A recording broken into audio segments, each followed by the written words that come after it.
welcome back to life, back to reality, back to the hill. Refresh myself, you know. Refresh yourself. What's up, guys? Welcome. Hello, everybody. Everybody. Yeah. Welcome. What's up, Matt Powell? Do you know what, guys? I feel like I have something on today, like a call or a meeting or something. I don't remember. And I was like, should I stream? I was like, I want to stream. I was like, should I stream? Because what if I have got a call or something and now I'm effed, didn't I? Just effed. I've messed it up either way.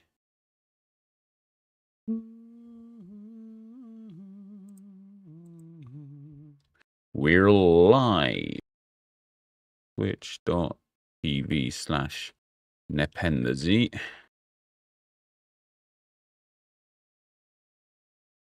YouTube.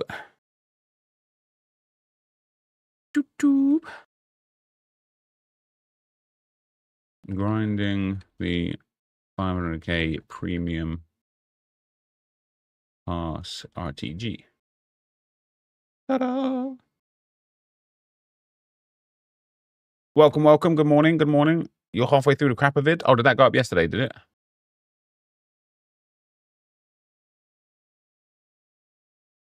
The first ever icon crapper. Oh, yeah. One who do. Should have called him like who was it? You know what I mean? Welcome. Running a full first team of the season owner. Yeah, I started this account on with nothing in it. My team's crazy. It's brazy already. I need a new left back, mind you, but your season pass is locked and won't let you on console or on web app. I've seen a few people have issues on web app. But if you just look on the console, you can see it. I'm happy we're getting 6 team of the season cards. I'm surprised we're getting that many. Yep, I was blown away personally. I was like, damn, Saka, Gabriel, Saliba, Rice, Lewis Skelly, and I can't remember who the other one is. I was like, I cannot believe we are getting 6 team of the season cards. Peter, thank you for the 19 months, man. And Callum, thank you for the 17 months, man. Riot SB0 objective. Yeah, that's mad. So the Arsenal RTG is going to get revitalized, guys. Going to get revitalized. We're going to bring it back. We can bring it back. Try and catch up on things. Get on top of things.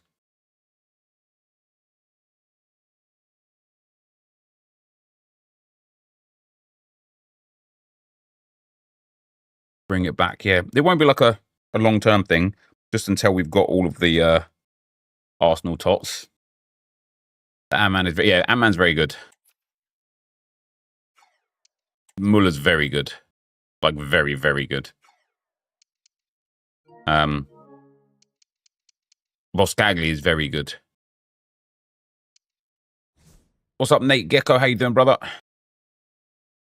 What's my thoughts on the Arsenal PSG return fixture? We've got a lot of work to do, man. We've got a lot of work to do. Do you know what's crazy about that game, right?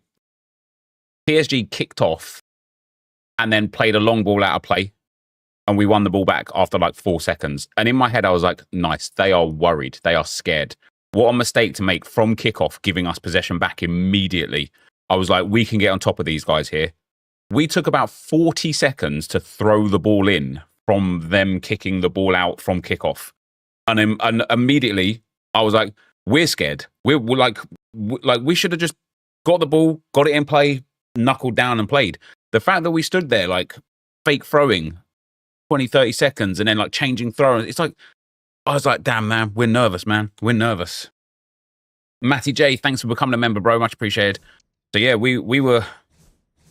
It honestly reminded me of the performance against Bayern last season, man, where I was like, I thought we were the better team before going into the game. I thought we could have taken Bayern. I thought we had it all in the locker. And then when it got onto the pitch, we just weren't ourselves, man. And it was the same against PSG, you know. There was almost no fear against Real Madrid because we were such heavy underdogs that we just got to go out there and do our thing. But against PSG, there was belief that we could easily, comfortably win the tie. And because of that, the nerve set in. So we need to go to Paris on Wednesday and just be like, look, we got nothing to lose. Let's just give it everything. Hopefully anyway.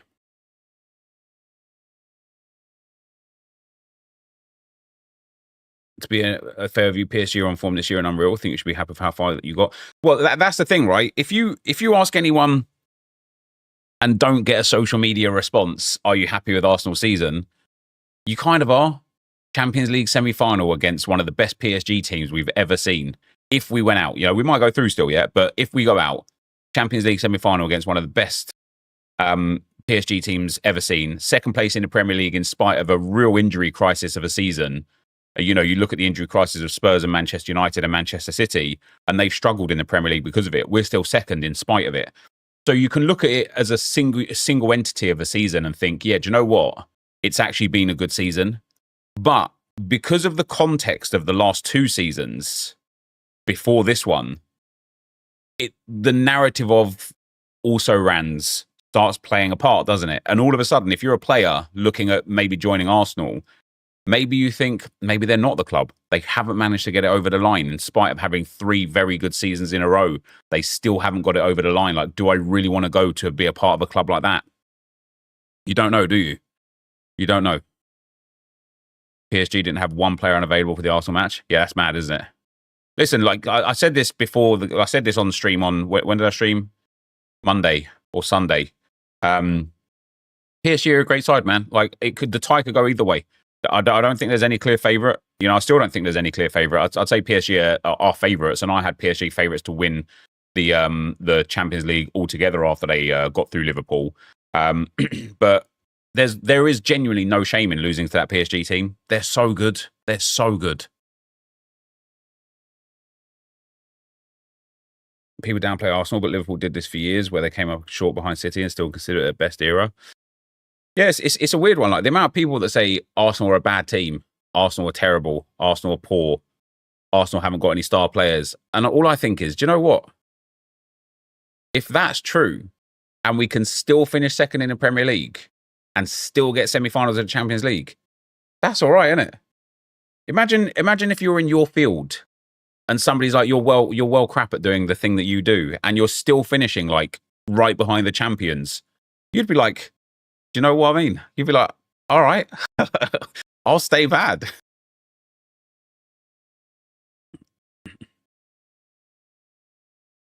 Are you happy with the manager? Surely you lot should sack him.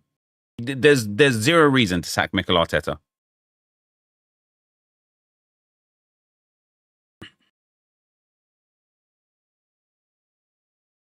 They're basically telling us that we're overachieving as compliment, really. Yeah, exactly that, Lou, right? They're basically saying, hey, you guys are real bad. You can only get second. And I'm just thinking, well, what about the rest of the league then? If we're bad, what about the rest of the league? Look at who Arsenal didn't have against PSG, right? Ben White wasn't fit. He came on, but he wasn't fit. Gabriel is not there. Tomiyasu, Calafiori are both not there. Thomas Partey was suspended. Martin Odegaard wasn't there. Bukayo Saka obviously coming back from injury, but he's there. Jorginho wasn't there. Kai Havertz wasn't there. Like, there's zero trophy. Well, he doesn't have 0 trophies, Dennis, does he? Again, if you want to argue the case of why Arteta should be sacked, trophy count is quite literally irrelevant, because A, he has a trophy, but B, Ten Hag won a trophy with Manchester United, still got sacked.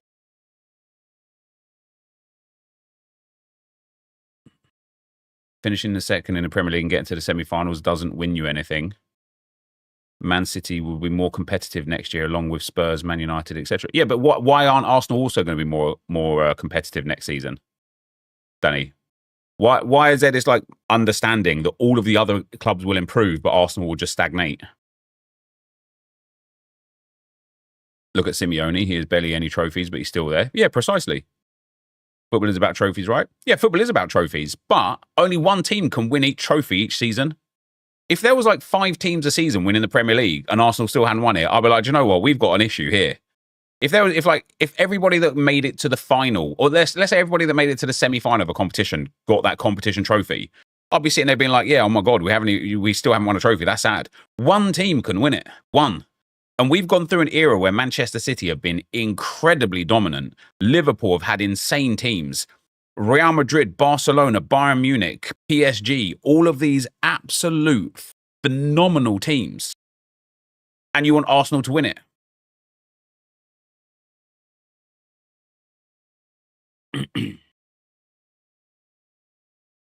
Second to City for a few years. City drop off and still second. Yeah, because there's 20 teams in the league, not 2.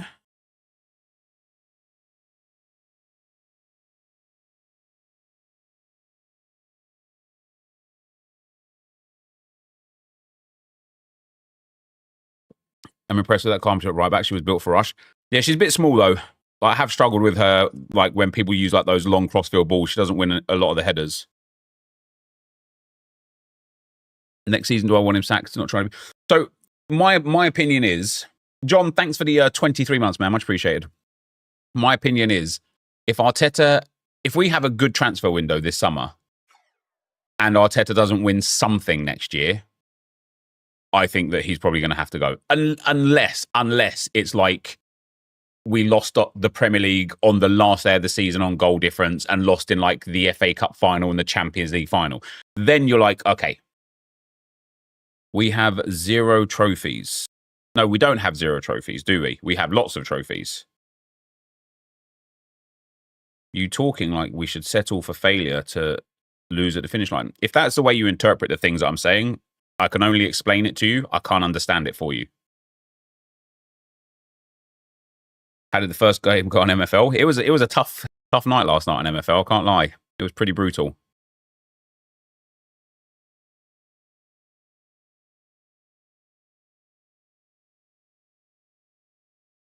Yeah, it was tough. We'll get onto MFL at some point today. I'm going to do some of the 500k RTG, grind a little bit, open the rewards, do the daily content, and see how many coins we've got at the end of it.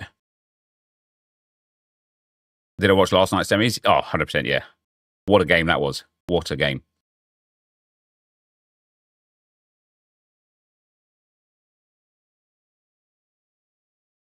What a game.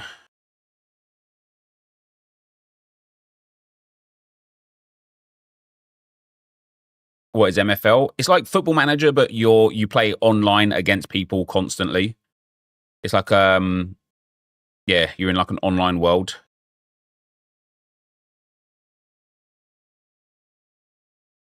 Do I think PSG or Barca are better? Honestly, mate, it's hard to call, isn't it? I think if it's a PSG Barca final, which I don't think it will be. I think Inter are going to the final, because if it's a PSG Barca final, I think that will be a goal fest. But you beat us, Hull, just over 10 years ago in the FA Cup final, and now we're on the cusp of relegation to League One. Devastated. Yeah, it's tough, isn't it? Yeah, so like the interesting thing about last night's game is that Barcelona absolutely slapped Inter Milan senseless, and they still didn't win. Anything can happen in football, man. Anything can happen. All right, let's grab these Rivals Reward A's. They're only Division 5, but I did have to play out a lot last night to get up there to Division 5. So the good news is, I think we picked 25,000 coins up. Yeah, 25k coins and 2 tradable 84x10s and the tradable 50k pack. So obviously, we want coins, and we're going to start working on do a SBC today as well. Okay, this one's untradable, which is a bit of a shame. I needed to go up one more division to make it tradable, but I think this is a fair division for the account. Let's get a team of the season in here. We'll take an 88 Patry. All of this will be good for Douay. And we get ourselves, come on, one blue. No blues. Cristiano Ronaldo in there. So we're up to 234,000 coins now. I think as well, I think that Troy Parrott didn't sell. Oh, heck, man. These golds just don't go, do they? They just don't go. All right, we'll open the 84x10s last because they're obviously the most important. We've got a team of the season, any team of the season. The man, that's good straight away. Ham, American, Eredivisie. Wait, is that Stein? Oh, no, is it Tillman? I don't even know who it is. It's Tillman. I already have Tillman. That's annoying. Hey, listen, that's not annoying. He goes into Due right there. Right, we've got an 86x2. Give me the blue. No blue. Give me the purple then. Obviously a double walkout. That's Victor Osimhen. Hey, Onumonu. Oh, wait. Oh, no, Onumonu was the walkout. Ter Stegen there as well. Lovely. Again, more good fodder for that Due SBC. We've got a 50k pack tradable. What are we saying, EA? A hero? Oh, my days. Wait, I was going to say it's a gorgeous Georges. It might still be. It looks like Alex Scott, to be fair. Irene Paradis. Blaise Matuidi. Hey, listen, that's all right, isn't it? We take promo cards. I don't think he's... Is he actually worth 75k? Does he fit into an... Is that his... Hold on. How much is he? Because this could be way more significant than I thought. If he's actually up around like 75k or so, because of... Wow, he is 70,000 coins. That is a monster pickup, and it is because he goes into Evos. That is a monster pickup. I'm going to list him at like 68 because I want to get a quick sale in case his price crashes and I miss out on it. We've got Irene Paradis. Wow, they're so cheap, aren't they? And then, do you know what? All of this is just going to get discarded because none of it sells. That is amazing. Is that us? Once Matuidi sells, we're going to be over 300,000 coins. 284x10s. No team of the season. That's a shame. Goalkeeper, Argentina. So it's going to be Martinez. Come on, give us a purple in behind here. It is a double walkout. It is a double walkout along with Victor Osimhen. Not the greatest pack for us there. Just don't think any of this stuff is... I don't even think the 84s sell, do they? I'll list all the 84s up. See if we can get some sales. But they honestly might just be discard price or discard worthy. Matuidi sold yet. I'm excited to get those coins in the account. No, he hasn't. Right, 84x10 number 2. Not a blue. Come on now, EA, man. That's really disappointing. Yeah, that's really disappointing. Let's list all of this up.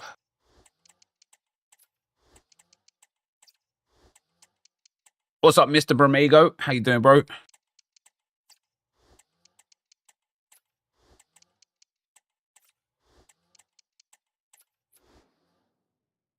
I wish they would change the SBCs now to Team of the Week, Team of the Season. Well, they did last night, didn't they? Right, before I do... Before I do a... let me go and do the daily stuff. I'm going to use my friend Paul for that. Just got level 11. The Premium Pass gives a bandana for other modes.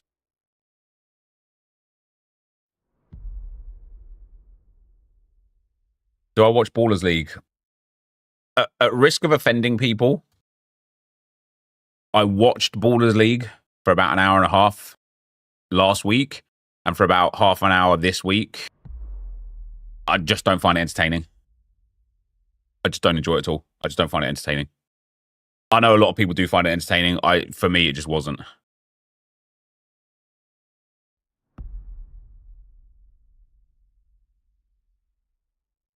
Let's What do you guys think about Ballers League? Do you enjoy it?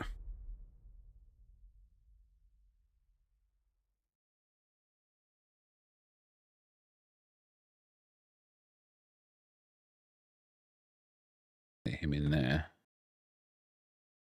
Not a fan of the amount of rules that they have in Ballers League. Yeah, that's literally what that's literally my line of thinking.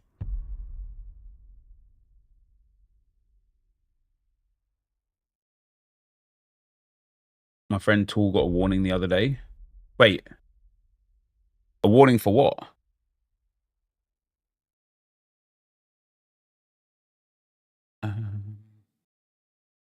Oh, I hope you know I will carry you home, whether it's tonight or 55 years down the road. Think it isn't entertaining because there's no connection to the teams? Potentially.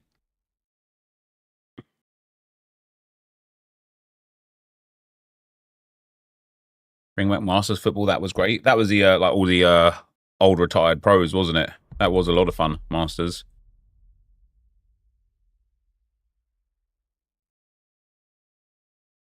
If you could pick any player for Arsenal to sign in the summer, who would it be realistically, of course? I mean, it's just an unanswerable question, isn't it?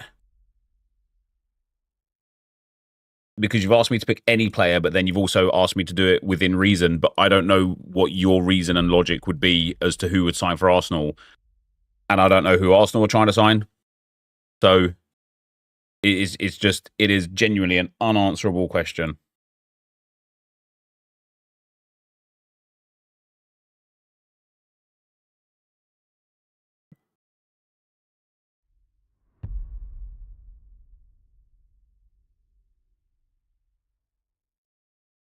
If you could pick one Liverpool player to take at Arsenal, who would I take? If I could pick one Liverpool player, who would I take? I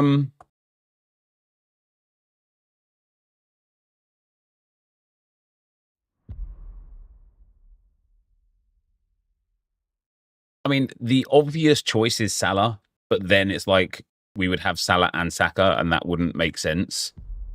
Honestly, probably like McAllister. Maybe Gravenberch, like one of the midfielders, I would probably say.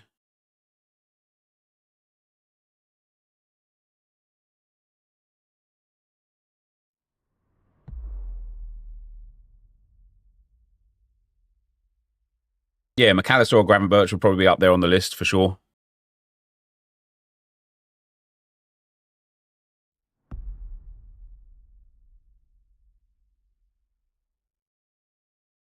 If I could pick any player in the world from Madrid to sign, it would be Yamal.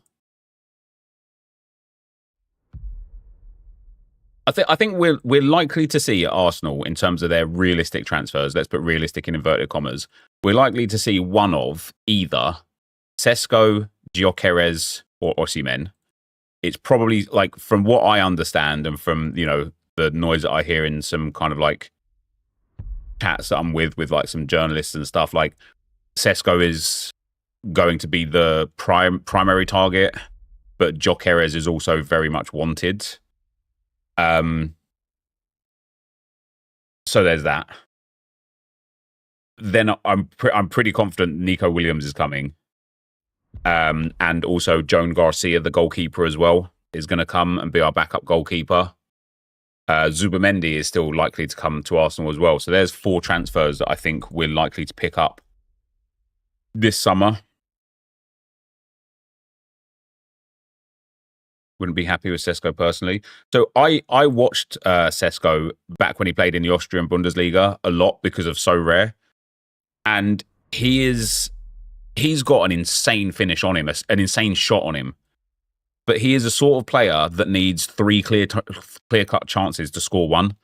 I don't think like, maybe he's actually like grown a lot since then, because that was like, you know, 2 years ago, 3 years ago. But I don't think he's the sort of striker that Arsenal need. You know, we don't need somebody, like I say, that, you know, needs 3 quality chances to score 1. I just don't think we need that. Whereas I think Gyökeres, has got that class and that quality and that capability to finish already. And I think, did I do all of those 25 things? Jesus Christ, 25 grind packs. Where did I get the cards from? Yeah, I think I personally would prefer Gyökeres. I also think that it's not impossible that we could pick up Gyökeres and Osimhen. Like, Osimhen's doing very well in Turkey, but he's playing in Turkey. And it's one of those situations where I sit there and I think to myself, like, I bet you he would come to Arsenal to be a rotation striker.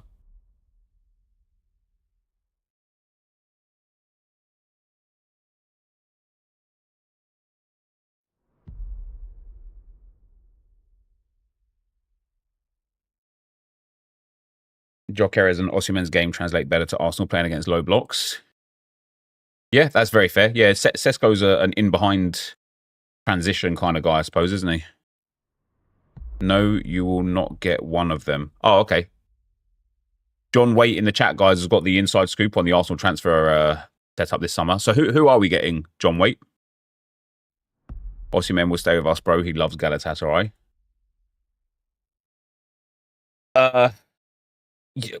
Okay. I would disagree. I think if Arsenal came in for Osimhen, I absolutely think he would move. But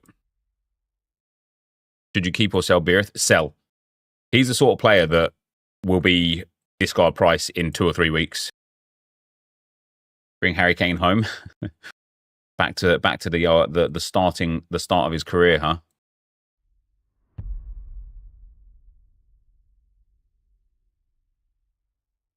I'm just doing these 77 by 5s now, guys.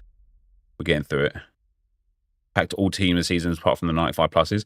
They're easy to pack, man. And I tell you what, some of them are really good. Really good.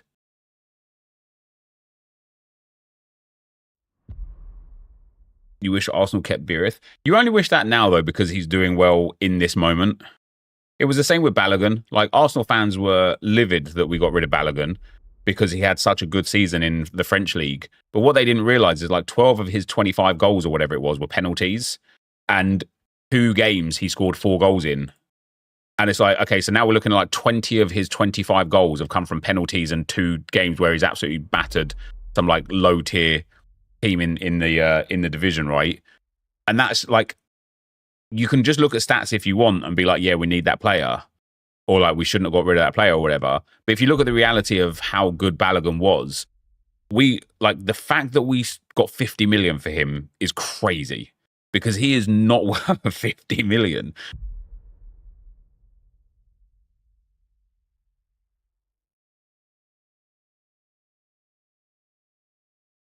I think when we look at Arsenal's squad now, and we look at goalkeeper, David Raya's quality, we do need the backup. We've got Timber and White for right back. We've got Gabriel Kivior, who I think has played himself into a new contract, and Saliba for centre-back positions. And then we've got Luis Skelly and Calafiori for left back. And we can also use Calafiori as a centre-back as well, if push comes to shove, right? I think in midfield, I also think Thomas Partey has played himself into a new contract. So I think we'll have Partey, Zubimendi, Havertz back into that sort of like 8 role with the rotation with Rice, Odegaard, and we need a replacement for Odegaard. Maybe it's Nwaneri, I don't know. But then we've got Saka and Nwaneri at right wing. We hopefully buy a striker and have, we've got Mikel Merino for the midfield as well. Hopefully buy a striker and have that striker up front. And then left wing is Gabriel Martinelli and +1. I can see Trossard going this summer. Trossard has some moments for Arsenal, but he's just not the consistency that we need. Is Tomiyasu done though? Tomiyasu's got some huge injury issues. I don't think we'll see him. Even if he stays at Arsenal, he won't become a mainstay in the team. Like his knees are cooked.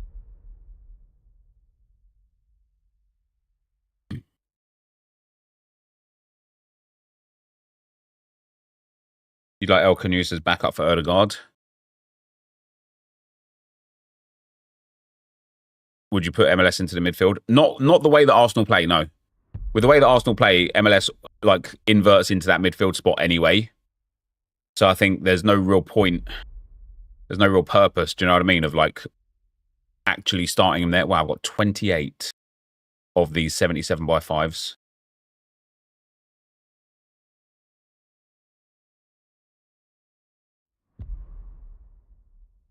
You can buy Rashford. I think Rashford would be good for Arsenal.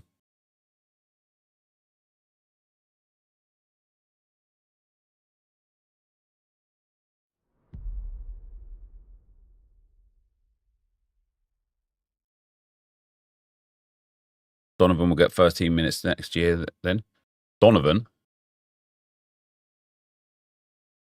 Yeah, you're talking about Dalman, aren't you? I don't know if Dalman will get 13 minutes next year outside of like the Carabao Cup. I know that there's a path to him for becoming a starter, but by the time he's like 17, 18. But I think he's literally 15 years old. So I think there's still a good few years of him being like rotation and backup and stuff, Jonathan David is available on a free. It's an absolute no-brainer for Arsenal. So there's one thing that worries me, and every time somebody brings up Jonathan David, my opinion is always exactly the same. There's one thing that worries me about Jonathan David. Nobody has ever signed him. And I'm like, why? Why has nobody taken him on in spite of how good he is and continues to be, but nobody ever picks him up? And that bothers me. Isaac out of the question because of the price Newcastle want. I think Isaac's out of the question now because Newcastle are in Champions League football. Or like at the very least, it looks like they're going to maintain that, you know, get Champions League football. And at that point, A, Newcastle can command a real premium. And B, why would Isaac want to leave now? Why, you know, it doesn't make sense to almost like take the club to a point where they're up there and then decide that you want to leave. That just doesn't make too much sense to me.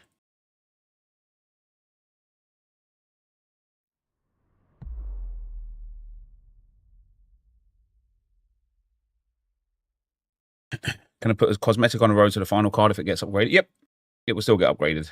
I'm not sure if it changes the design back to the cosmetic design.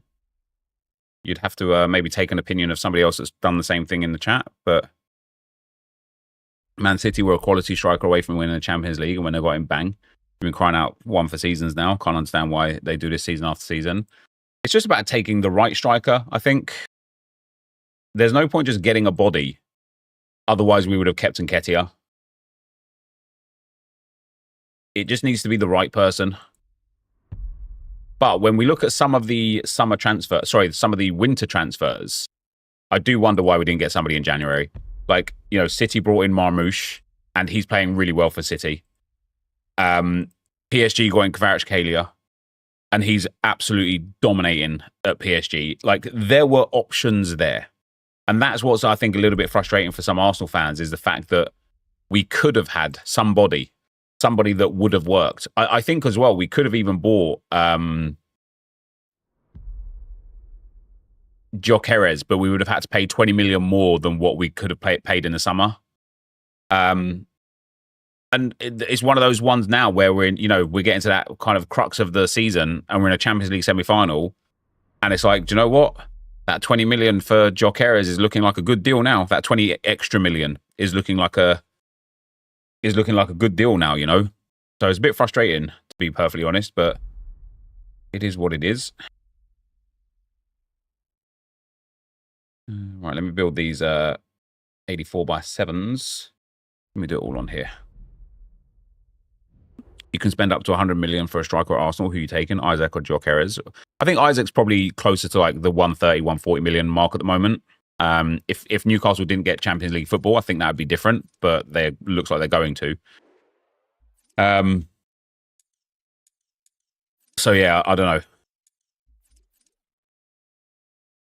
You don't get why Lang is so cheap. There is this weird fascination on daily login upgrade. Wait. Oh, you're kidding me. Guys, all of that work that I just did, it was on the Arsenal account. God damn it.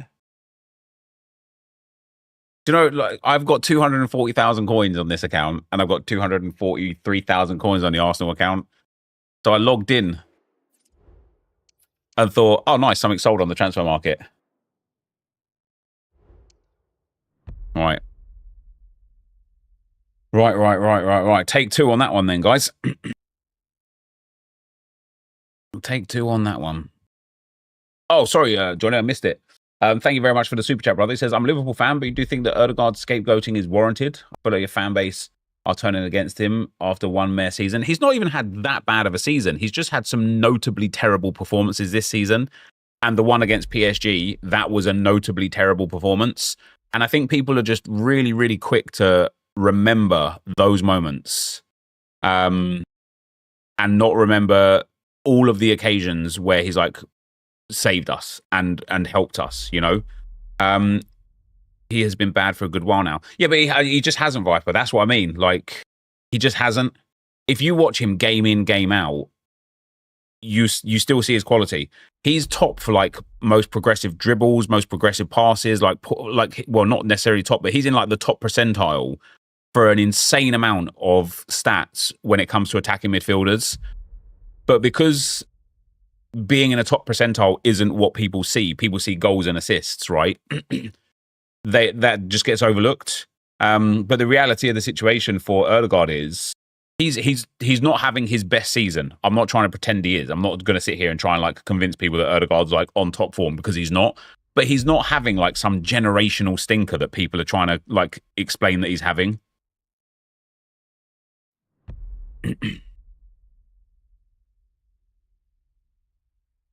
What's up, Isaac pal? How you doing, man? Nate, thanks for the 9 months, man. Very much appreciated. Right. Should be a lot quicker this time, though, guys. I did wonder how I got so many fodder packs there.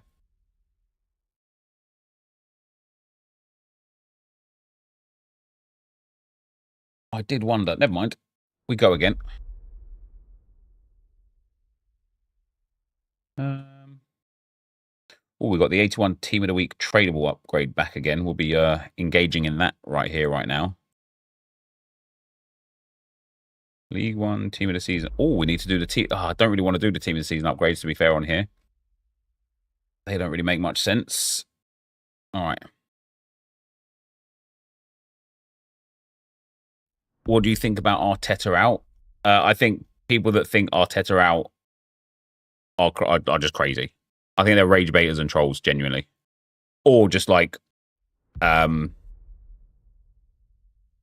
Do you know what I mean?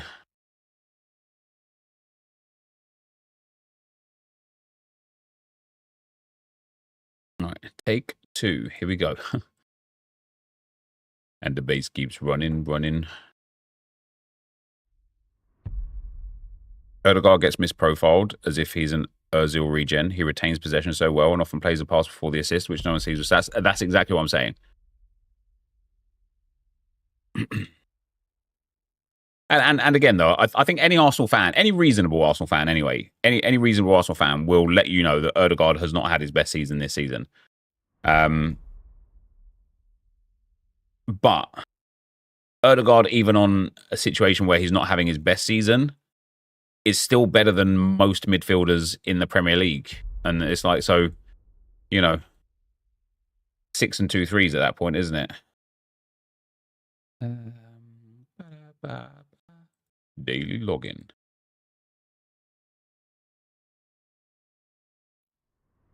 Predictions for tonight's games. Genuinely, who could say, mate? I think after the Champions League games the last couple of nights, we're getting to the part of the competition where form, perception, reality all goes out the window, doesn't it? And it's just who shows up on the night.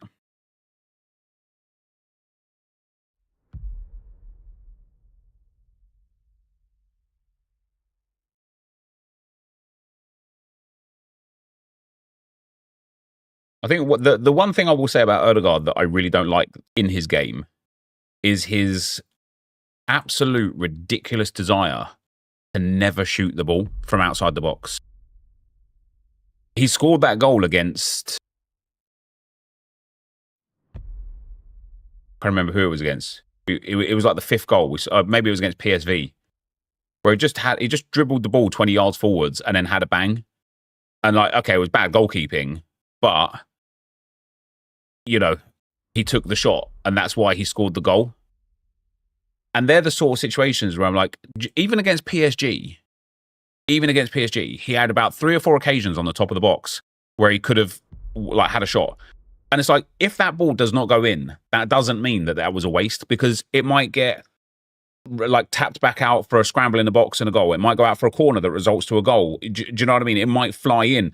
But one thing they will definitely do is it will bother the PSG players enough then to then come 5 yards closer to him to actually try and stop those shots, at which point that opens up space in the other areas. And so it's like, for me, he just needs to shoot the ball more.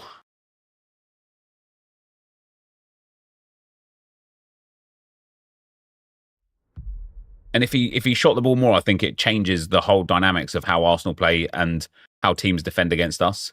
Not just him either, other players too. Other players need to take a shot on a little bit more from outside the box. And then you wonder then at that point, don't you, is that coaching or is that player? Do you know what I mean? Is that Arteta saying, when you get in this area, you have to do this? But at that point, when you're on the field as a player, sometimes you've got to take that responsibility. And I think that's what people are looking for when it comes to the Arsenal players. I think the fans are just looking for someone to step up and take responsibility. Like, look at Lamine Yamal last night. Barcelona were 2-0 down. You know, they weren't getting cooked. They were like dominating the game, but they were 2-0 down. All of a sudden, Lamine Yamal just decides, I'm taking this game by the scruff of the neck and I'm getting my team back into it. And what he did bred confidence into the entire team. And then all of a sudden you see Pedri taking, riding a challenge in the midfield, creating a bit of space, spreading it out wide, creating a chance. Like, we don't have anyone other than Saka in our team that just takes that responsibility and says, I'm going to do this. And that's sad.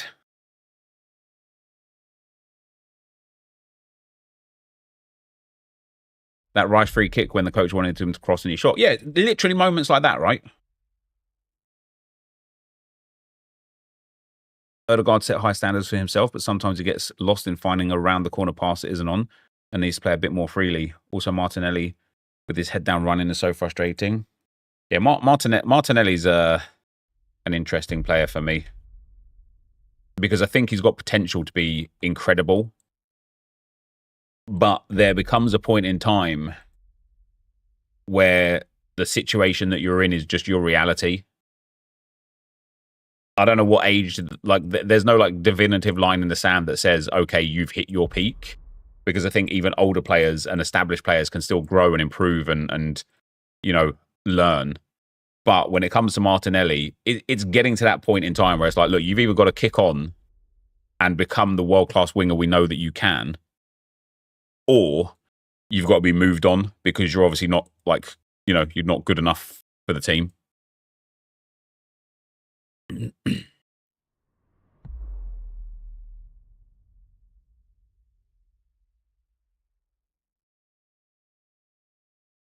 The narrative about him hiding in the big games, I just don't understand it, because I don't think it's true. I don't think it's reality.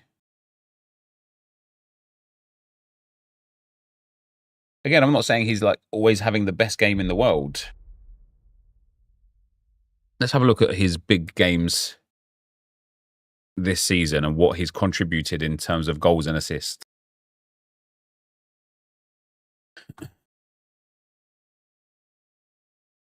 Where are we starting? Back in August. So he was injured for a while. That didn't help. He got an assist against Chelsea, an assist against Forest, won a penalty against Sporting. Didn't do too much against Manchester United. When's the next big game? Got an assist against Spurs. Didn't do much against Aston Villa. Got a goal against Manchester City in the 5-1 drubbing. Got 2 goals and an assist against PSV. Had a great game against Man United in the league. Got an assist against Chelsea. Didn't do much against Real Madrid in the first leg. Didn't do much against PSG. It's not like, it's not all bad. Do you know what I mean? He did start the season very well. His injury was a bit of a crusher for him, to be fair.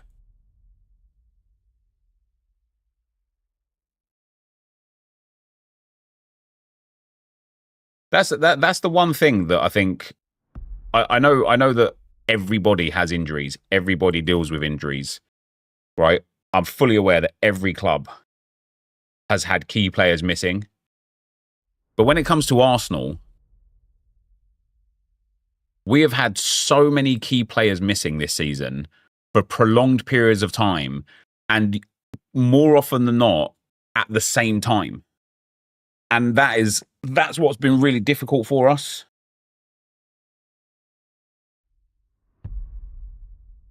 How did my training go? I'll have to have a look. I'll have to have a look. Let me get these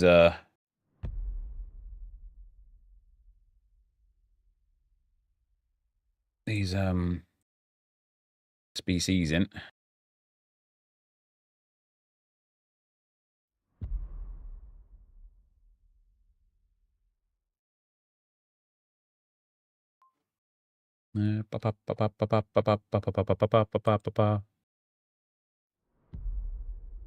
All right. Done all I can for the now.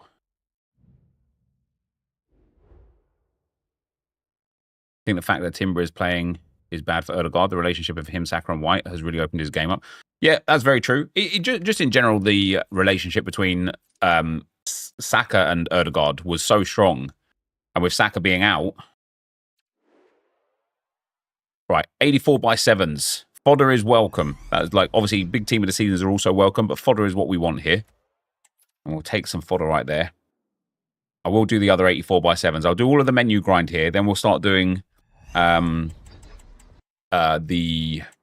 Due SBC.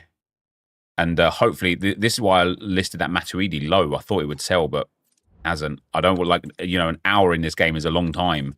I don't want him to not sell and miss out on those coins because we could be very close to being finished today on this 500k RTG.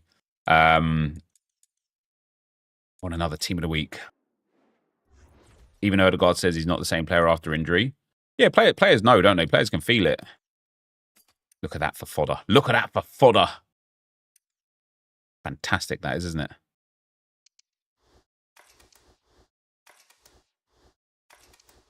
What do you do if you're out of 83 to 80 cards, but storage is already completely full of 88 pluses? Yeah, like when it comes to building like a team of the week pack or something, which is like presume what you're kind of like curious on, I would literally just put an 88 rated into an 83 rated squad and just fill it with 80s and 81s.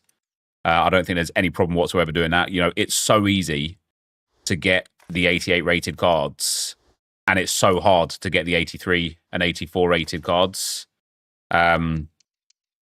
So I'm absolutely okay with throwing like a big 88 rated in there. Especially like I do feel like EA are quite close in this moment to changing. I think the next time we get a Team of the Week upgrade, or not even the next time we get Team of the Week upgrade, I think the future SBCs now will require Team of the Seasons and all Team of the Weeks rather than just Team of the Seasons. So I don't think we're too far away from that being the reality of the situation.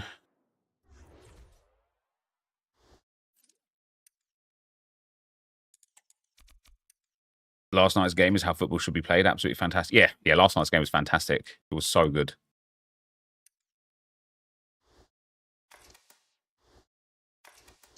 Perfect example is KDB himself. He hasn't been the same since the injuries. Yeah, he's had some good moments, though. Do you know what I mean? Team of the Week upgrade finishes tomorrow. There we go. That's when I think we'll see. Well, I think yesterday we started seeing it anyway, but yeah, I think now we're in a position where we're going to start seeing Team of the Seasons needed. And I'm absolutely okay with that because I've got bundles and bundles and bundles of them. Yeah, tradable Team of the Week is really good. I'll be doing that on this account. So obviously the aim here is to get, my Marajashvili, to get, I might keep him for, never mind. Yeah, to get 500,000 coins. Once that Matuidi sells, will be over 300,000 plus everything else that's on the trade pile. That tradable Team of the Week will give me another 23,000 coins. Then completing some of the Due segments, like we're going to be like at least over the 400,000 coin mark very, very soon here. I don't want that one. I don't like that one. Did I go to the Emirates on Tuesday? No. I did not.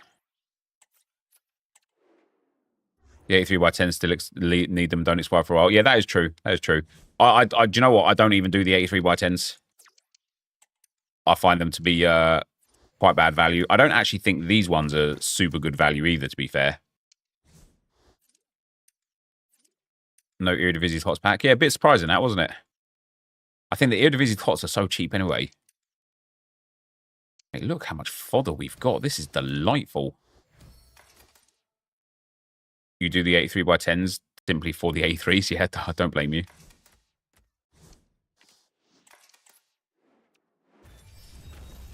We've had 1 tots out of the 8 84x7s. They're terrible. I opened one yesterday and I got 4 tots, I think.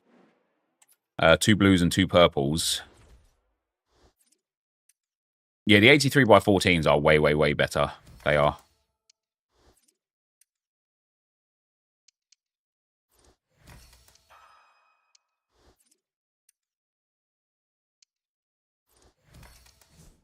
I'm going to bring some of these 82s down.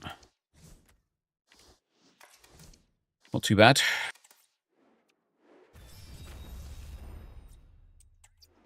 All right. 2 more 84x7s. Go on, give us the blue. Never mind. We'll just take that good fodder then. Katoto.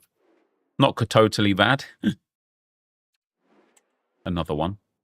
No team of the season. Damn. That's 4 today with no team of the season. Yeah, that is a bit savage, to be fair. Right, let's do the tradable team of the week pack. I've got marquee matchups to do as well. Oof. We're going to be very, very, very close. Very close. This is going to be exciting.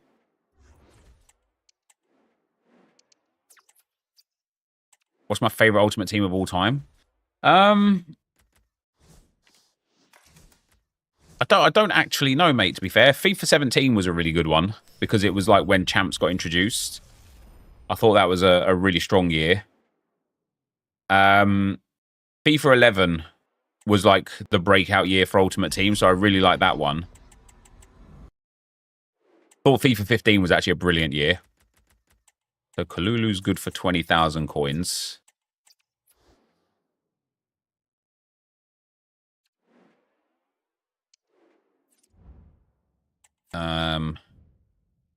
Let's start. Let me do. Oh, I don't need. I want to do these because I enjoy them, but also I don't want to do these because an 84 rated squad is a lot when we're trying to do this Douay SBC. I'll do one of them, and if we get a team of the season, I'll do another one because obviously the fodder for Douay is good. But removing the fodder from Douay is bad. So we get 88 Cobel, 86 Shaw. Yeah, see, that just doesn't seem worth it. Doesn't seem worth it. I am going to do them anyway because I just enjoy them. And this game's about having fun, isn't it? That's what this game is about. It's about having fun.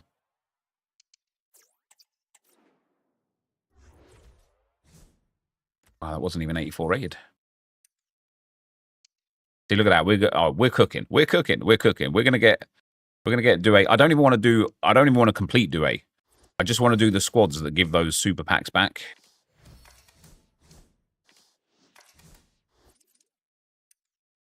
Have I done Henry SBC? No, because I've got Henry's Team of the Year card.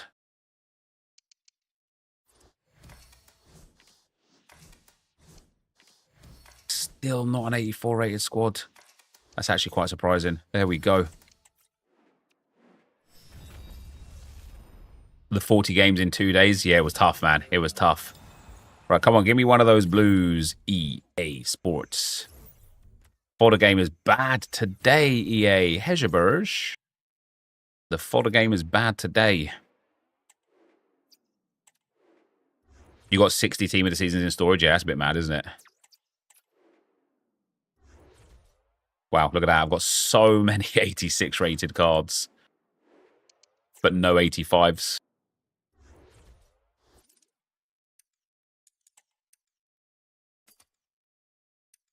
What are we going to put in here? Hummels, Guimaraes, Robertson, and... Hello?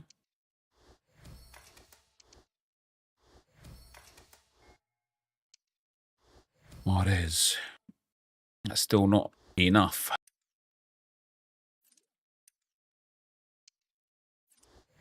That's probably too much. Nope, that's going to be where we're at. Well, 4 85s and an 87 in this pick, so it better be worth it for the fodder that we've given to it. We get an 87 Sommer. That's a big player. 94 duplicate Ant-Man and 92 Onumonu. That was very much worth it. They're both dupes, but still quite nice because now we get to begin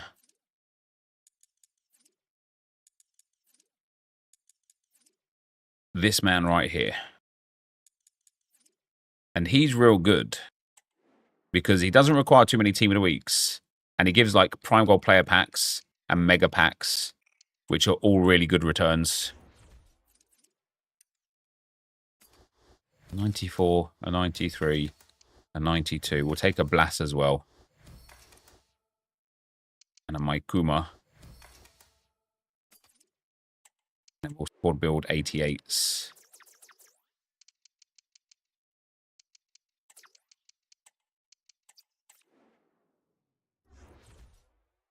It wasn't enough.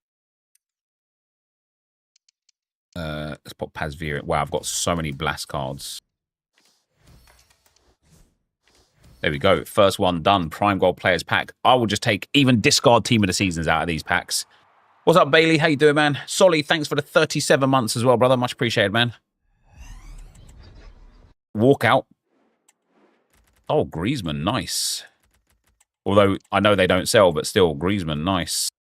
We'll try and sell Danny Olmo as well. The rest of this is just discard. 4,000 more coins in the bag, baby. We are nearly halfway there officially, even though we've got loads on the trade pile. Monu. Engels, we'll pop a Blast in there. We'll pop a Tillman in there because we've got plenty of him. Gundogan, Martinez.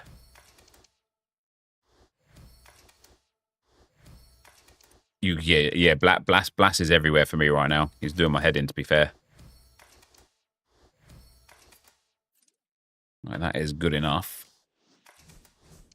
Let's figure out the actual threshold.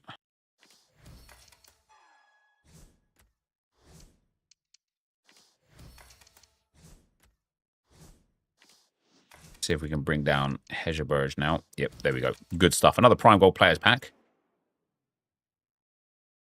I have Lala, Gabriel, and Alexandro. Is it worth doing Thuram? Maybe, just for like a potential future Evo. I don't know.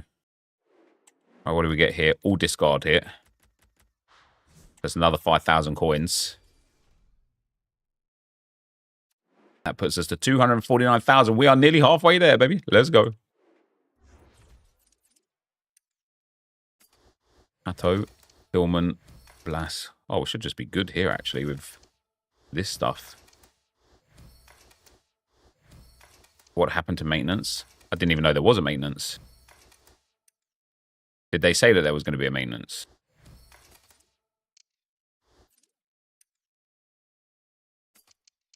Boy Parrot can go. Monu can go. Gaetan Laborde can go. I know he was an objective card, but he can still go.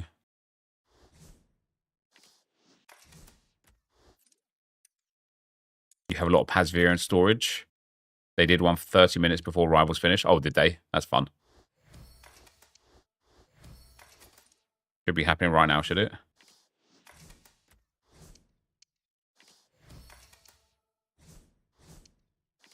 There we go. There's a Mega Pack. Now, Mega Packs at discard value are worth about 10,000 coins. Let's hope that we can get something of value in here. No special card. That's too bad. These can all get discarded. I don't know if Hunters are selling right now.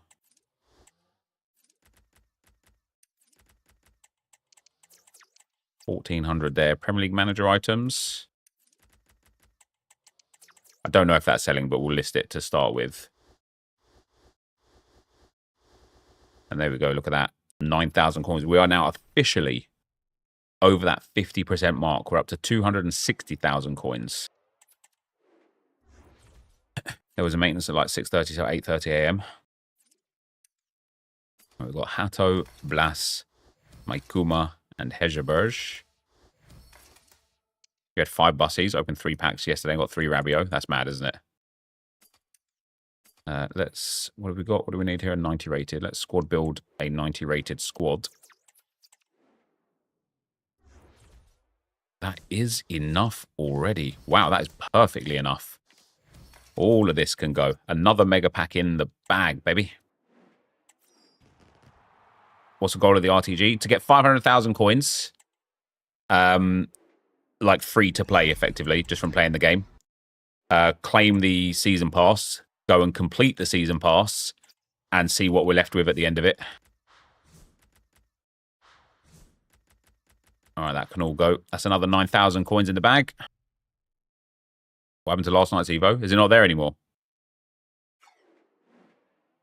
And our last 90 rated squad. Thanks, Mahmood, pal. And then let's go and get ourselves some specials. So who doesn't get in my team right now? Gillies doesn't get in the team. De Jong I wanted to try out, but I've got Muller and Ant-Man up front right now. I don't really like De Jong's playstyle, so we'll get rid of him as well. Gavi doesn't get in the team. Oh, I've got duplicate Pazvirs in here. That's always fun. Nandozi doesn't get in the team. Feldkamp doesn't get in the team. If I don't claim Rivals Rules, will it still be there at 6 p.m. tomorrow? Yep. They most certainly will be.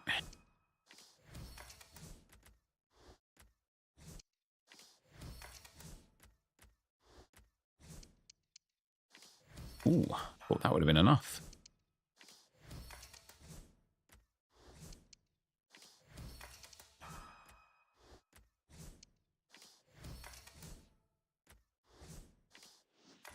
Uh, 91 over an 89. That's the enough amount. We're going to bring down a few of these 88s. Maybe some 87s as well. No. Okay. There you go. It's another mega pack. And that's what I mean. Just from this alone now, we've made like 40,000 coins from completing Douay.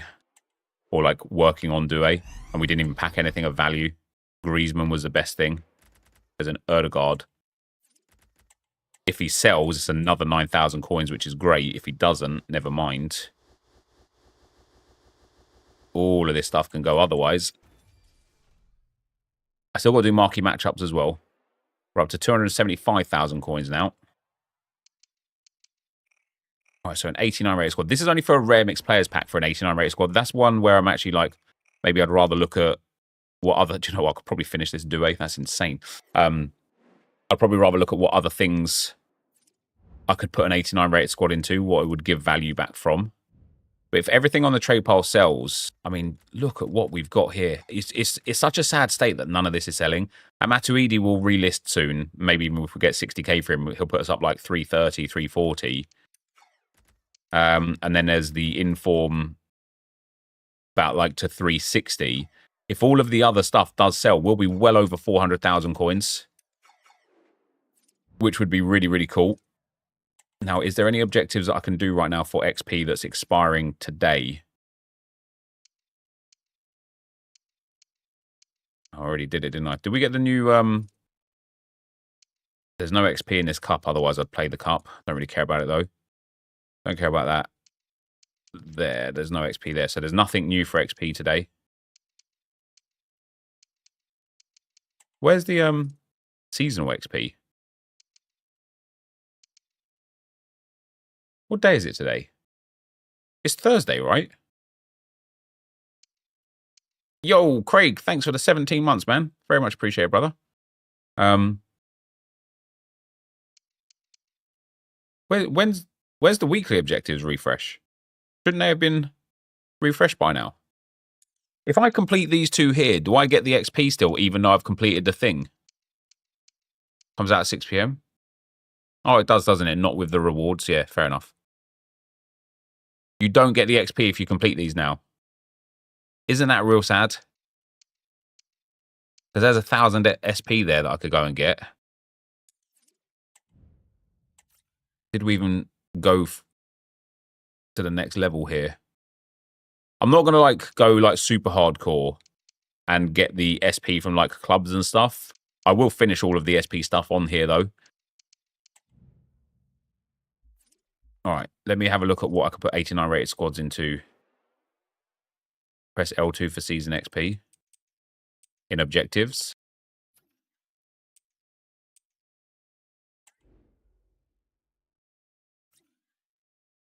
Oh, you mean, yeah, see, I'm not going to do this stuff.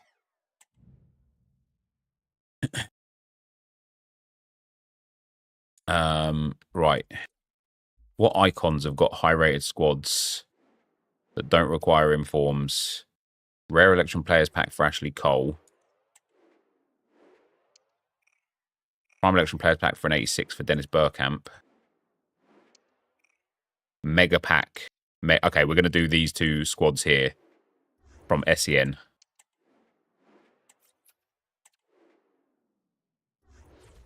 Oh, I might struggle to get 89 rated squads now, to be fair. Right, who's not in the team again? Gillies isn't in the team. I think Rabiot's not in the team at the moment. Free Camp can go. Engels is in the team. Blas is not. Philman is not. David Hashvili is not. Mike Kuma is not.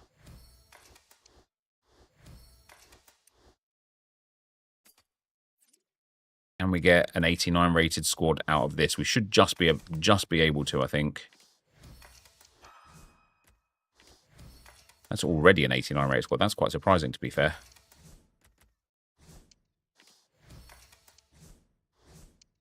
All right, there we go. There's another mega pack for our troubles.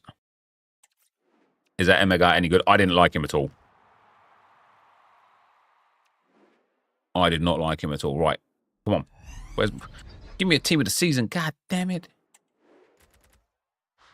What have we got? A Shadows back up to selling? No, all my days. Holy moly.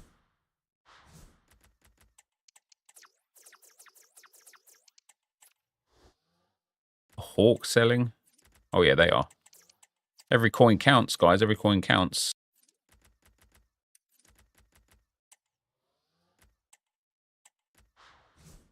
Oh, that can all go. It's another 10,000 coins in the bag. 286 there now. If I could do one more 89 here, I think that's what we'll pause for the cause at this moment. Well, I don't even have any other cards in the account anyway, so what can I put in? Tillman, yes. Aronson can go. Kuma can go. Blas can go. The Odegaard can go as well. It was a free Evo that I worked on him. Laborde can go.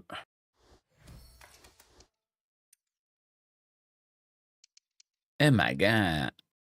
The rest of these players, that's kind of my team that you're looking at otherwise.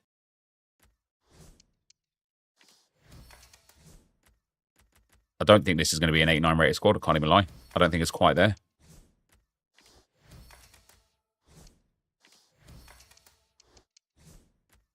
Oh, it is just.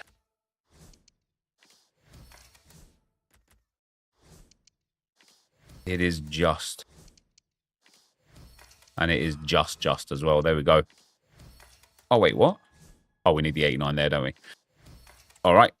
Another mega pack.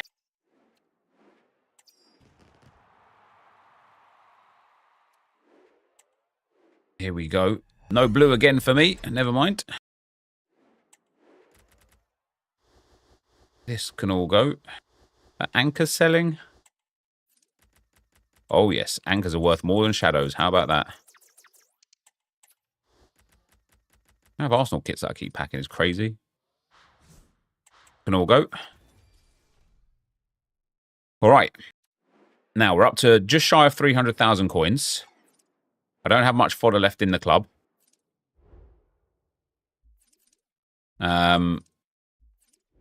If everything's sold right now, I honestly think we would be close to like 450-ish thousand. The Matuidi and Inform together are like 80-ish K. That puts us to like 380. There's a whole bunch of like high-rated cards here. That's 390, 400. Yeah, I do think we're about 50K short, and that's it. That's really, really nice. So the ways to move around this is to either, I can go and do marquee matchups. Let's do that first, because that expires in 7 hours, and we'll have another one of those afterwards. I just don't think I have any players in the club to do marquee matchups with. Not really. There's some 81s in there. What have we got in the Premier League? We need Liverpool and Spurs players. Don't have any. So I have to go and buy those.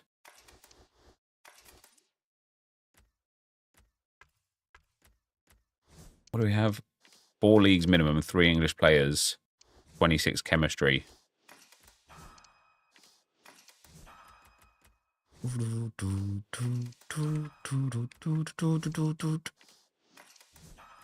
be quite good for chemistry already. So if I go and get Liverpool and Spurs players. Liverpool. Don't even need them to be too good. There you go. Liverpool and English.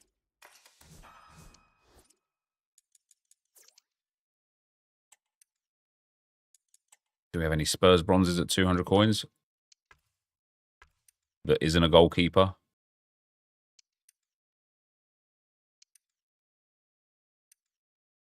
Doesn't look like it. What's up, Faz? How you doing, man? Oh, there you go. Scarlet there for 300 coins. Right, so I need, how many leagues? 4 leagues in a starting 11. So I need a 78 rated squad now. An English player. Let's get that English player first. He can go in there. Bosh. So I need 2 leagues and a bit of rating. And 1 chem point. So whoever I put this gold striker in for has just got to get some chemistry with a nation link that we've got. Loads of bronzes in the team, though. We'll put Dennis Undav in there. And then a German centre-back. Reckon make 500k from the premium pass itself. I think it just depends how lucky you get out of those packs, to be fair, mate. Not impossible. There you go. Look at that. Didn't have to buy many players for that at all. Lubbly jubbly.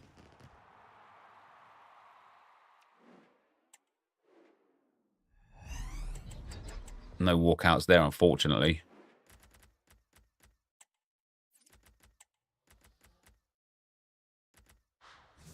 All of this can go. It's another 3,500 coins. Not great, but not bad. Nearly at the 300k mark today. All right. City 8.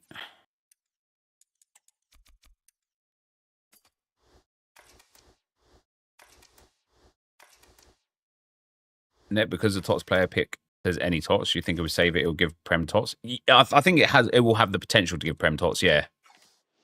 Unless it's like stipulated somewhere that it's any TOTS from the minute that it's released. So I need 1 more Roma player.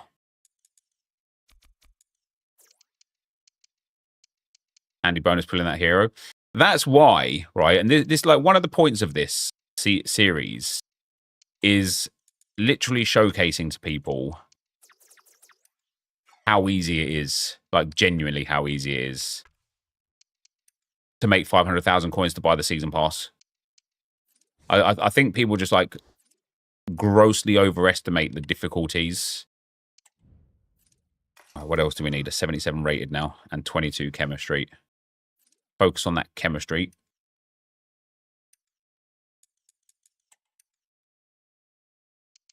You know, what I tried to do on this account as well was get the 500,000 coins without doing it at like a high level of gameplay. And I'm not saying I'm like some pro or anything like that either. But what I did was I got gold 1 in squad battles. I stopped on 8 wins in champs. And is that the rating there? I stopped at 8 wins in champs and only went to Division 5 in Rivals. Really, really, really affordable. Really easy, right? Like anybody that really wants the season pass can do that. Do you know what I mean? And so it's not like I was like getting like sort of Division 1 or Elite rewards. And it's not like I was sitting here like picking up Elite 1 squad battles, and I wasn't sitting here like rinsing champs to like 10 or 11 wins where it was making a significant difference. How did I find champs? Yeah, it was all right, actually. I went 8 and 4. The team that I've got now is better than the team that I had in champs, obviously, because I used the champs rewards and stuff to improve the team. In before I've got rid of like one of the players I wanted to use. But yeah, I went to 8 and 4 and then gave away the last couple of wins. But But honestly, it was a little bit easier than I thought. And I tell you what, the teams that people have, oh my days, man! I'm not even kidding. Like I played 12 games. I genuinely think I came up against 10 96 R9s. It was crazy. I mean, crazy how good people's teams were. Grealish at left back. I haven't got a better left back in the account right now. He played champs for me. Got 97 defensive awareness, though. Bless him. 2 defensive play styles. That's fine. But yeah, this team, I didn't have Cherky. I actually did have Boscaglia and Pazvir because I bought them. I didn't have J Oro. And I did have Muller. So the team was actually pretty much the same as this. Right, let's go and... Oh, something sold on the transfer list. Go on. Be Matuidi. Sané sold. Love that. All right, we sold a few little bits and bobs there. Oh, Garcia sold as well. I did have a feeling, though, that Matuidi was going to be a problem. I can't believe these cards don't sell for discard. Like, people just don't even want to buy them. I am a bit surprised that 83s don't sell.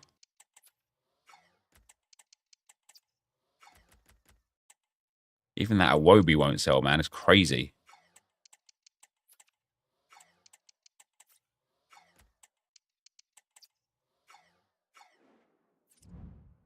Ant-Man, I think one of the best coin for cards game. Yeah, Ant-Man's brilliant. He is brilliant. Right, let me do the next stage of marquee matchups.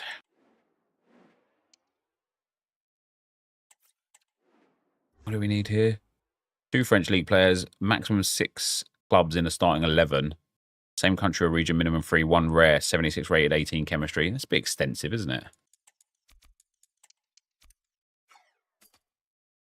What have we got? So we've got Lens,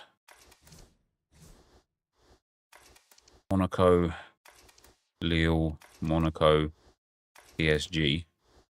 Weekly play refreshes at 6 tomorrow. Not 6. Yeah, I got it wrong. I was I don't know why I was half expecting everything today for some reason. Olivin's got Cam. So our chemistry is already going to be quite nice here. So we need to go and get a French striker. Or just a striker from the French league, really. I can buy 200 coin cards here, though. Auxier. We can take Auxier because I've got the player from them down here as well. Bosch. I don't think he fits into the team. He doesn't, but at least it's still part of that max 6 clubs there. Oh, look at that. Oh, somebody bought him. No. You guys, isn't it? I can feel it. Pop NepentheZ in there. That should be the French thing. Right, so now I just need 76 rated.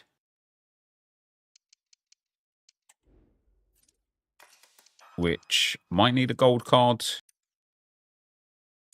Can I use Leharv? How many clubs have I got left? I can't. I've got to use somebody from a club that I've already got moving here. And did I put Lille in? Yes, I did. Does that take me to 77? Yes, it does. Or 76, should I say? All right, that's that one done. Primex players pack up in there. Bosh. Give me the team of the season out of here, yeah. Do you know what I'm saying? Jeez, look at that hair. Well, that can all go. Lovely. Another 2,500 coins. Best 2 to take from the Serie A Pro pick. List the players for me, Jay Crosby, and I'll tell you which ones I like the most. I can't remember who they are off the top of my head. This is minimum silver. Gold players 1. Spanish players 1. Evo yesterday got removed because in the second section it added overall dribbling instead of just a dribbling attribute. So it was over boosting players. Oh, is that right? Weah, Spinazzola, El Shaarawy, and Mina. Yeah, I think for me, if I remember correctly, it was Mina. And I want to say El Shaarawy or Spinazzola. It definitely wasn't Weah. It definitely was Mina.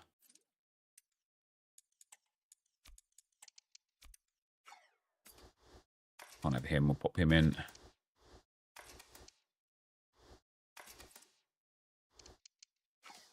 Go in there. What do we need? 14 chemistry and silvers. Same league, max 3. Let's go and get a couple of Spanish players then.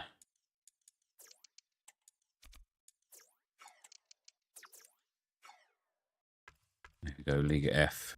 There's no rating on this one, is it? No. La la la la la la Liga. You got Ware in your Americans men team is not too bad. Yeah, I don't think there's many players these days that are like can be considered like too bad. I think any player will reasonably allow you. Oh, do I already have too many La Liga players? Let's get rid of Asano then. Yeah, any player reasonably will allow you to play the game. And that's what I was kind of alluding to earlier on. It's like so many people are so caught up in thinking that you have to have this guy and you have to have that guy, and you just don't. You just don't. You can play within reason. Like, and again, like a lot of it is determined by what you expect from yourself.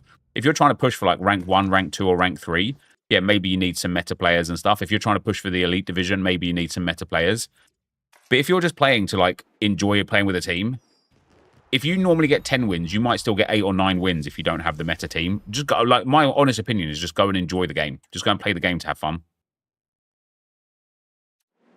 All right. A premium Electrum players pack.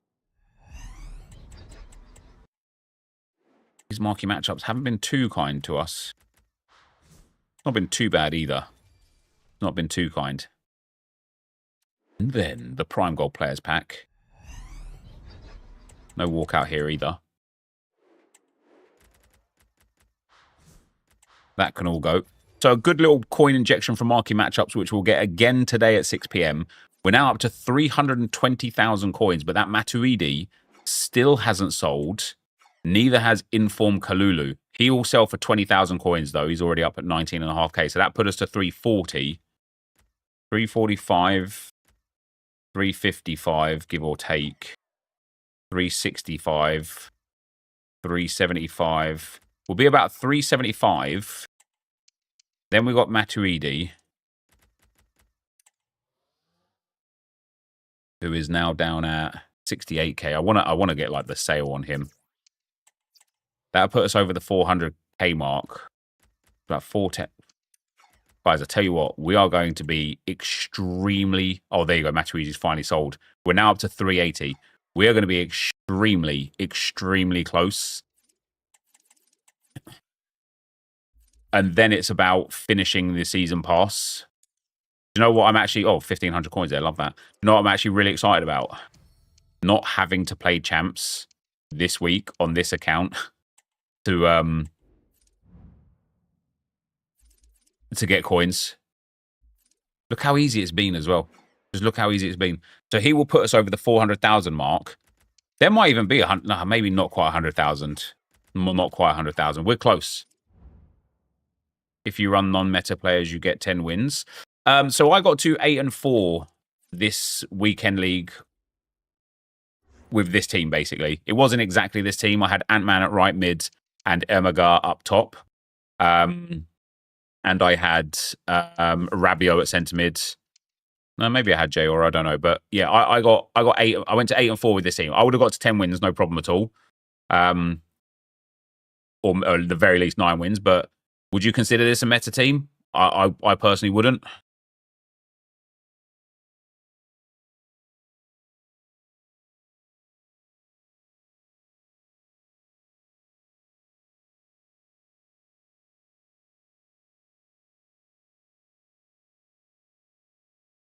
Yeah, so had some extra time on my hands due to a bit of ill health, and I've been rewatching the old Minecrafting videos on YouTube. Proper journey down memory lane. Do you know what, Tommy? First of all, I hope you recover and get better soon. Second of all, there's so many things I did and so many things I'd love to do, and not enough hours in a day to do everything. And that's sad, isn't it? Having to make, or not having to make the right choice, getting to make the choice of what you do it's so difficult. It's so difficult to know where to put your time that gives you the most value. That's a fun team. Yeah, this is a super fun team. this is a super fun team. Plenty of people out there getting rank 3 with the Evo past and present team. Yeah, precisely. I wonder if there's actually any Prevos that we've got available right now that I can pop in. The Registrar. Oh no, it's Hawk Tour. No, I've got nothing going. Nothing. Oh, we sold something. There we go. Kalulu sold. So we are over 400,000 coins now. This is Season Pass to Glory. So initially, and Josh, we might have to revisit. So initially, what I wanted to do with this account was make 500,000 coins as quick as possible and be like, for everybody that was like dismissing this paid Season Pass, here's how easy it is to make 500k. It took so long to get to that first 100,000 coins that I said to Josh, maybe not, because it might take until next weekend's Weekend League. But actually, now that when everything on the trade pile sells will be about 50k short, I could probably go and play like a few more fodder things around, get a few more SBCs in, and with whatever comes tonight at 6 p.m. as well, like marquee matchups and stuff, I could probably have 500,000 coins by like tonight. Yeah, well, this wasn't a fresh account, but it was an account where I deleted everything everything went, and all I left was 10 coins for the 10 coin pack. That's it.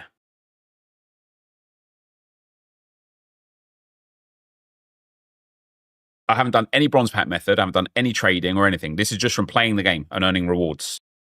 And so then I said to Josh yesterday, I don't know if I'm going to have 500,000 coins until next weekend's Weekend League, which I understand now is actually like tomorrow when it comes out, but I probably wouldn't be able to do it until the weekend or beyond. And so the idea was going to be like getting the 500,000 coins, opening the Season Pass, completing the Season Pass, and then making a video on like how I completed the Season Pass for free. But now, Josh, I don't know if you're still here, but now I'm sitting here thinking, if I just work hard today to get up to 500,000 coins by after 6 p.m. today, maybe we just get this out this weekend, because I think that's a good time frame. And then it gives people time to do everything that I did. Worst case scenario right now, I'll get the 500,000 coins by the time I get Squad Battles rewards, which I haven't played any Squad Battles yet either. What's up, Bergie? How you doing, man? What do we have? Let's be realistic. 6, 7, 8, 9, 18, 19, 20, 29, 34, 37, 39, 40, 41, 42, 43, 44, 50, 56, 60, 65, 70, 73, 76, 77, 78, 79, 80, 81, 82, 83, 84, 85, 86, 87, 88, 89. There's about 90,000 coins worth of... Siri, stop. There's about 90,000 coins worth of stuff on the trade pile if it sells.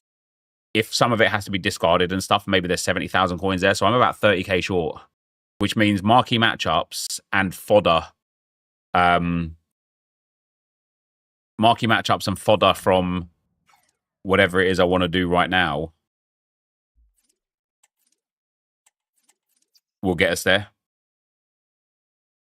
See, if I went and did Rush and got this fodder, I'd be able to do like another 85 or 86 rated squad, maybe 2 on an SBC. If I also went and did the Team of the Season League 1 Cup, see, this fodder isn't even that great. There's less packs here. Rush is going to be the play. And then there's not much else for tradable packs. Yeah, I've just done marquee matchups now. Obviously, we get a new marquee matchups today. That's an untradeable pack, so I'm not really interested in that.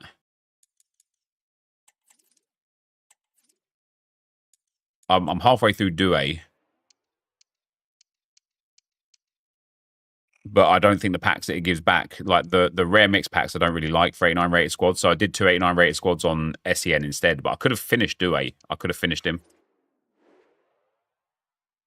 Which would have been quite mad, wouldn't it? On an account that I've only played like a very limited amount on.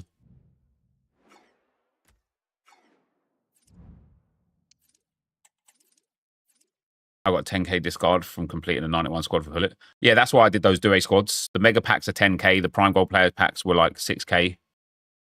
Worth doing the icon. But well, I don't have any fodder left anymore. So the club's pretty empty now, apart from the starting 11 that I've got, and like what's on the bench.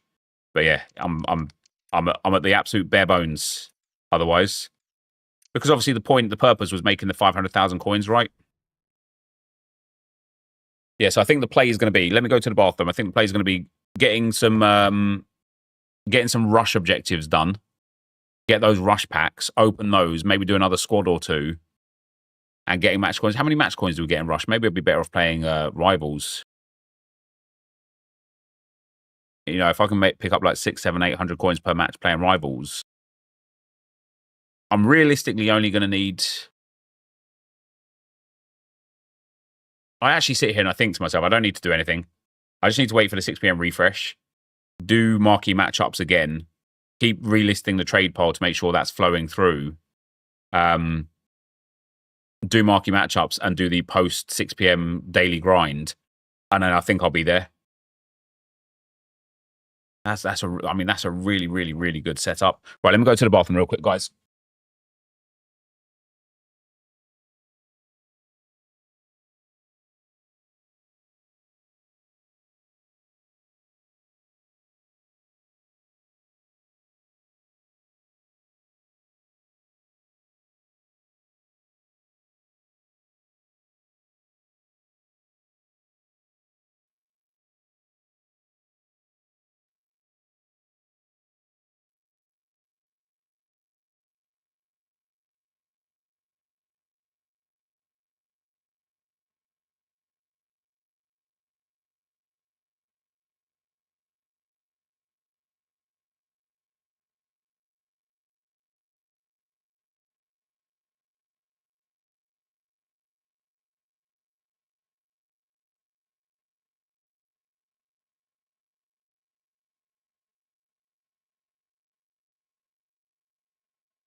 Hello. We're cooking tomorrow for the Arsenal past and present, mate. I'm gonna have to get back on the Arsenal account and freshen up on there and stuff, aren't I? You know what I mean? Gonna have to manage it. Come on, some of these players bloody sell, please.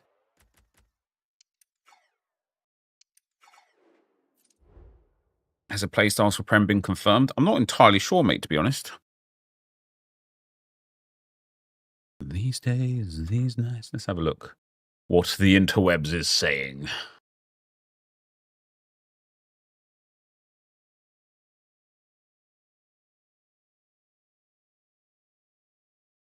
That's a real Miles Lewis Skelly card, guys. Then that's insane.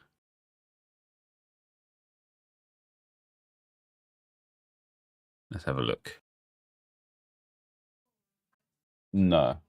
Yeah, pose, please. Yeah, thanks. Yeah, please. So this is the official Elanga card. Bit of a boring card, isn't it? What else have we got? We've got the official Bruno Guimaraes card. That looks pretty sick card, to be fair.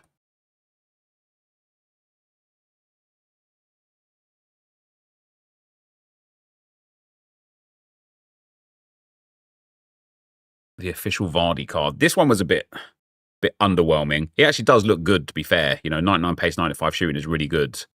Low driven, quick step, and power shot plus. Like, why power shot plus, you know?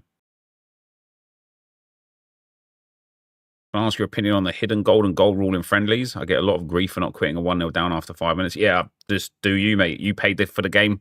Play how you want. I think golden goal is stupid, personally. It doesn't make sense in my mind why people want to play a game mode to get the stuff as quick as possible, to open it, to not use it, to just have it done. Like, it's just, yeah, like I'm not a big fan of golden goal.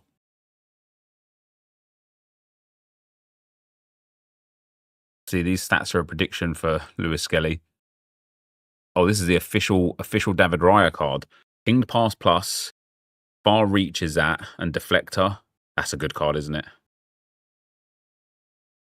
Because completing everything in this game takes 20 hours a week. That's why. So do you know what, Slicky? Just don't complete everything. Like, just don't complete everything.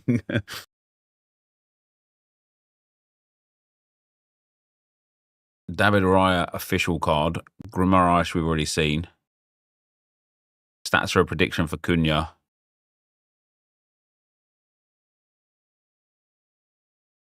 Haaland's coming. That looks to be a really good card. First touch plus is pretty decent as well.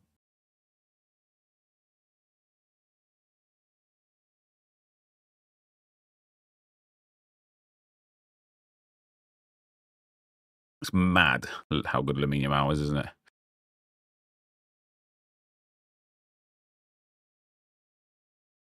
Yeah, they removed the Evo from yesterday because supposedly, let me go back to yesterday's video actually and see. Supposedly it was giving an overall dribbling boost, not the intended dribbling boost. What was it called? Did I already look at the Evo? Was it that one, the lion mentality, was it? Is that why, so it's giving dribbling plus 10. Was that not what it was supposed to give? What was it supposed to give?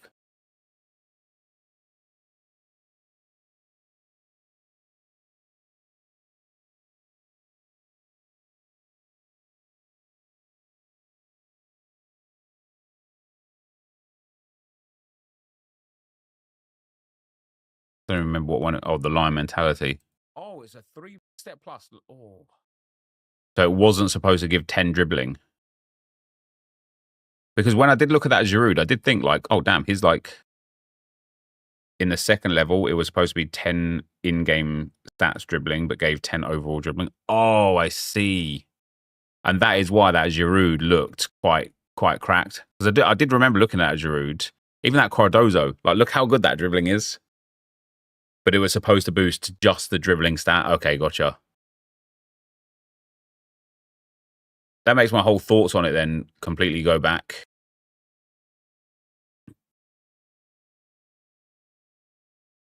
Where's the Giroud that I looked at? Yeah, here we go. Because those stats are quite crazy, to be fair, for Giroud. And I did remember looking at him and thinking, for an 88 rated, that's quite banging, to be fair. Like, insane shooting, decent physical outside of stamina, which is fixable, and insane dribbling outside of agility and balance. But for an 88 rated card, like, you know, imagine that 99 pace Evo comes back for a +2. Why does it matter if it gives +10 dribbling? Just leave it. I guess it just made, like, overpowered cards like this. If you look, all the other levels are all in games. It matters because you get something different for a paid Evo. Not about overpowered. Yeah, I'm you know, I wasn't like overly like positive or negative about that that evolution. Thanks, babe. Oh, no, that's all right, thanks.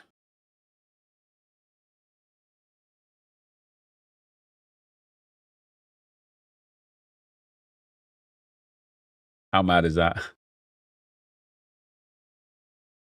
This is what Lamine Yamal looked like at the start of COVID. Oh my days. That was only what, like 4 years ago? 5 years ago? That's ridiculous, isn't it? That is ridiculous. Look at the score. What was the score? 4-0 Barcelona, yeah. After 26 minutes as well.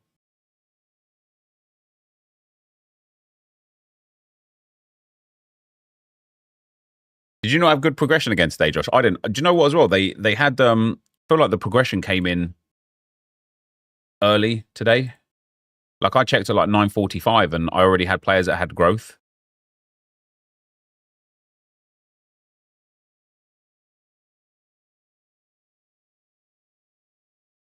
Yeah, nothing changed. It was supposed to be 9:30 yesterday and there was an error. Oh, okay.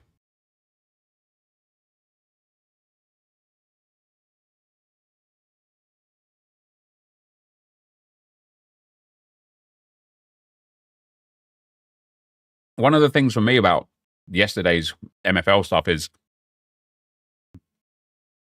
I struggled in games. I struggled a lot.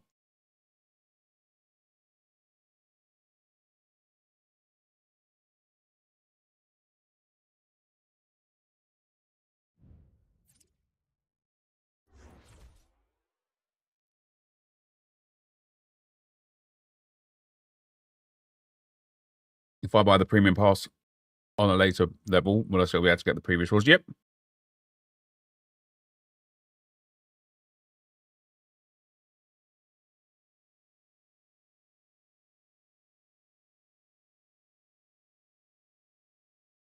What did you...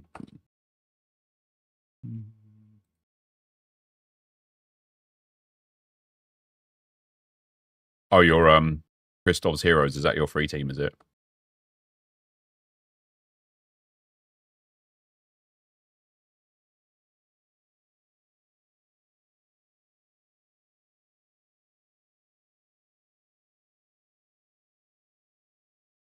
Hey, there's me at the bottom.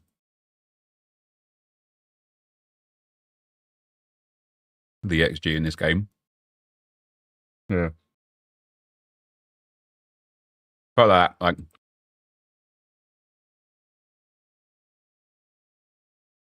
I don't even know if I had that much XG here. Yeah, look at that. He had 1.93, no goals here. I only had 1.09. I wasn't the better team by far, but enough to the point where I'm like, damn. I got outplayed.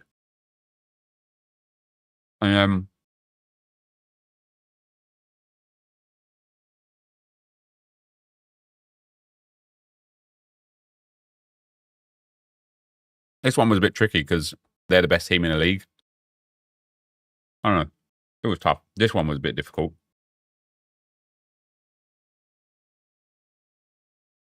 1-1 with Hiroshima FC.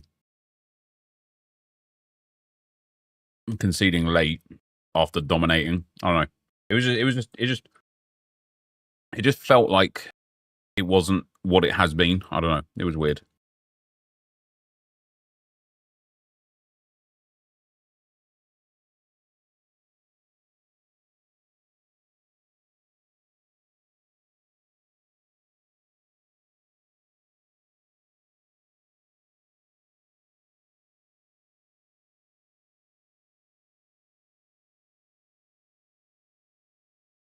do you think of Peralta?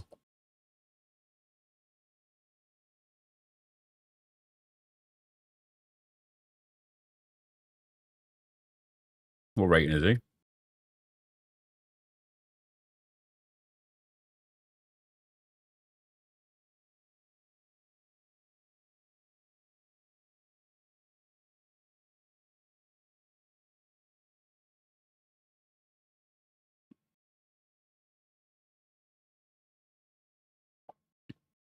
I just don't know how valuable dribbling is. If he had 90 passing and 84 dribbling, I'd probably be well more about it.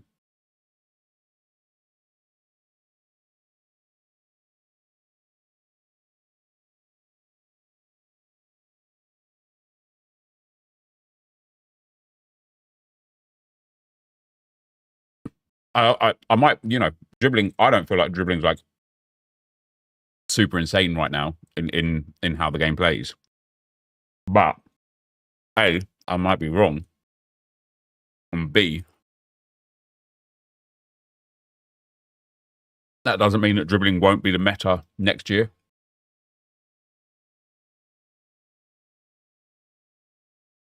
Next season, should I say, not next year. 93 rated cards at 16k, it's crazy. Mate, my players won't even sell.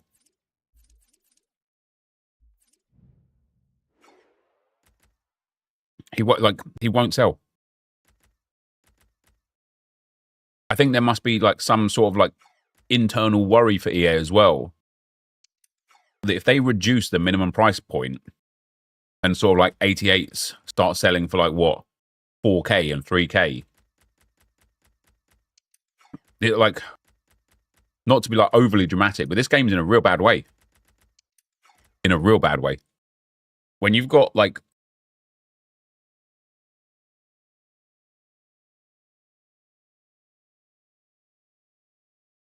even that 96 Mateo and that 95 De Mornay, look at their prices.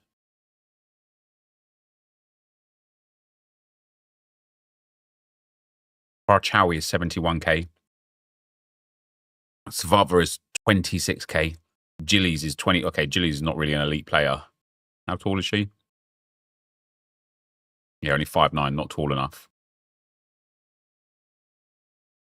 96 Stein is 145k. And this card is unbelievable. 4-star weak foot, 5-star skill moves, but that dribbling is insane. Like engine chem style on him. Like we've already hit silly season.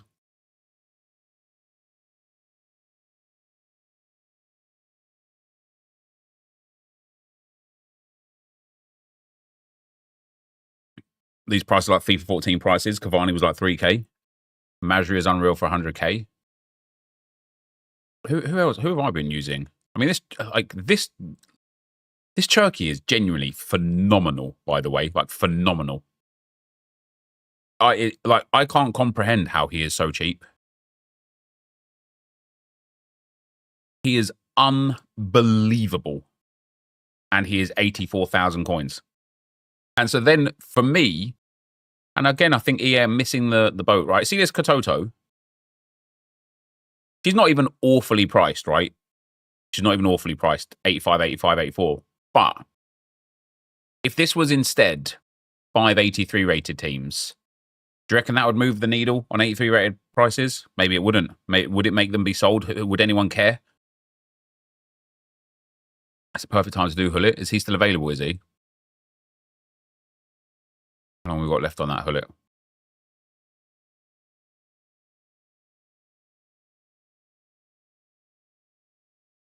He's down to 1.7 million. And that is the other thing, isn't it? What was he for a price? Has they got the price of the SBC here? For nearly 5 million when it started. Now it's down at 1.7 million. And this again is, and I'm going to do this in air quotes, the problem. Because now everyone can go and do this Hullet. And I can't explain to you how many Hullets and R9s I played in the weekend league just gone. But now, because everyone can have this Hullet reasonably easy, who cares about Stein? Who cares about Tillman or Taylor? 90. This card is insane for 28k. And then, yeah, then when you look at the Evo prices and stuff, that's where it frustrates me. Is there any paid? Where's the 25,000 coins for this boost?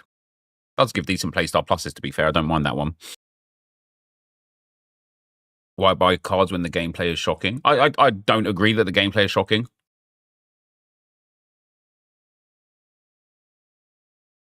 Nep just wanted to let you know, new followers need to wait 30 minutes before being able to type in a chat. I did it for the Battersea Dogs pedigree brand deal. I will change it. The question I suppose I have, which I don't think anyone has the right answer for. People will have answers for, but I don't think anyone has the right answer for. The question I have is, how do we fix the menu situation? The gameplay is beyond shocking. Yeah, but again, I just absolutely disagree. That's not me saying that I don't get frustrated with the game, because I do.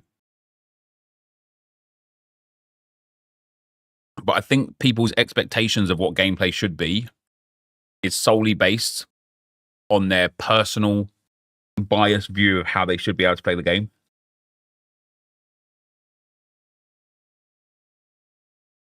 I also think that I don't want to throw shade here, right? I don't want to throw shade. But remember when people thought that... What the fuck was that game called?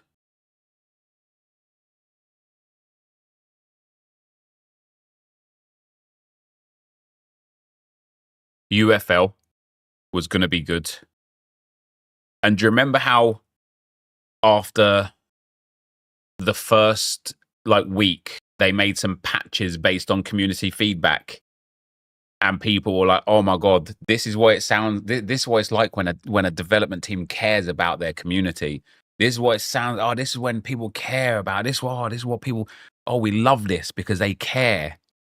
Sorry, who still plays UFL?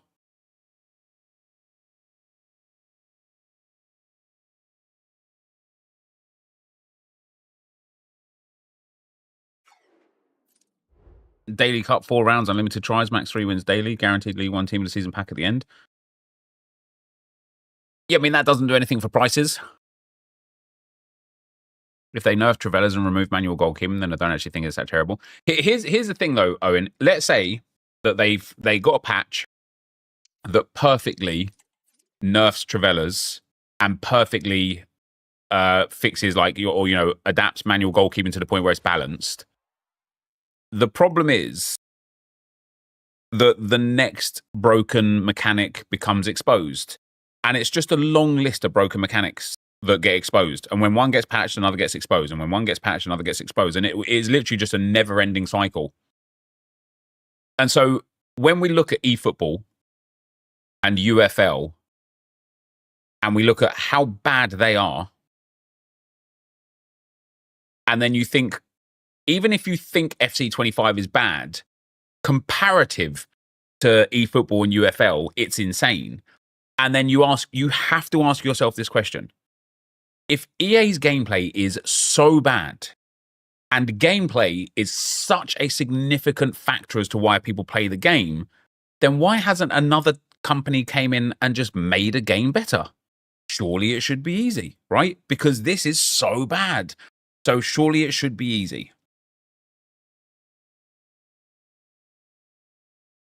Am I going to play rematch in June? Yes. I didn't get the beta in the first time around, but I will, yeah.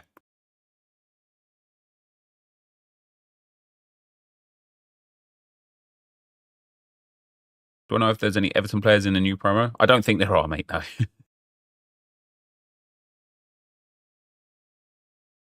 don't think gameplay is actually too bad. People just disregard the constant bitching I do about it on Discord, please, and never get through. Well, that's the thing. Like, in the heat of the moment, people get frustrated and they speak out on the game. I do it, you do it, we all do it. Nobody is kind of like innocent to that whole, like, you know, you misplace a pass, you make a bad choice, and then you just sit there and blame the game. I do it all the time.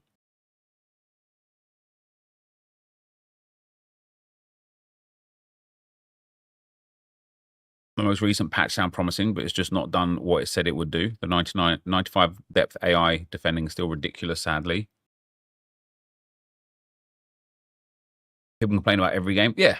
And the thing is, like, the better you get at a game, the more you recognize the problems with the game.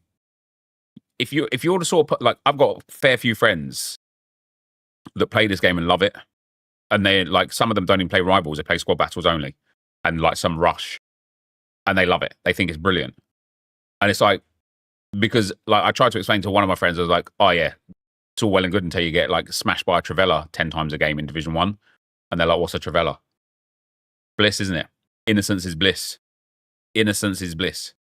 Because they don't even know what it is. Even if somebody scored it against them, all they would do is be like, oh my God, what a goal.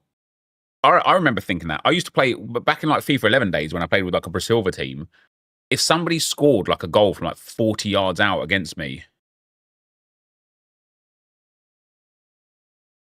I'll be like, that's insane. Ignorance is bliss. Innocence is bliss as well in this regard.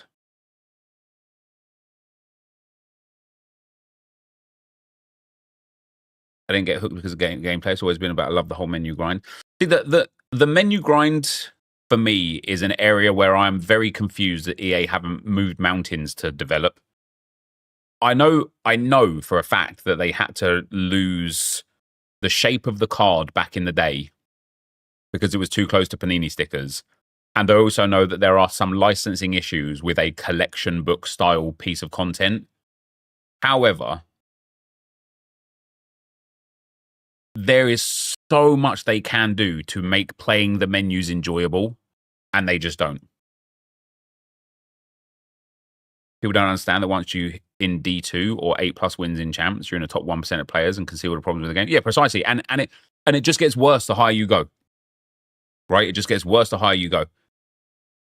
But the sad, not the sad reality, the actual reality of playing this game is that it is, and I'm going to minimize how good players like Orzio and like Harry Hesketh and stuff are, but it is all about pattern recognition and decision making.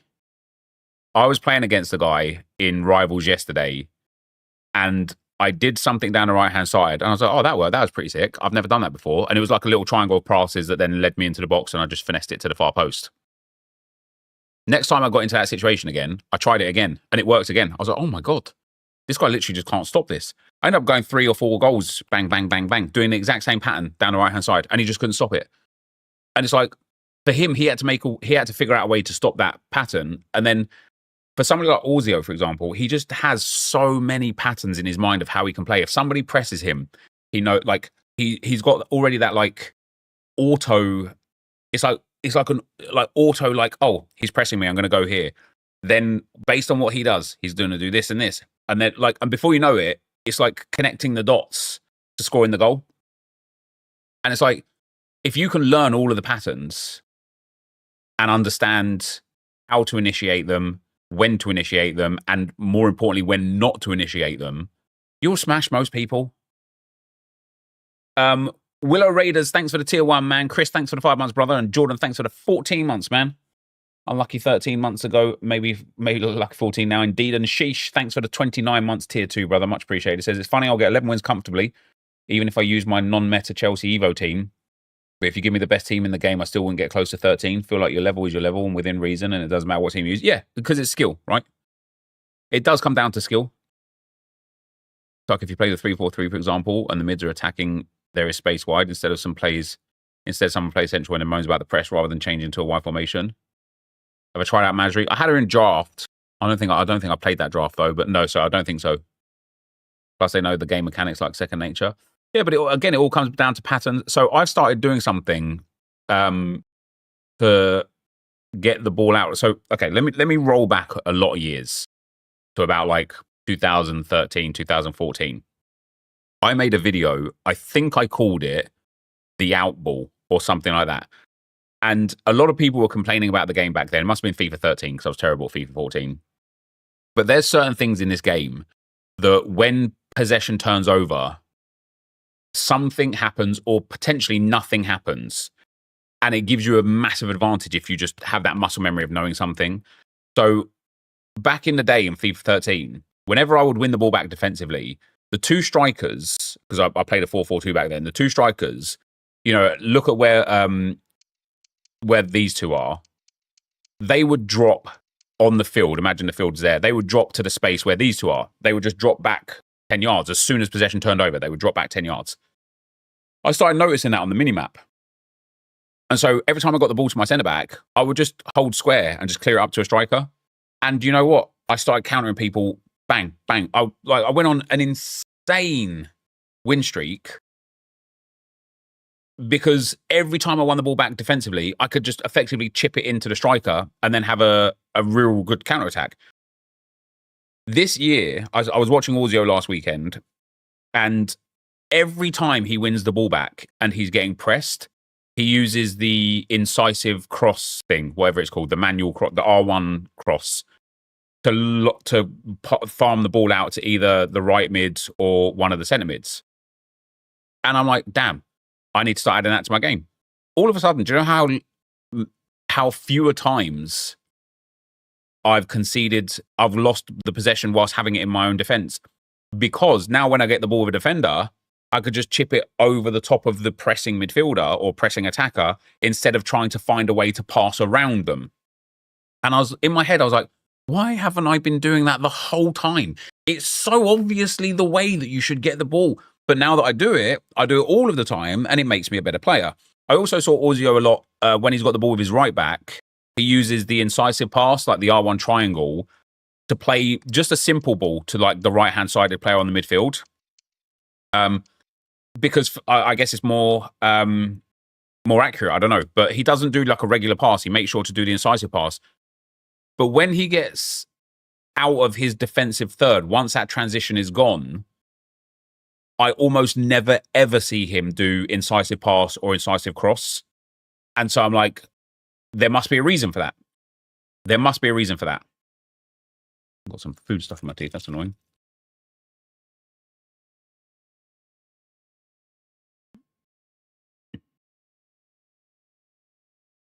Every game I play ends up 7-7. Too many goals, not realistic. But on the flip side, if it was ending up 0-0, you'd be like, this game's boring. Nobody can even score a goal, right? Like, I get it. Balance is key for sure. But if you're conceding 7 goals every game, maybe just get better at defending. Maybe. Let's go and play a game with this team, actually. I'll show you how I've been playing with this team. I'm not in a high division in Rivals. I'm only in Division 5, but I don't do that because of the power of it is so messed up. Whenever I put 3 bars, it just gets chipped 2 meters. When I put 1 bar, it goes 30 yards. It's just random. Well, the incisive one isn't, though. That's the whole point. Is like it's accurate, like it's accuracy for you, isn't it? Especially if you've got like Hatto's got long ball pass plus, and it makes his way better.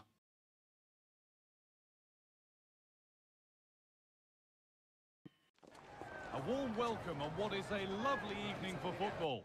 I'm Guy Mowbray, and I'm joined by Sue Smith for commentary. And the focus here is on division rivals action. Oh, I've already lost the ball. From this one, Sue?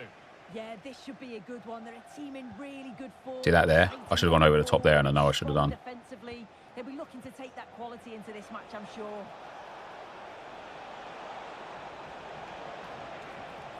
Offside. Surely he was offside, no? Brilliant. Quality goalkeeping to deny what looked a likely goal. Here's how the home side lines up. Yeah, looks like a Brilliant. conventional 4-4-2. Love that for a pass. He's got tiki-taka as well, has he? Anymore, but it should give them a really stable platform both in and out of possession. This is how the visitors start the game. And it's on now. Great save from Pazvir there.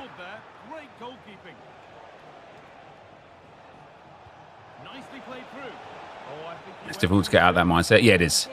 I make a lot of mistakes, and whilst I'm making the mistake, I'm like, oh, God, that's a mistake. It's a landmark game for him today as he brings up a half-century of matches for the club. Oh, that there wasn't for him. Never mind. I think think you know what you're going to get with him. Certainly plenty of effort, and he's not one to shy away when the team are struggling too. Turned out to be a great bit of business bringing him in. Not quick enough registering that there. Zidane. And they need to be better on the ball than that. Muller. Oh, a great chance. Delightful football, that. And there it is. Good passing in the box there. Always looking for that low driven now rather than the finesse, and that makes a big difference with how I play in the box, looking for like a simple pass to a guy below driven instead of trying to farm a finesse from like 30 yards. Something could happen from this. And that's where it ends. Oh, that's superb technique to get past. Looking to put the cross in.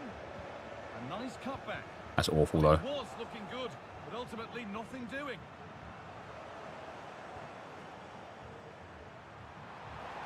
Press pass there again. Never mind. Break up the play. No need to stop the play. On they go. How much advantage does one man need? That's crazy. Free kick to be taken.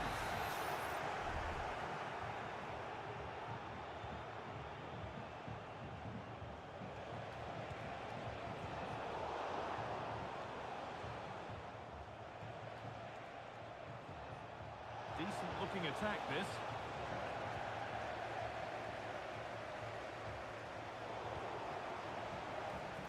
Jorginho. He's beaten his mark. Oh, that's an effort. And the keeper's done really well to keep that out.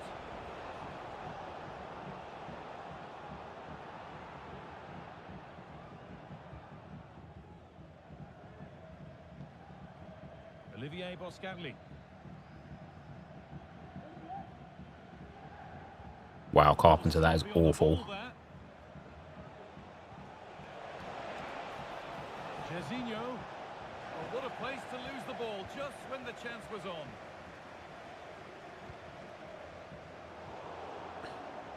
This guy's high press is absolutely doing me in, to be fair.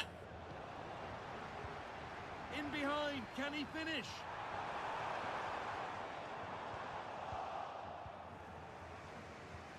Both sides having a hard time keeping the ball at the moment. Always done well to get past his man. Beautiful goal. This Ant-Man is very, very, very tidy, man. Further in front. What a position to be in. A chance to get something going here. But not the end result they wanted from an encouraging position. Bit of a squeeze on here.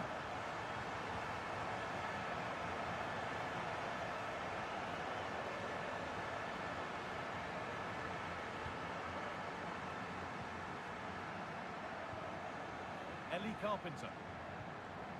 It's a lovely ball. Thought she had incisive pass plus. Oh dear, an errant pass to say the least. Now it needs a good ball in.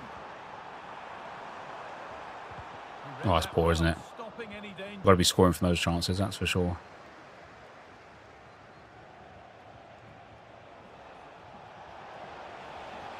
Dumfries. Good deep. And it crosses the line for a corner. That'd be a goal. Comes in. Save. He's done really well to keep that out. Carpenter.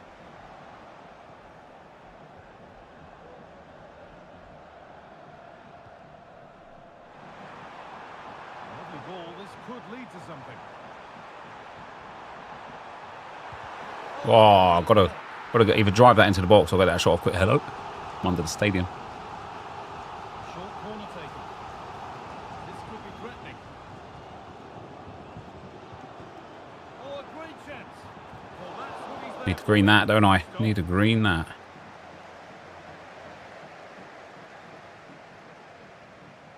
Dumfries.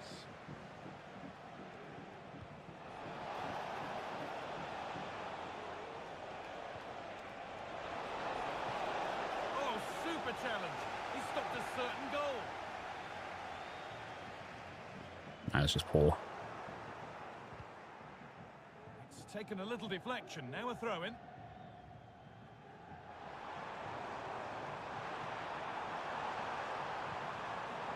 Muller. Muller! Oh! Oh, how's he got that double save out there? Like David Raya-esque, isn't it? Behind it goes for a corner. And they decide against playing it in. Good work to recover possession. Could be. That should be the half. And that's going to be it for the first 45 minutes.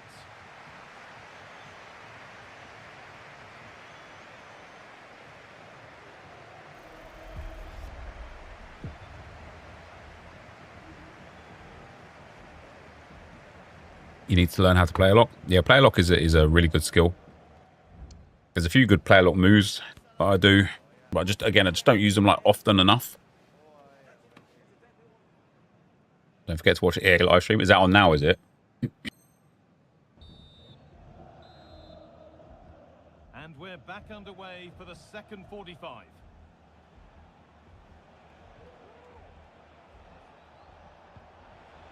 Zidane. Dumfries. Decent move looked to be building, but that's it for now.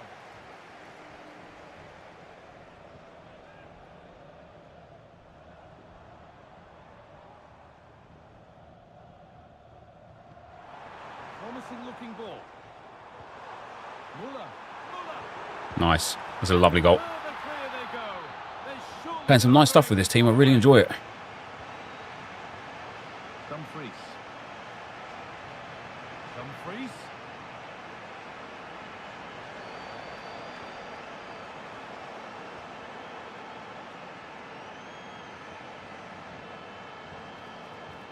Muller. A play lock there would have served way better, that's for sure. Jairzinho. On to Dumfries. And the work pays off as they get the ball back. Carpenter. Oh, Carpenter.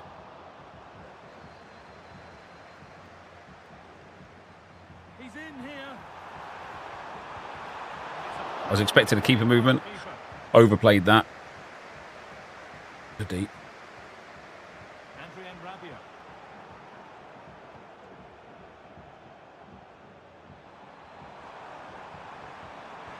The approach play looked Just the encouraging, truth. but good I want to defending enjoy the stop game. I it. truly like the SBC Looks a good ball. menus, but this gameplay is like grinding your teeth. It's so random luck based to a true skill gap. See, I just disagree. If there was no skill gap on this game, there wouldn't be the same players being pros. People wouldn't consistently find the same rivals division. Generally speaking, people wouldn't consistently finish on the same amount of wins in champs. Could take things Like, forward a notch here. I just don't agree at all that there's no skill gap. Muller. Oh, crucial tackle. I just think people refuse to accept the fact that the skill gap is not an understanding of how to play football, which is what I think people want. And that's fair, right? It's a football game. People want to think that the skill gap should be, if I aim a pass at somebody, because in my mind that pass was good, that pass should be good. But the reality is, Muller. this is a video game, not real life. Goalkeeping. That's what he's there for. You've got to learn how to play the game, not learn how to play football and hope that that's good enough to make you good in a video game. Oh, could be a chance here. The assistant's flag.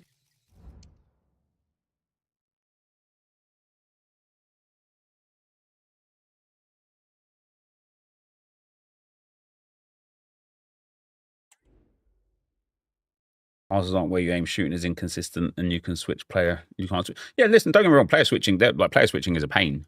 It really is.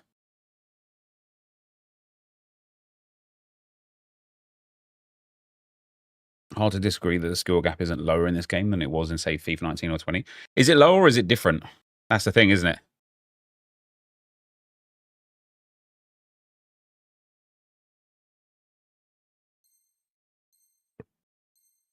That white kit looks gorgeous. Yeah, where did I get this from? I got this from like an objective or something. Can't remember what it was. But it's really nice though, isn't it?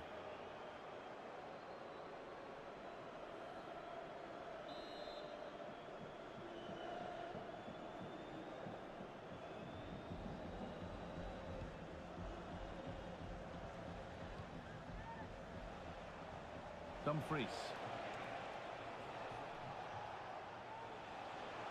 Dumfries.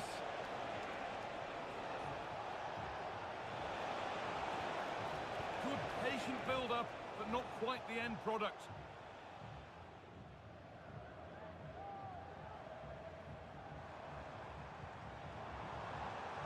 Gerd Muller.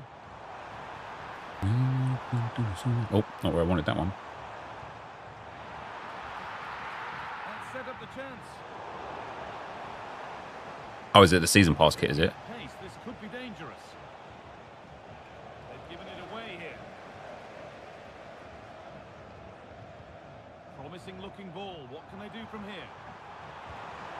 A bit nice, wasn't it?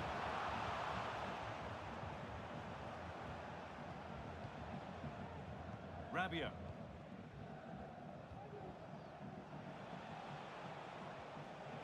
It's sloppy in possession.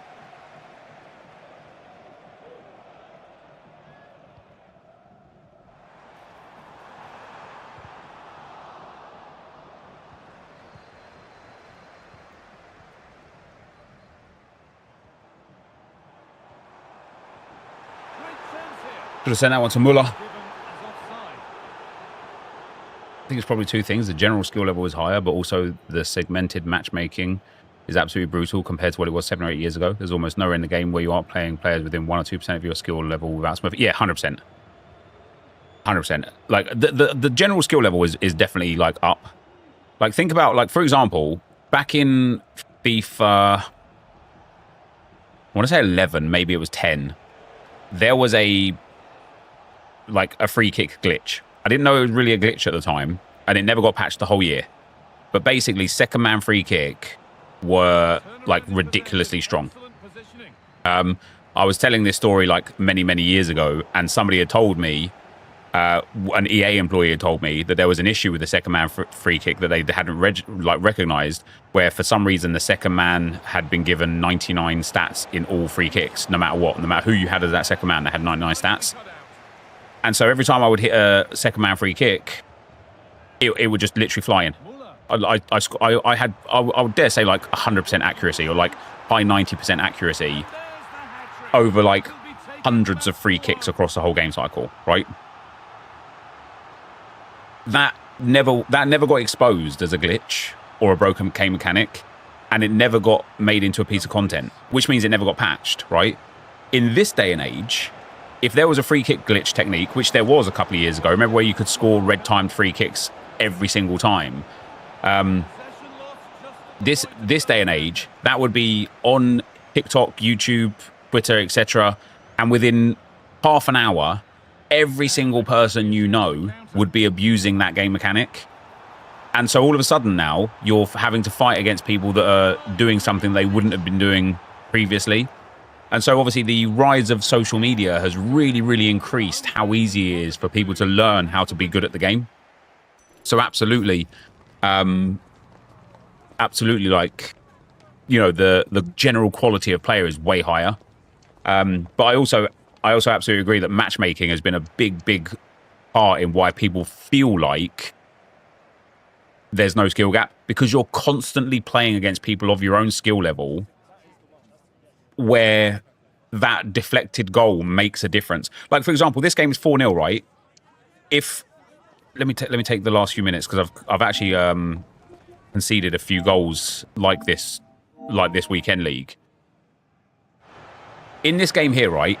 If this game's 0-0 right now, because we're evenly matched and like we're both going at it, and we get here and I win the ball back here, and let's say something transpires from here where I try and clear it and it bounces back in or something, and I lose the game 1-0, I'm looking at that moment thinking, it's fucking scripted game, man. Like, it's so lucky. There's no skill gap. It's all about luck. Like, do you know what I mean? Like, that's how I feel, because the thing that it was literally luck or RNG or, you know, randomness has decided the game.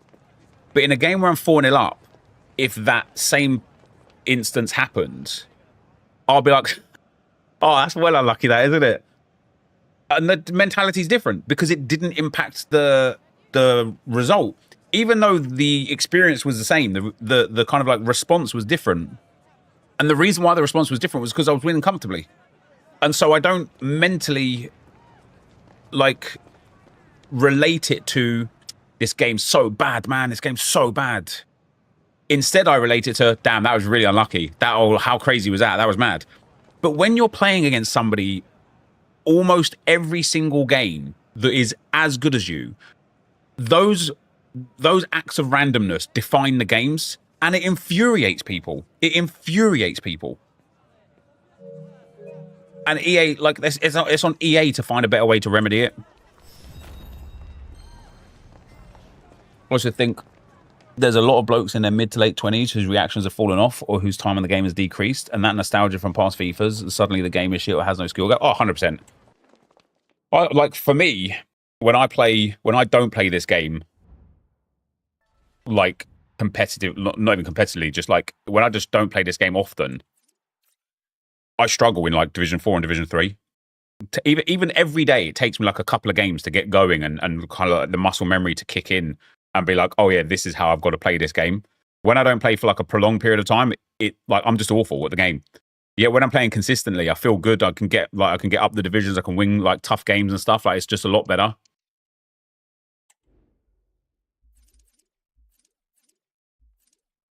Oh, 8 items sold. We're up to 423, baby.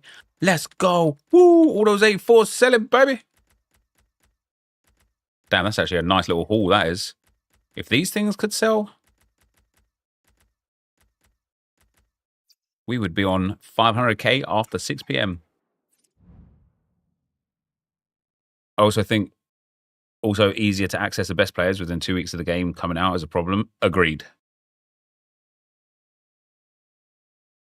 My main issue with this game is tacklebacks that can define your game. But like, and listen, you're talking like, I'm going to say this as somebody who bitches and moans about this game like the rest of them, right? As good as anyone, I bitch and moan about this game. If a tackleback is consistently causing you to lose games, then learn how to be in a position, like, get better at the game, basically. Learn how to be in a position where you're not kind of like relying on tackling somebody as a definitive moment in the game, right? And that's just like, that is just a reality of the situation. And I defend so bad that I'm constantly relying on like last-ditch tackles and last-ditch like efforts to get the ball back. And then when it doesn't go my way, I'm like, man, this game, man, is so shit. I got that tackle in, or I read that play, I should have intercepted that one, and I end up conceding a goal. But the reality of the situation is if I'd have just behaved differently 10, 15, 20 seconds ago in the game when I lost possession, if I didn't rush to try and get the ball back quick, or if I didn't like second man press, or if I didn't pull a defender out of place, I would never have been in a situation in the first place where I'm resulting in having to make a tackle, right? And again, it like, I know people don't want to hear it, so I'm not going to like drill it in over and over and over, but ultimately it comes down to your skill and your decision making. It's like everything is based on your skill and decision making.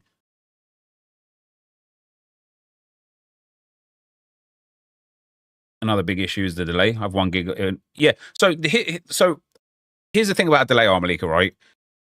I started the Division 10 to Division 1 Road to Glory on PC, and I cannot explain how absolutely horrific playing on PC is. Like, there is delay. Like, every time a game kicks off, the player's short. So and I'm like, this is going to be hell. It's just going to be hell. Because I feel like I'm playing like half a second delay, and it makes a whopping difference when you're putting in like 20, 30 button inputs, or even more, like, what, you probably like 5, 8, 10 button inputs per second. Half a second delay all of a sudden makes a significant difference.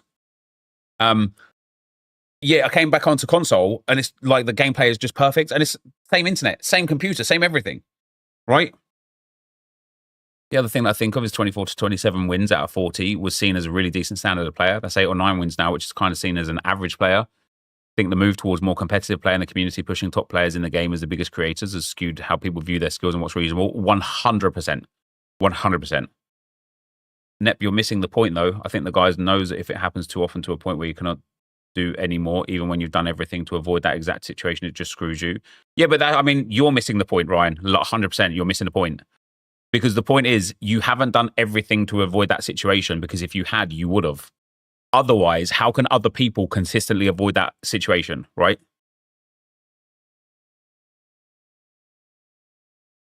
that's a surprise because most everybody who's experienced his PC gameplay is far and away ahead of console. Yeah, when I watched Nick 2080, he enjoys PC gameplay. The menus are smoother and it looks nicer, but it plays worse. You need like a beast PC and hours on the settings to find the perfect balance. Game is badly optimized. Yeah, and I just don't care to. Thanks, Vava. Tried her. She's insane. Yeah, I tell you, from these players here, I tell you who are like, this man right here is insane. What's he got? 45 goals and 40 assists in 50 games. This Muller SBC, I can't explain how good this card is. And do you see him in anyone? Like, he has literally got power shot, finesse shot, and low driven shot plus with a 5-star weak foot.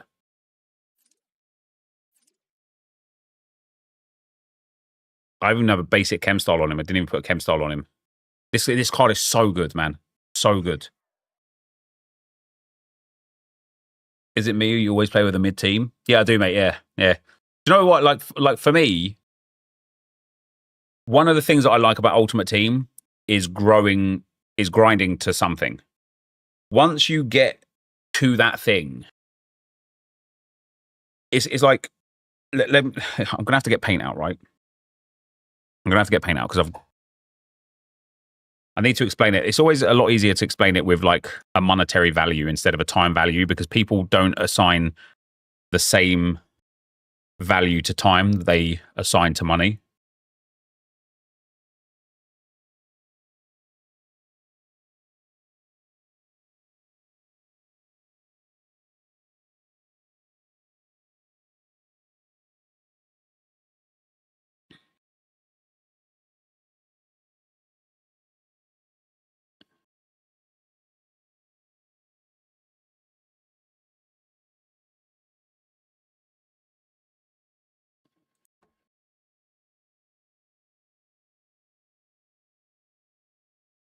Hold on, bear with me.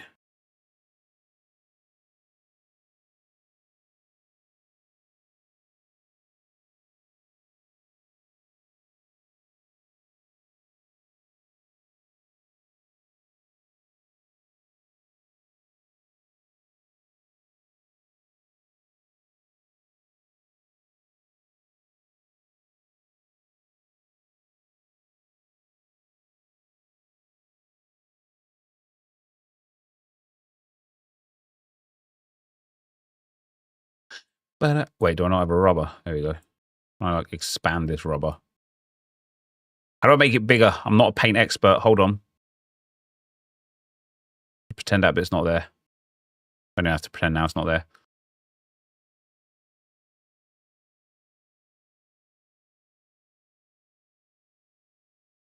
Right. If you woke up tomorrow morning and I said to you, you can earn £1 million in 12 hours of work, but to earn a second £1 million, you needed to work for 120 hours. No, let's even make that even more. We need more. We need more. Delete this crap.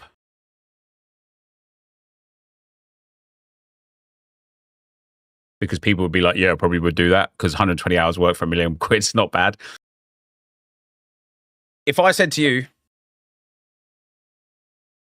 for your first 12 hours of work, you'll earn £1 million, but then you have to work 1,200 hours before you earn another £1 million, would you be like, yeah, I'm well up for that? Or would you be like, do you know what? I'll do the 12 hours work and then I'll probably just stop. That's why I have bad teams. That's why I have like average teams, because there is value in this. There is not value in this because I know that this exists. You would work 1,200. Yeah. So let's.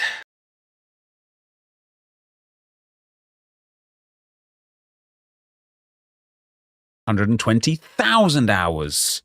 How about that? Then you wouldn't do it, would you? Then you wouldn't do it because then it's like under minimum wage at that point. This is my reality with Ultimate Team. You wouldn't do this bit here. You'd be like, do you know what? I will just settle for this. Right? And that's why I never have the elite teams, because to get the elite teams, it's this here. And I just can't. I can't bring myself to do it. I can't bring myself to do it. Is like, it's just not worth the time. This is worth the time. And so what I want EA to do is find like a middle ground. Do you know what I mean? Where it's like, you know, like, I don't know, you just get, it just doesn't get exponentially more challenging. I just wish they would find that.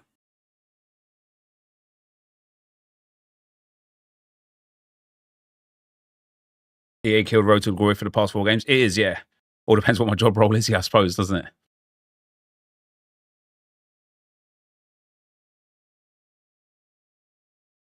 Don't you have more time to do it than anyone else, though? Don't you play this game more than the average person?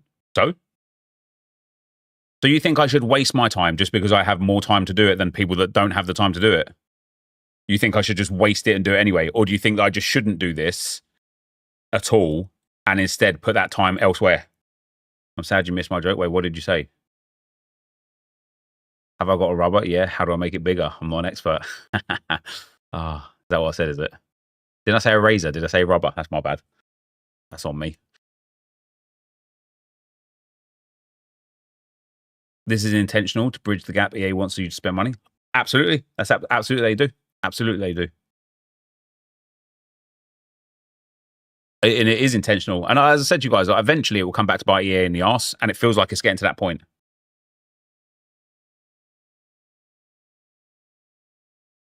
And so that's why, like, with this account, well, this account here anyway was more about earning the 500,000 coins to be able to buy the season pass on a fresh account.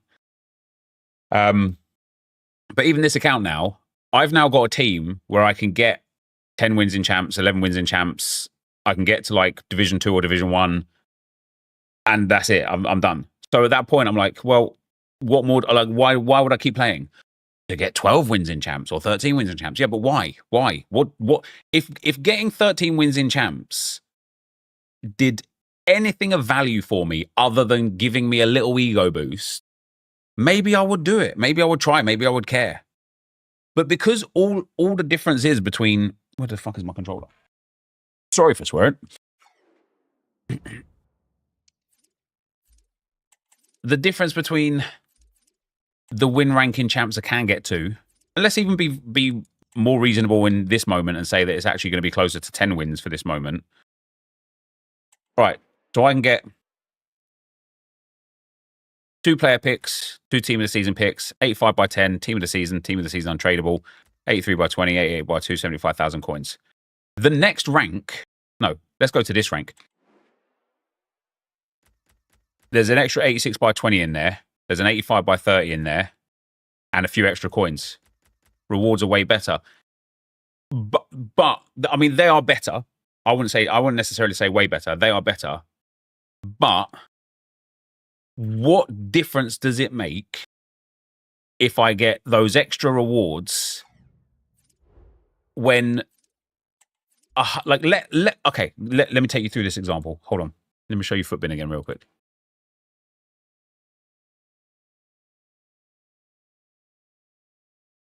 If I get the rewards I normally get, I'm going to be able to afford every single card except for Barcola, Dembele, João Neves, and Pacho.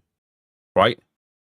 If I get rank 2 or rank 1 rewards instead, I'm still going to be in the same boat. I'm going to be able to get every single fucking player except for Pacho, João Neves, Dembele, and Barcola. So by getting a little bit extra rewards, I don't actually gain anything. And that's my problem.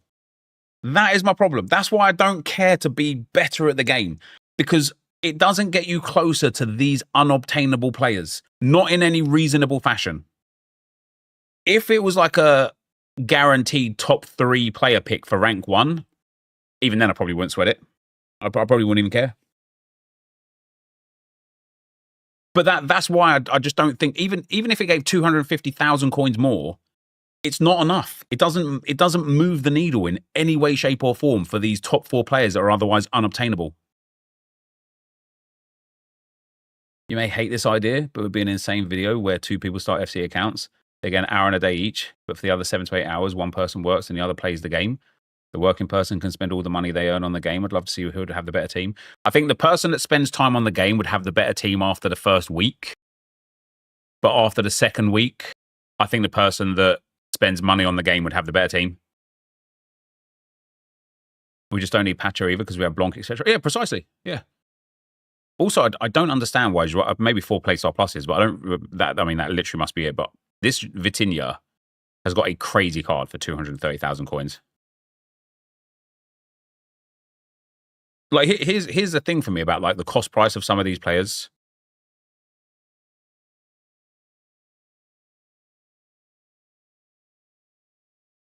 Why is he 1.5 million coins more expensive? He's different. I don't doubt that he's going to be very good. But do you think if you get 10 wins and have Vitinha, that you would get 13 wins if you just had João Neves? You just wouldn't. You got him red. Vitinha? Yeah, I turned him down. Wait. I got Vitinha red? Did I? No, I got Boscagli and Pazvir.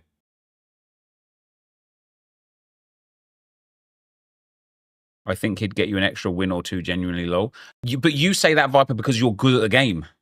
Somebody who's getting 10 wins does not know how to extract value out of João Neves over Vitinha. They just don't know how to. And if they did know how to, they'd be able to get the wins anyway with Vitinha.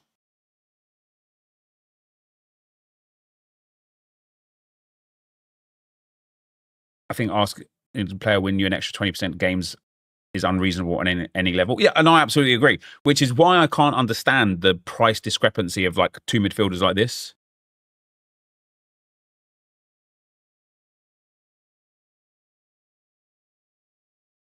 The difference in play styles. But if you so again, if you just make suboptimal choices, play styles just don't go so far. About marginal gains. Yeah, it is about marginal gains, but yeah, I mean, I'm saying the same thing over and over, but I don't think I would pay 1.5 million for a marginal gain. In fact, I know I wouldn't pay 1.5 million for a marginal gain because I get to the Vitinha level card and I never go for the João Neves level card because I just don't think that discrepancy is worth my time or my coins. And so I end up playing with teams like this, getting by to a reasonable level and just kind of being happy with that. How far back would you row it, though? Højbjerg over Vitinha. Well, I mean, look, I'm using Ufren and J. Oro. I think Ufren is like 12k, right? There's 17 there. So, like, honestly, yeah. Like somebody just said it in the chat, actually. Not Fluffy said, marrying your playstyle to the right tactics and player profiles is the answer. That is absolutely fucking bang on. Doesn't matter about what player is worth anything. Like, let's take Højbjerg. Let's take Rabiot, right? If you're somebody that loves to pass a lot through the lines and uses a lot of quick passing and stuff, Rabiot is going to be absolutely insane for you because he's got Tiki Plus and Ping Pass Plus. Just really good. And he's got like really good like passing stats or whatever. If you're the sort of person who loves to dribble with their midfielders or whatever, having someone like Rabiot is going to be horrendous because I suppose he's got technical, he wouldn't be that bad, but he just doesn't have like, he's too big, his frame's too big, he just doesn't have the like setup for it. If you're the sort of person that hits long shots with your midfielders, Rabiot's banging for that because he's got finesse shot plus. But if you're the sort of person that really likes to drive with your midfielders and get to the box before you take a shot, Rabiot's not going to be very good for you. That Emma guy's, yeah. So Stream said to me, he was sick. So I did him on this account. He was so bad, man. He was so bad. He's got 5-star weak foot, and he's got some good play styles and playstyle pluses, but he's just so bad. You got 13 wins with him. Listen, if he works for you, I'm like, well done. But I hated him. He looks amazing though. He doesn't play amazing. This guy here is the biggest surprise for me. He is unbelievable.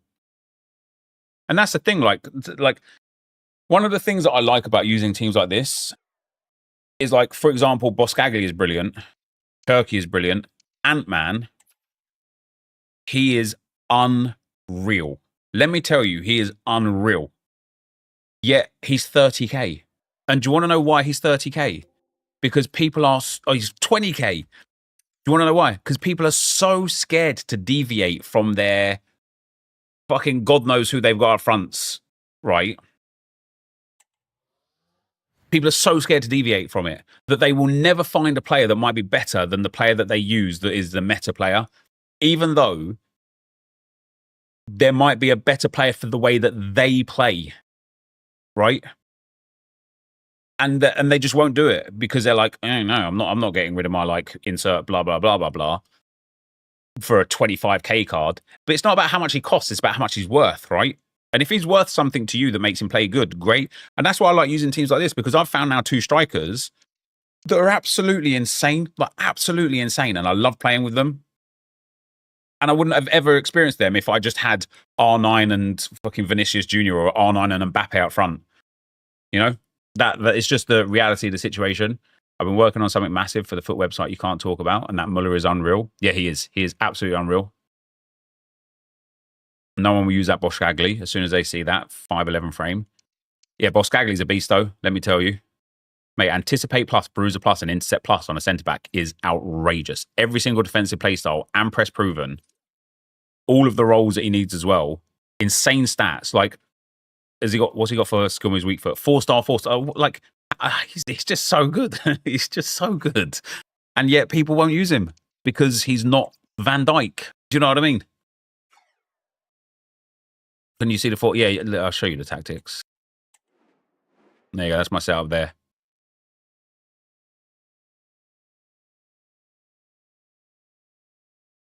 And Alex Stein with B team because Cup final Sunday. Damn. Wait, you can change those lineups though, right? Unless you got it in All-Star. But he's 5'11", not taller enough. Why does he need to be tall? This isn't FIFA 20. This isn't FC 24. Right? FC 24, I would agree with you. 5'11" doesn't cut the mustards. This is FC 25, man. People don't use that big man meta anymore. We don't have, like, you don't see the target man up front being the things that people are like flipping the long balls up to. It's not the way the game's played. 5'11" is more than suitable for a centre back.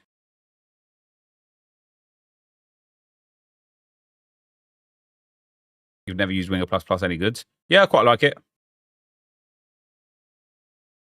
Why Pasveer in goal? I just don't have another goalkeeper. Any of the EPLO players worth a try? No, I think they're all horrible. How tall? I don't think Hatto's very tall either, to be fair. 6 foot.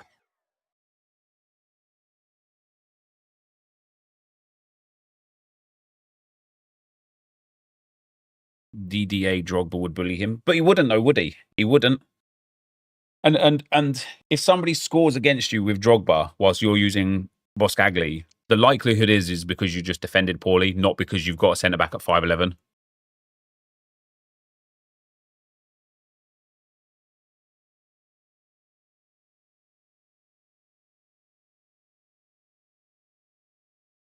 Played enough to get a good feel for the patch yet? Yeah, I think I'm on 95 depth, actually, but yeah, like, I haven't lost a game in, well, that's not true. I've lost 4 games in champs since new patch, but otherwise I haven't lost a game.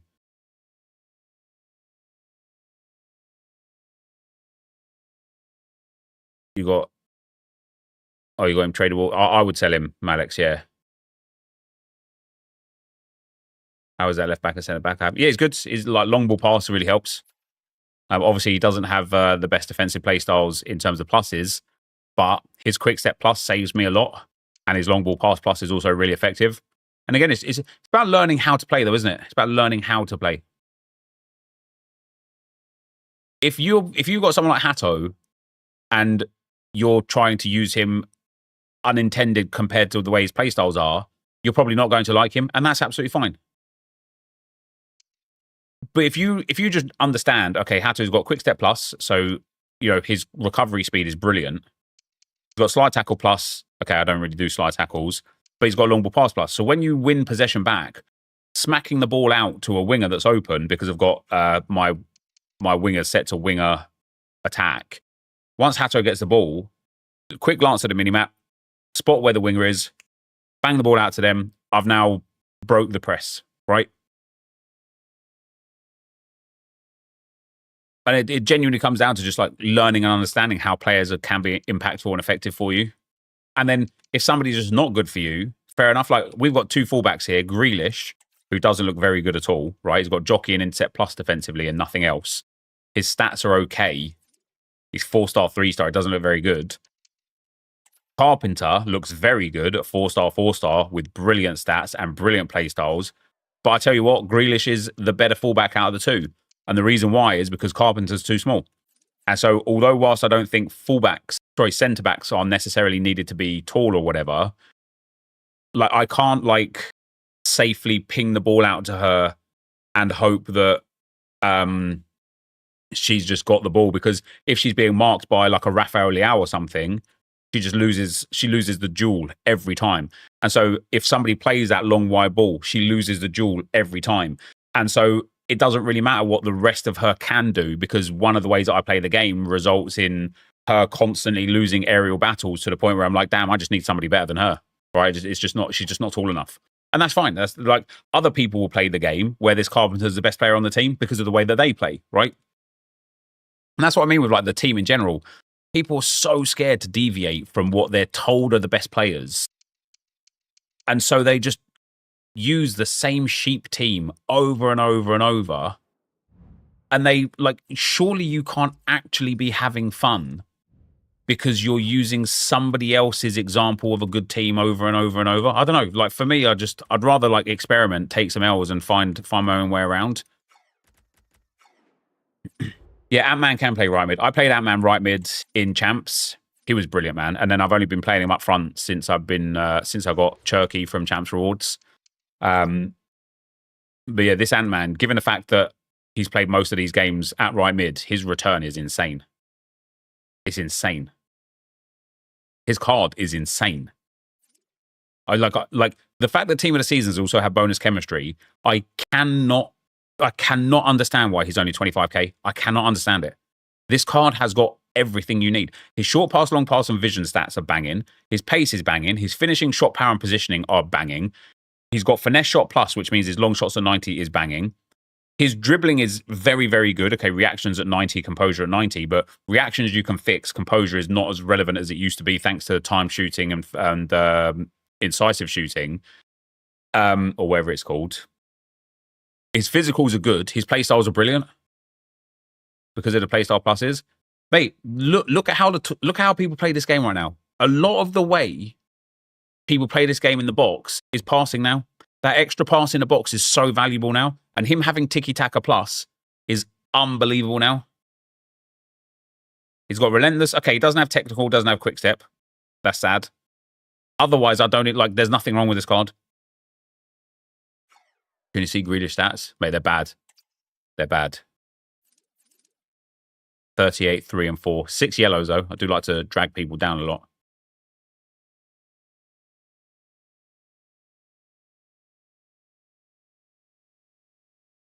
Previous EAFC, when we only had the male footballers, there was less options, I agree, but now it's male plus female footballers, making it more options, I guess. Yeah, it's more options, but every time you log into a game, it's the same players, isn't it? It is. Even Evos, like since Orzio did that Barry Evo, all people keep asking him is, what Evo is that? Because they just want to do the same card. It's like, why do you want to do the same card? Do a card that works for you. Do your card. Don't do his card. Do one that you want. I don't understand.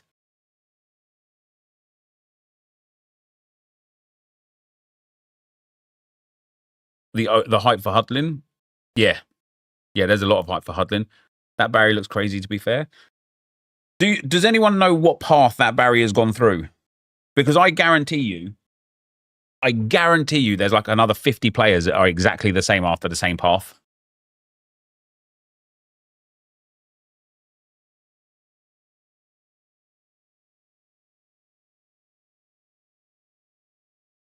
Zway's video on X the other day with people playing Hull at every game. How's that 92 rated card? Yeah, it's dumb, isn't it? It's crazy.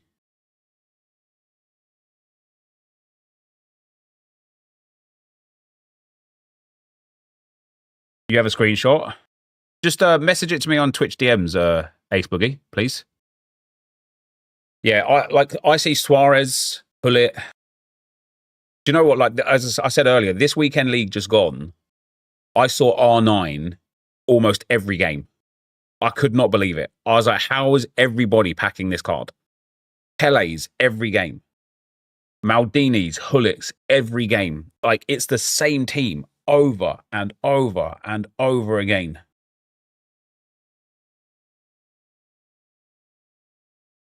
I'll just do it on Pale Tools, Zyro.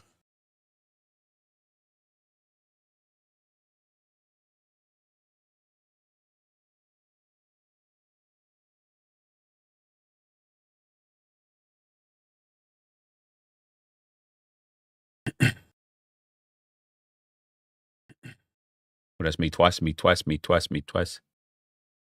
You have 3 untradeable R9s. That's crazy, isn't it? Suarez, Hullet, CR7, Maldini, Theo Still, Buffon, or Van der Sar.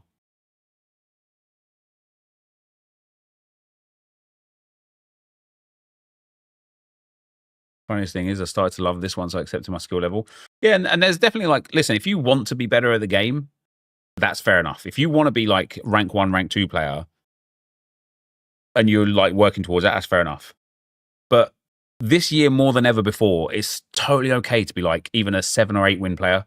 The rewards at 7 or 8 wins are good enough.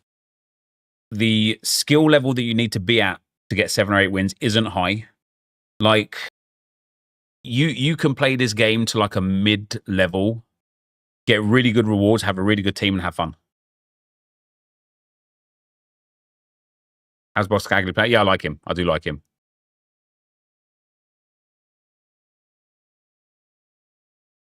It really annoys me. My friends, I've got an untradeable team of the year Pele, and I don't use him because I'm only doing an Atletico pass and present.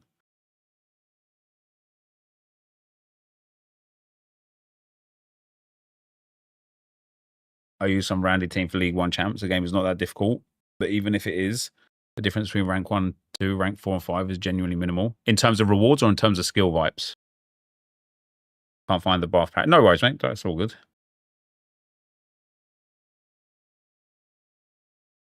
That 10-win ceiling, though. Who has a 10-win ceiling? Mighty Reds, you do. But even then, what's wrong with being 10 wins? Oh, rewards. People underrate how good of an achievement getting 9 wins. Well, Josh said this earlier, right? Back in the old FIFAs when we played 40 games, 27 wins was Elite 3, right? That is an equivalent rank now to like 9 or 8 wins in terms of like the actual win rate. Because obviously out of 40 games, 20 wins is that 50% win rate. So that's 7 wins. 23, 24 wins maybe goes to like 8 wins. So 27 wins is more, maybe equivalent to like that 9-win setup. So in theory, if you're getting 9 or more wins now, you're getting the same win-loss ratio as getting Elite 3 back in the old FIFAs.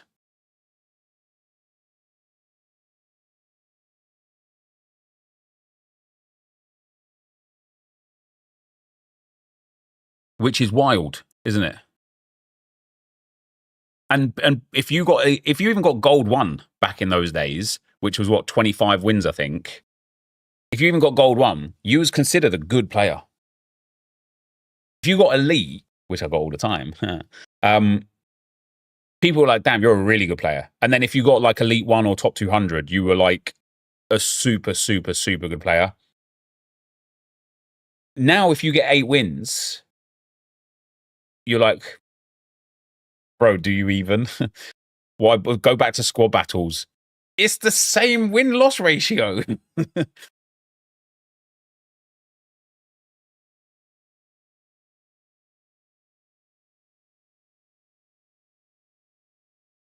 Only dream to get 9 wins in this setup, to be fair. They call you way back if you get below 10. 10's, I think 10 is a really good standard this year.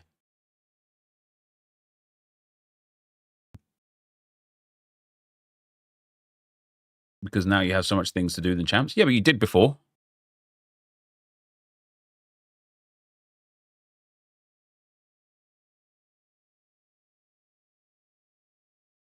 Are champs a day longer due to team of the season? Yes, correct. Does PavsVeer play above his stats? I don't know how to quantify whether or not he plays above his stats or not. PavsVeer is decent.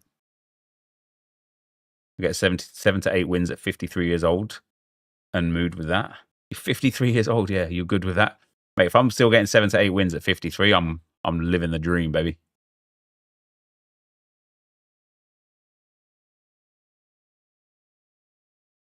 I used to get Elite 3 in all the old formats. Now I'm getting like 9 to 10. Granted, I'm older, care less, and washed, LMAO. Yeah, I mean, that's Aaron. I think it's same for me, and it sounds like for Big Scoot as well. And I guess it comes with age and experience, and I guess that combination of both, right? But if you're like reasonably new to the franchise, let's say you've been playing this game for like 2 or 3 years only, and you are watching, you know, the pro players and the top end content creators just racking out rank 1 after rank 1 on multiple accounts, elite on multiple accounts every single week. You're like, and that's your experience. You think that is what you need to do. That's where you need to be. The more and more you play this game, and the more years of experience you get into this game, you realize that you don't need to be there to get a team as like to get. I was going to say, you know what, to get a team as good as everyone else, but you don't need a team as good as everyone else. You just literally need to have fun.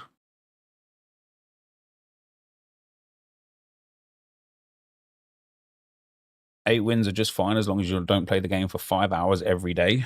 Wait, so if you play the game for 5 hours every day, 8 wins isn't fine?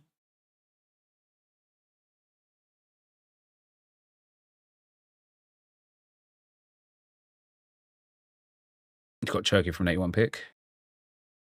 I played for 6, then bail. Yeah, so I did 48 and I hit 10 wins. That's awesome, that is. I did with this account, I wanted to stop at 8 wins, like it was always going to be the play. And I got to 8 and 4 and then gave away the rest. And do you know what? It only took me about 2 hours. And do you know why? Because like sometimes in my head, I say, right, I'm going to stop on X amount of wins, right? But then my ego gets the better of me. And I'll be like 8 and 4. And I'll be like, okay, let me just play to 9 then. Let me just get that 9th win, I might as well. And then I'll get 9. Then I'll be like, okay, let me just get that 10th win. And all of a sudden the stress kicks in because now I'm adding that kind of like expectancy of results. When in my head, I just want 8 wins. And I knew I was going to stop at 8 wins for the sake of this road to glory. The whole point is to make it like anybody can get the 500,000 coin sort of thing. When I went two goals down into a game, I just backed out. I didn't care. And in fact, I was happy about it because it meant my elo was lower, which meant my next game was easier, which meant I got a rage quit. And so then I get a rage quit, and all of a sudden, I quit a game 20 minutes in. I get a win 20 minutes in. I'm 2 games down. I'm 2 games closer to my like 8 wins that I want, and it's taking me about 5 minutes. It's great. And it's like, so I ended up getting through through all 15 games in, I want to say like 90 minutes. That's really good. Might have been a bit longer. Might have been closer to 2 hours. I've played Ultimate Team since it was DLC. Same. And now 40 years old. Same. And I'm a Division 2 and Rank 4 player. Yeah, I'll probably say I'm very similar to that as well. I could get a bit higher if I cared to push on, but I don't really. Much prefer the old champs number of games. And with only 15 now, it's treated like life or death. Just think you should be able to get better ranks if you play that much. Talking from my own experience, though. Of course, people think different. I used to be a goal 3 player. Now I get 13 wins on a good day. The thing is, though, Gustav, just doing something for a long time doesn't make you good at it. For example, if I went out and decided to try and run the 100 meters as fast as I could, but I changed nothing else in my entire life other than once per day running 100 meters as quick as I can, do you think I would get quicker over time? For me, the answer is no, I wouldn't. Because just doing something consistent, like a lot, doesn't make you good. Or let's go for an instrument. If I just put a piano in front of me and just started tapping keys, do you think I would eventually know how to play the piano? Of course I wouldn't. Because you have to apply the amount of time that you spend on the thing with the dedicated learning that improves you. And that is, again, where I think people misinterpret certain things in this game. Just playing a lot of games doesn't get you to be a good player. You got to like, yes, you would. No, but you wouldn't. You wouldn't. If I was doing it whilst watching my phone on a piano tutorial, I would. Right? If I was there with a music book in front of me, I would. You can even take it to language. If you just gave if you just gave somebody in this chat that doesn't speak Arabic or read Arabic or write Arabic, right? If you just gave them a book in Arabic, right? Do you think that eventually they would be able to read that book and understand what it said if they got no outside help in any which way whatsoever? Do you think they'd eventually be able to read that book and understand what it says? Not a chance in hell. Not a chance in hell. And so just because you play this game a lot doesn't mean that you inherently get better at it.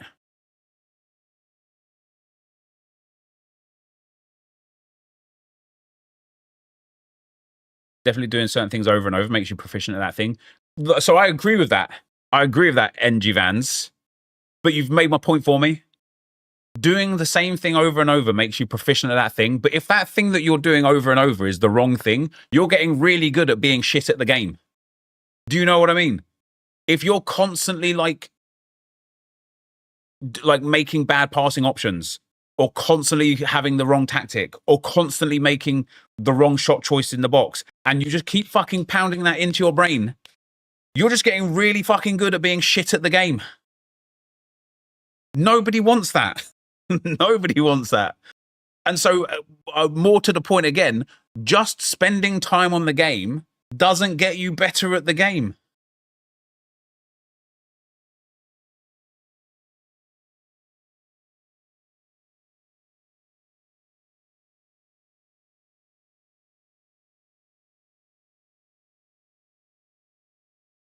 You have to keep playing better people and rivals to get better, and no one wants to experience that.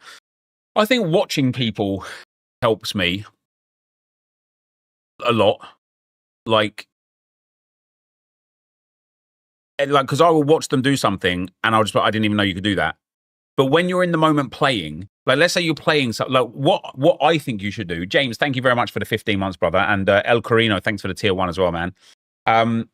If you watch somebody do something that you didn't do or didn't know how to do or didn't know that existed, you then can mentally kind of like absorb it and then think about adding it to your game when you're playing. If you're playing against somebody better than you, you will struggle to actually absorb what they're doing to you because you are trying to do to them, right? So it becomes really, really difficult to be like, let me just play this guy that's better than me, and that will get me better. Over time, it probably would if you played them like 10, 15, 20 times. But what you would do is you wouldn't get better at playing the game. You would get better at playing that person. You would learn their nuances. You would learn the things that they consistently do and they repeatedly do, and you'd figure out ways to remedy that.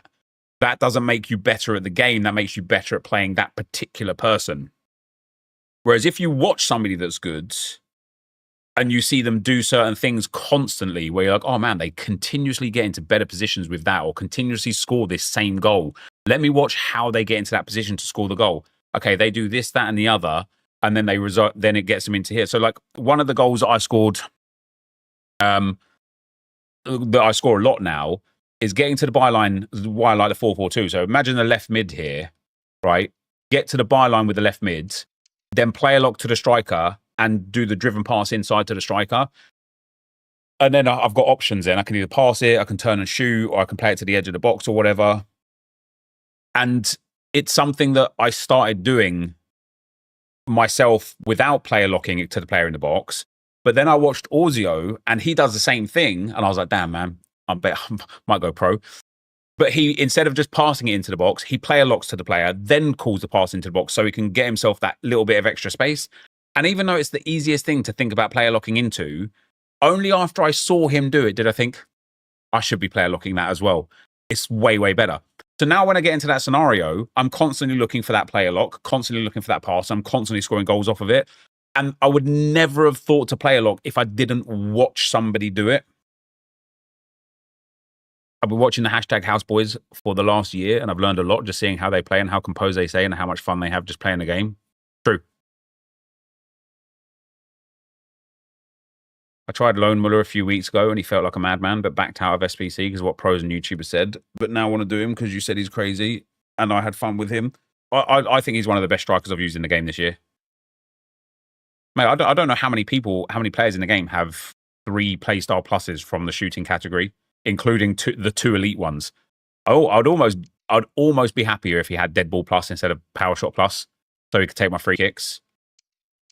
Mate, he's so good, man. Travella is sick. Trickster, press proven, first touch, technical. Oh, he's so sick. And you know what players will suit the way you play? It's a great question, to be fair. I think some of it comes down to trial and error. The power shot fall off is bad. It is. So now you can't even like pop volley power shot it because they nerfed power shots from on a volley. So even that like long range power shot that we used to score isn't there. What I would say is one of the best ways for you to find out what you want is by recognizing what you don't want. So, for example, if you've constantly got the ball with like a centre midfielder and you're constantly playing through balls to either a striker or a left winger, for example, and you're recognizing, man, these through balls just never connect. Go and get someone that's got incisive pass, right? Then all of a sudden, you're just going to get a little bit more out of those balls, right? Getting a little bit more out of those balls. Hell yeah. Is it worthy to learn green time finishing? Is that better than a general? Oh, hell yeah. I think precision shooting is better, though. I think if you know, green time shooting is difficult to learn. But once you get it, it becomes muscle memory. And once it's muscle memory, you're good, right? I still red time some shots or whatever if I get a bad animation or whatever. But generally speaking, like, green timing is hard. However, precision shooting is not only a lot easier, in my opinion, to kind of like master, I think it's also way more impactful than timing shots.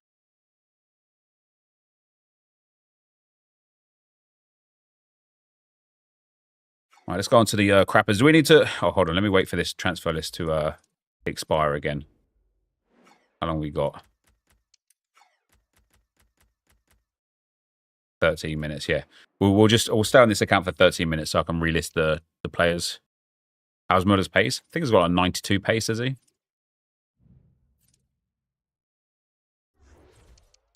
91 pace. See, I'm not somebody that gives a damn about pace, really. Like, and maybe it costs me, I don't know, but I don't think pace is too important. I think precision shooting is easier to learn than time finishing. Yeah, I do, yeah.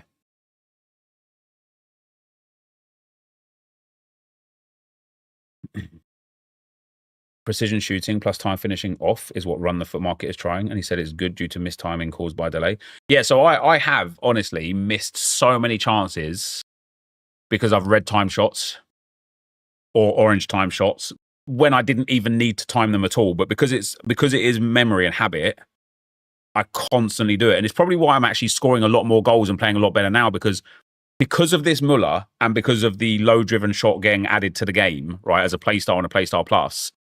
I'm no longer looking for finesse shots and travellas from the top of the box because I think it's far more efficient to get the ball into the box and hit a low driven. And for the low drivens, I just never time them. And so now I get in the box. Let's play one more game on this account whilst we wait for that timer to go down. Now I get into the box and just turn around and hit a low driven. And all of a sudden it's like, I sit there sometimes, I think, do I really need time finishing anymore? I don't know if I do. I wonder if it would be fun to turn time finishing off. If I was to buy EFC 25 right now, how quick can I catch up with the current teams? Maybe like 6 hours.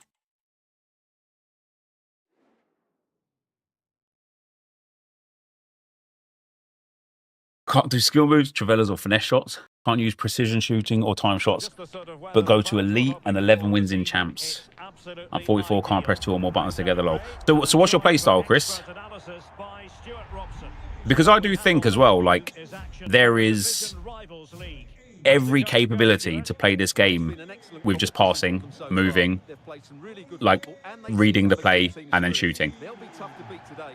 Mostly use through balls. First time through balls. Or like not first time through balls. But one of the things that I personally got into a bad habit of doing during like when champs first became a thing in like FIFA 17 or whatever, is I started to like learn the meta a lot. And you might think, oh, that's a good thing, right? The reason why it's not a good thing is because I can do so many like really, really niche things very well, like player locking or incisive passing, right? Or like finesse shots from the top of it. I could do these things really well. But when it comes to actual basic bottom level passing and moving, sometimes I struggle against people that are real bad at this game that sprint in a straight line because I'm like overcomplicating it. Do you know what I mean? I'm trying too hard to find some like master mechanic that is going to steal me the ball back, or like here we go with somebody running in a straight line. Like I'm trying too hard to get the ball back almost. Where I'm like, do you know what? If I would just let the AI do it for me, I'll probably be in a better situation. Wow, that was awful.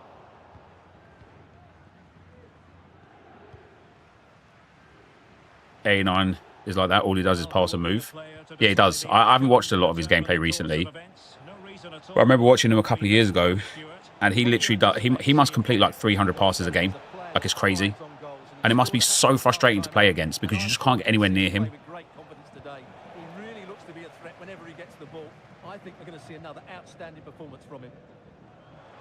But I don't know with him if it's like, is it just passing, or is it passing and is it like player lock it, not player locking? Is it like moving the players with like LB and L1 and stuff? Like,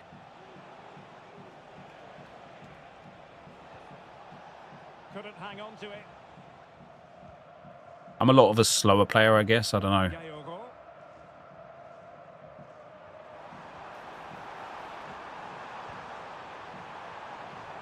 teammates to play it to. You know, when I get to situations like this, like almost like I just overplay from here. Moving the ball forward with purpose. Wow, got to score that. Got to score that.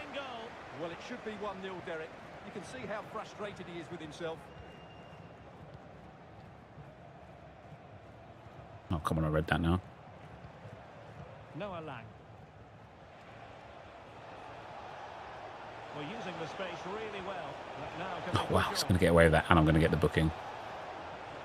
And credit is due for that good piece of defending.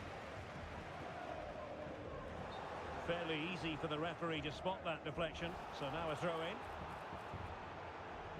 Well, the referee took note of the earlier infringement, and a booking it is now. Well, it doesn't happen for them. Passing is really bad for me.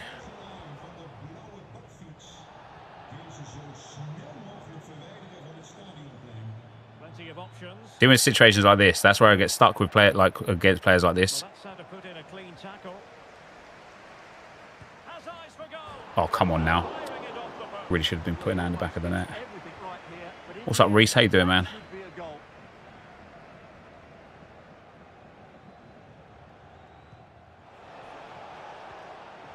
Well read to win possession back.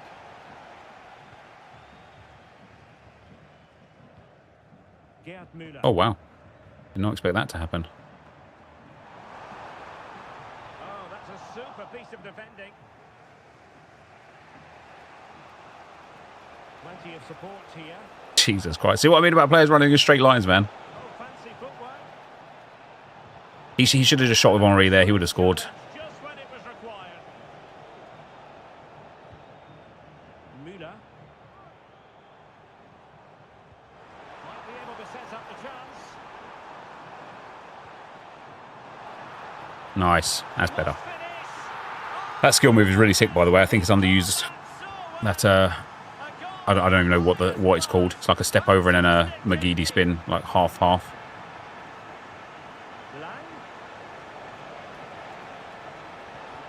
Ibar. Love that. Chasing the game. How am I finding the place in Spanish? Pretty similar, to be fair. Don't really feel much difference, if I'm being honest.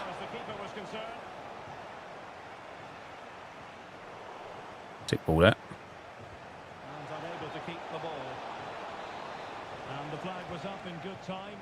Okay. Well, he should have realised that was going to be offside. That's a poor decision to play that pass. Okay. It's always fun. It's always fun. It's always fun. He's going to gritty, isn't he? He's going to celebrate. I have a feeling this guy's in the stream, by the way, guys, because he's responding to some of my commands about running in a straight line and stuff. And then the next two plays he did was him literally running in a straight line.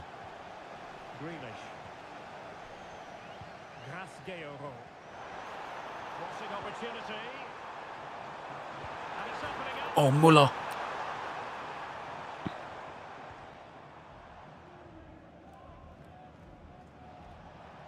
Now options are plenty. This guy kicks it out of play. I'll give him the win.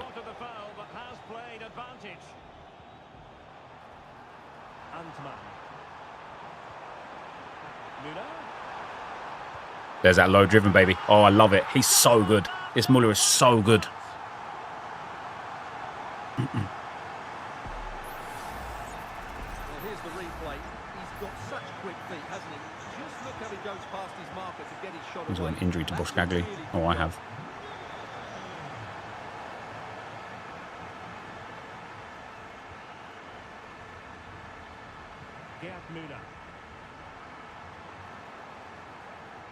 No, game. It's just not worth aiming that one, is it? The conditions look pretty good for the counter-attack. 1 minute of stoppage time has been added on. Fabier.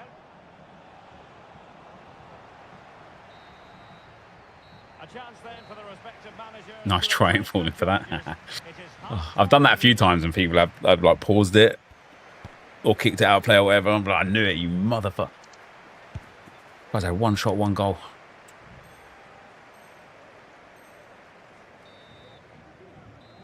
L2 through balls are very good. So back underway here. I don't use any skill rules, no ball rolls, etc. Just play mixed tempo passing game. Yeah, so I like me personally, I have a really bad habit of doing two particular things that are along the same thing, right? I either sprint all the time, and that's always bad, right? Or I get in my own head and I'm like, man, I'm sprinting too much, stop sprinting. And so then I never sprint, and that is just as bad. Because I'm like, oh, there's instances now where I'm like, oh, do you know what? I could have actually been through on goal there if I'd just sprinted. And I need to learn to read the, not read the room, so to speak, but kind of try and learn the situation as to should I sprint here or not, rather than just have it as a right, I'm sprinting or I'm not sprinting, but okay, there's a bit of space here, let's sprint into it. Bit of space here, let's sprint past him. Bit of a sprint there, and then hey, okay, that does result in a goal. Boom, results in a goal because I wasn't sprinting, but I also wasn't not sprinting. There was some space, I sprinted into it. The space got closed down, I stopped sprinting. Right? And it's one of those things where it's if I don't tell myself that every time I get the ball, I don't naturally do it. Yet other people, that's natural. Oh, a bit of space, let me sprint into it. Oh, there's no space, let me not sprint. Oh, a bit more space again, let me sprint into it. Oh, there's no space there, let me not sprint. For me, I'm like, oh, should I sprint or shouldn't I? Oh, I don't know. Should I sprint? I'm going to sprint. Oh, fuck, I've just run into him. Oh, there's a bit of speed up lag.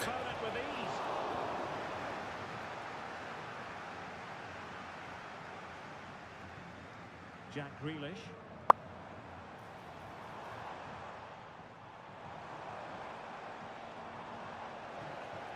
Retaining possession. Oh, unlucky.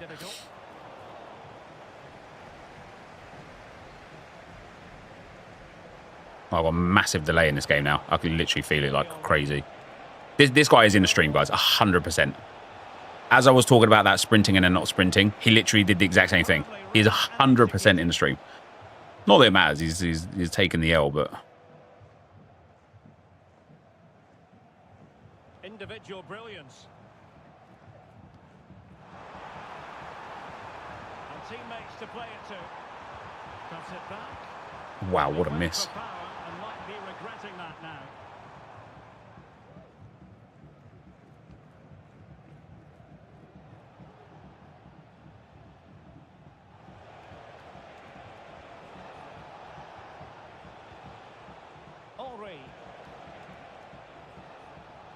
strong play here.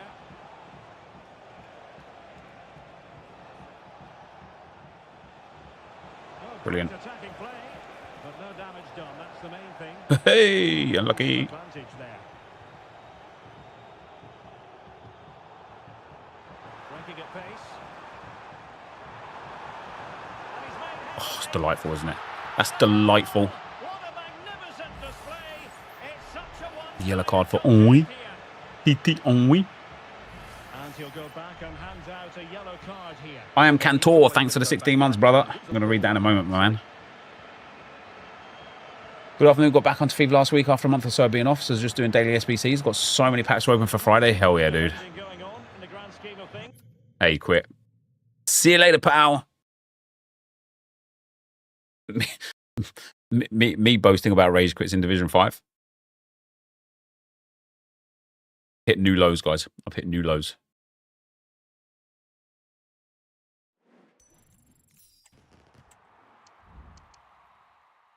This guy had a lot of the ball, didn't he? He didn't do much with it, mind you.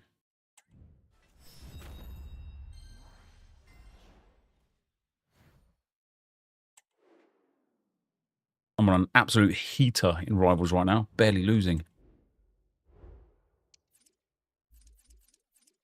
Right, do we get to redo this list up now? Yes. We need some of this stuff to sell, guys. I'm so close to having the 500k to buy in the season pass. You know what's crazy, though? When I buy the season pass, I'm not even getting that much for it. We'll get Lala, which would be nice.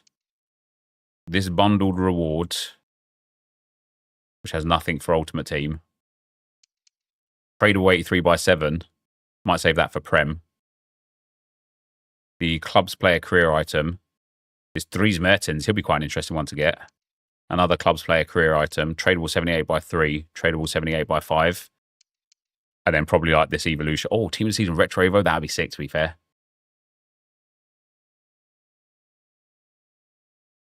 We should all be level 30 by the end of this weekend if they drop the same amount of XP as last weekend. Yeah, that's quite mad to think, actually, isn't it? That would be an intense amount of stuff, to be fair, wouldn't it? Maybe I should go onto the Arsenal account and actually get the XP stuff. Do I care? Do I care about the season pass? Maybe for the Evos I do. Maybe for the Evos I do. Oh. Maybe for the Evos I do. Right, let me go and see what we've got to do on Crappers. I wouldn't mind getting 500,000 coins for the Crappers as well to get the season pass. Wasn't able to type with the sub. But wanted to say that I've been watching you and AA9 for years. Always love the content and how you stage yourself. Keep up the great work. Thanks, man. I do appreciate that.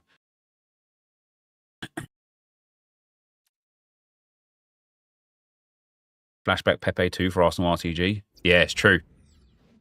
It's true. I'm going to have to focus. Like I think I've not missed out on today. Well, I've missed out on this week's XP for the most part.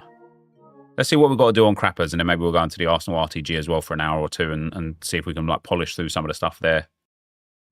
Did I do draft today? Not yet, mate. Not yet.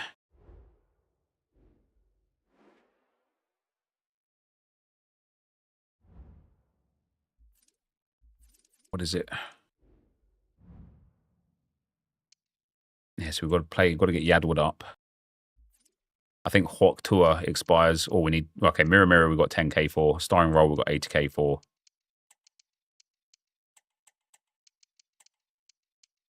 I guess we already put Hawk Tour on.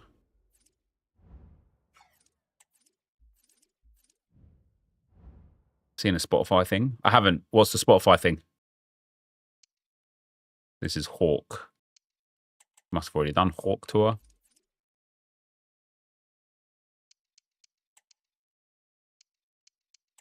Do we have any stuff here? Is there like Evos to play for right now as well? I think there is, isn't there? Oh, was Hawk 2 there, was it? I just didn't see it. Oh, yeah, there you go. We need to put somebody in that in 4 hours. I need to go and see who I need to put into it. They're linking Spotify with EA so you can play your own playlist in the game. Oh, that's pretty sick, isn't it? It's a shame I'll never be able to use it. Because copyright and whatnot.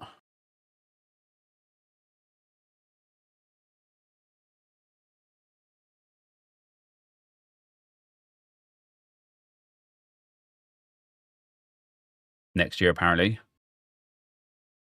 I still, guys, I will never understand, right, why the music industry and the social media industry don't just like agree like a licensing fee.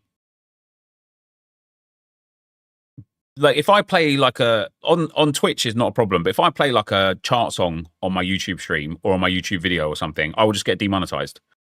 And so the person whose song it is will take all of the money. And so instead, I just don't play music. So not only do I miss out on having like good vibes and good music in my streams and on my videos, but they miss out on exposure for their song being played. Not that, you know, the people that we've got in here is like the most exposure in the history of the world or anything, but they miss out on the exposure. And so all they need to do is just create a license where it's like, I can pay £500 a month, £250 a month to be able to use the music freely in my content, so long as it's not the purpose of the content that I'm monetizing the music. I'm just using it as part of my streams and my videos and my gameplay, right? The music industry would make so much money off of those licenses, and they would gain so much exposure. They should only get the money for the 3 to 4 min stream generated during that time of the song. The way the YouTube system like that works is just ludicrous. I had a few months back, might have even been a few years back now, I had a stream. There was like a 5-hour stream. This snippet of a copyright song played for about 8 seconds. They claimed all of the revenue on that stream, not like donations or anything like that, but all of the ad revenue on that stream went to them. And it was over like £1,000. And because their song played for 8 seconds or 10 seconds or whatever it was, they took fucking everything. It's disgusting, the YouTube system that's in place. Any Arsenal players in WSL Tottenham? I don't actually know, to be fair, mate. That's a really good question. On YouTube? Yeah, on YouTube, yeah.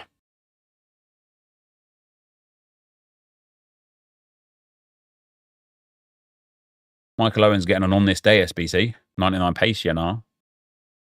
Has the Women's Super League players been leaked? I mean, I can't believe Arsenal were getting 6 team of the season players. Holy moly. Lotte Vubenmoy. How come it's not a problem on Twitch? It's like Twitch are just a different style of service. So like on Twitch, when you're live, it's not a problem. But when it's a VOD afterwards, it's muted.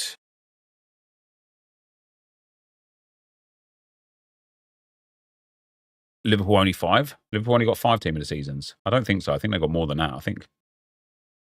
Liverpool have got Salah, Van Dijk, Gravenberch, McAllister, Trent. Oh, shit, yeah. And then Arsenal have got Miles Lewis-Skelly, Saka, Rice, Saliba, Gabriel, and Raya as an SBC. You know what's going to happen, though. Arsenal's are going to be like 94, 93 rated, and they're just going to be garbage, aren't they?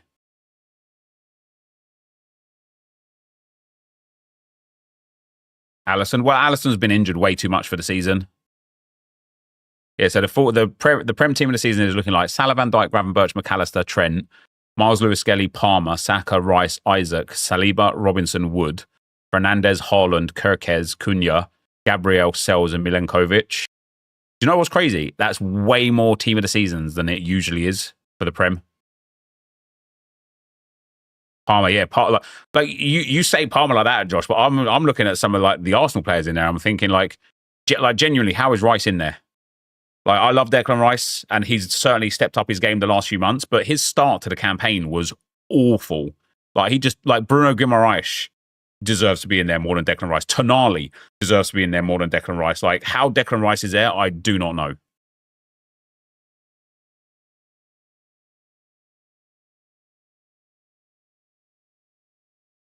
Crystal Dunn could get another upgrade on her fantasy cards. They have a cup final on the 3rd. Oh, that's pretty nice.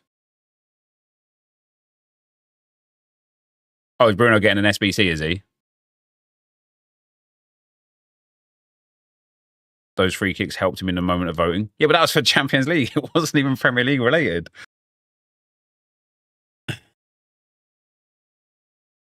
Yeah, Caicedo should be in there, I think. I'm a bit surprised Saliba's in there as well, personally. Especially because he has a Team of the Year card. Yeah, Saka should be moments. I would agree with that. Maybe he will be as well. Maybe some of these Arsenal players will be moments. Like, maybe Lewis Skelly is a moments for the goal against City. Do you know what I mean? Like, Caicedo gets some moments, has been leaked.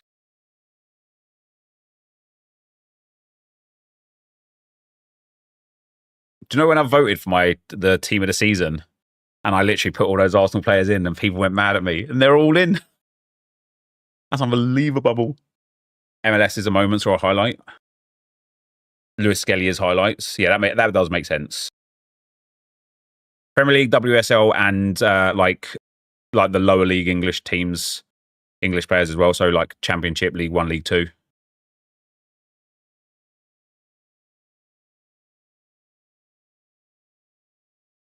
Okay, Craig, and what? EFL started to League 2, some weird ones in there. Isaac highlights? No, Isaac will probably be a proper team of the season. He's like second top scorer, isn't he? Second highest scorer in the league. I think he's third for goals and assists combined in the league as well. He absolutely deserves a proper team of the season.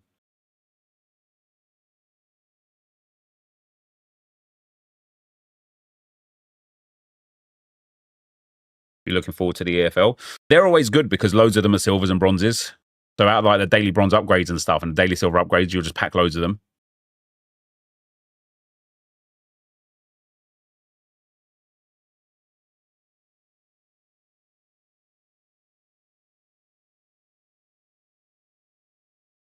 No, I haven't seen any WSL players leaked yet.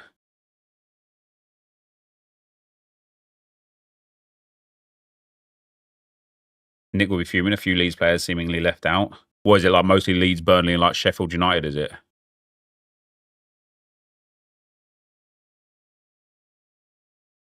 Why did you vote for those Arsenal players who you think shouldn't be in team of the season?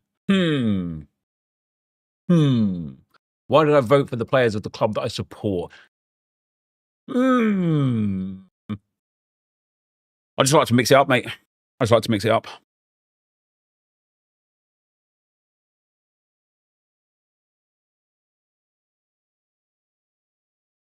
I have 135 combined Super Silver and Daily Silver packs ready for EFL. Hell yeah, dude.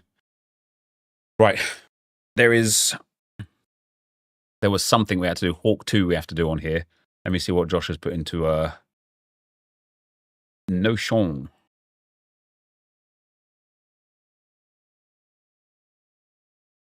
How else will Arsenal RTG come back? Precisely, mate. Precisely.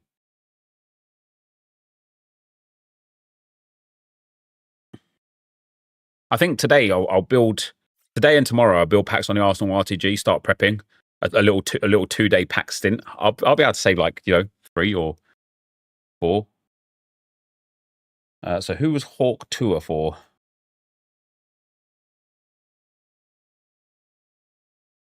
Tian Yong wasn't using him. So Al Jahani.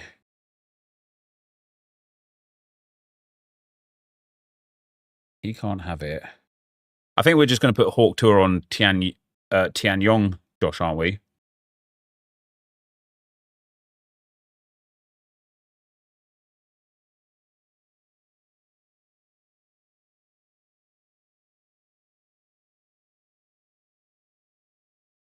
Yeah.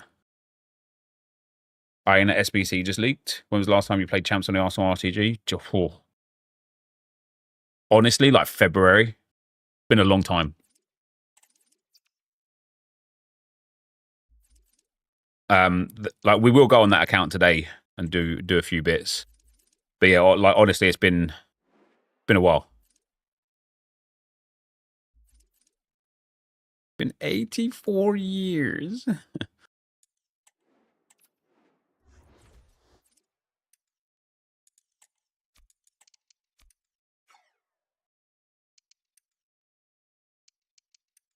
Can't use these crappers in here. Yadwad. I think either Yadwood after TFT. Where's it? Where's Yadwood gone? Oh, TLT, Hawk 2 and Glad 2. Okay, so I'd have to do that all now. Yeah. Okay. That's cool. We'll be able to get that in time because it's not much for those ones. That's your favourite. So we'll go Evolutions. Oh, I need to finish Yadwood in here anyway, don't I? Play 3 matches of Rivals or Champs. Into Rivals we go. And then for Asher Rodriguez, play 2 and win 1 in any mode. Right, so Asher Rodriguez and Yadwood in. Gladiator expired. Oh, did it? Rivals.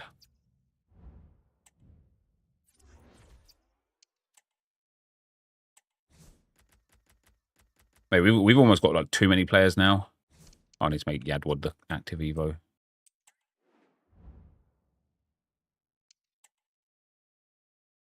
Brain full of Vasharana, 45. You just want the exchange, man? It would make life a lot easier right now, wouldn't it? Babes, thanks for the 31 months, man. Very much appreciate it, bro. What's up, Rob? How you doing, man? Need a big SBC to use on my dupes, 88 plus times 90 in storage. What's the team theme here? So all of these players began as like 46 or 47 rated.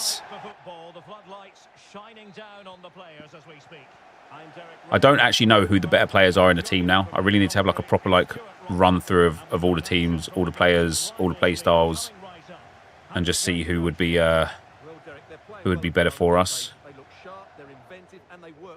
It's a shame. I don't think we have anyone that has low driven plus, do we, Josh? Because I really want to strike with low driven plus. This is the lineup for the visitors today. Alisson gets the nod in goal. Ivan Cordoba starts alongside Gabriel in central defence. Camille Adili starts alongside Jude Bellingham in the centre of midfield. And the striker today is Marcus Thuram. Love that. Love that. Oh.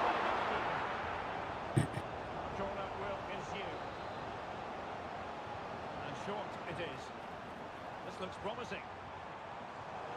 Just cutting off the supply.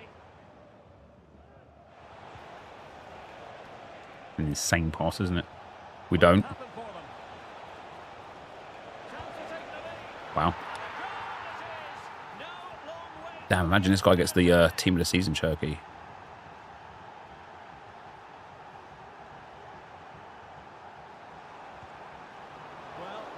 Or a miss. Hendy Wang still about? Nah, he was last year, mate. No Wang tenders here.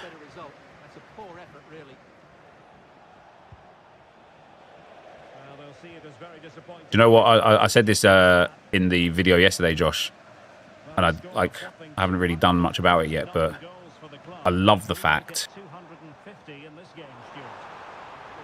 Oh, Penref. I love the fact that we're about to get all these guys as team of the seasons. Because it's just going to give us full chemistry. Like, we can even, you know, that like American 47 rated player that we've just actively ignored the entire year. Oh, wow. We'll be able to use him now as well.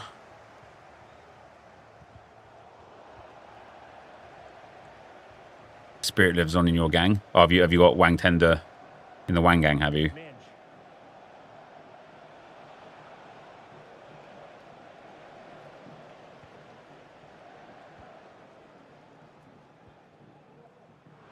Available.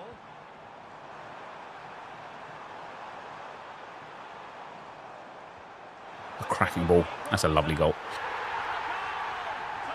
Ava they released yesterday, they've removed. Yeah, the dribbling was giving a overall plus 10 dribbling boost instead of a boost on the dribbling stat.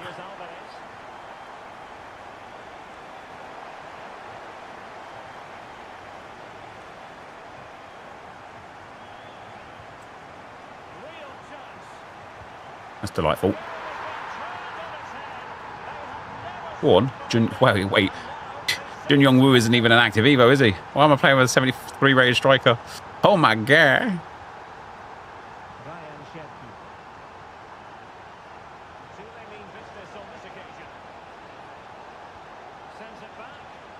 Good D. Fine tackle there to prevent the chance.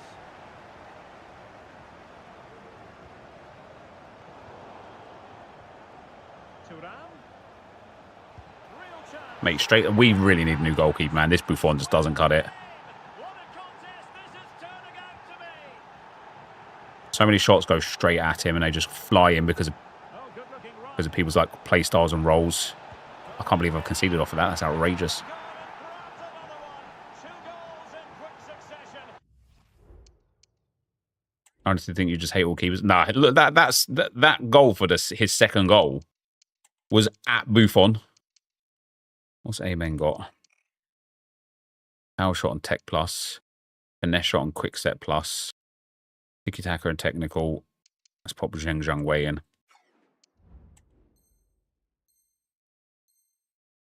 Now they have the lead. Casillas still boss for you.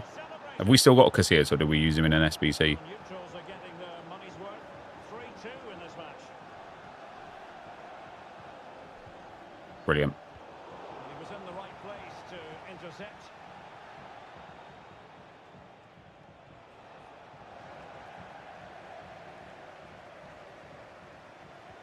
Brilliant. A bit sloppy in possession. Ferreira.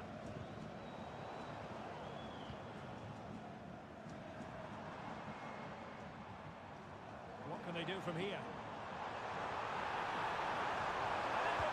Brilliant. That's a nice goal. I hated him too. Yeah, I did, yeah. I genuinely just think 87 rated goalkeepers aren't good enough. I don't know what version of Casillas we've got, if it's like the 92 or whatever. But this Buffon is like, what, 87 rated? I genuinely just think he's not good enough for the kind of like play styles and play style pluses that people have. Not the best clearance. Another corner. Can they take advantage of this one? 93 team of the year. Yeah, he might be worth putting back in actually over this Buffon then. Not the most confident clearance. Spot on with that tackle. Now breaking at pace is always a possibility. Well, it petered out. Should have just taken a little bit more care there, shouldn't I? Iba! Love that. Both hands on it. Good goalkeeping.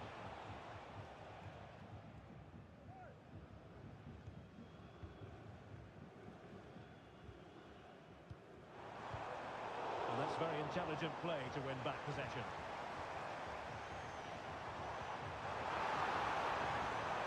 Has a go.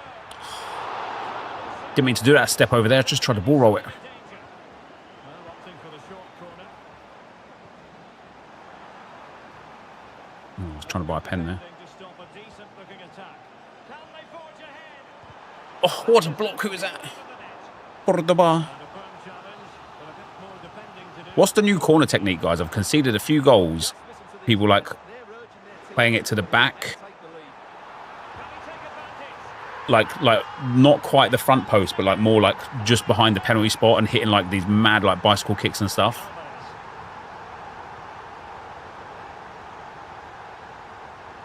Good D.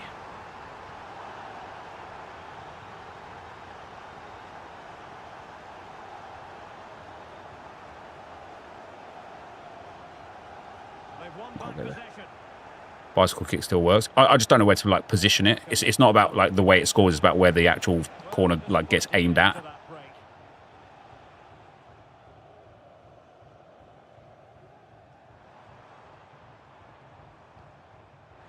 Well, the electronic board showing 1 additional minute. Good D. A good and fair challenge. Did try telling you, genuinely score one corner a game with bicicletas. Yeah, so where am I aiming it? Where am I aiming it? Half here. Because we've got dead ball plus on one of our players. Play it short, run to the edge of the box, cut it inside and Travella. So I score quite a lot from like playing it short, passing it to the edge of the box, passing it into the box, and then just having a shot. See you later, pariah pal. So back underway and an intriguing second half in prospect.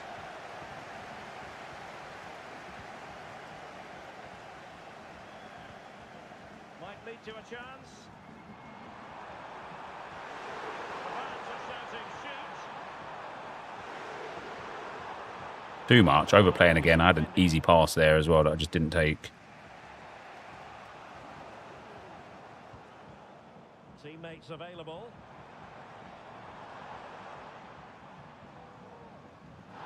Good use of advantage by the referee.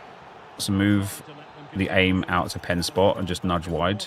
And 2.5 to 3 bars of power. Laying this man down, Jesus.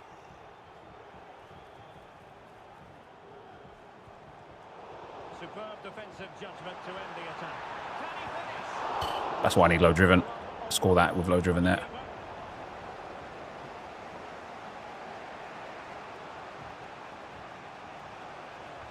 Damn it. I actually tried to pull him down there as well. Oh, come on now, EA. I have read that. What a miss that is. Let's go. Got away with it. Threat over for now, it seems. Well, it was certainly a chance to get back into the game. And you have to say they're a bit unfortunate. But they do need to finish off one of these chances. Well, having been denied by the woodwork, the focus is on keeping the opposition at bay. Cool. And a really single-minded piece of defending to make sure nothing untoward happened.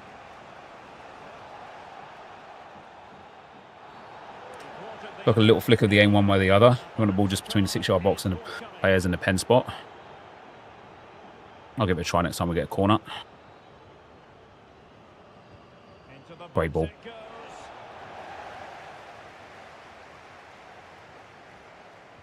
That's a great ball.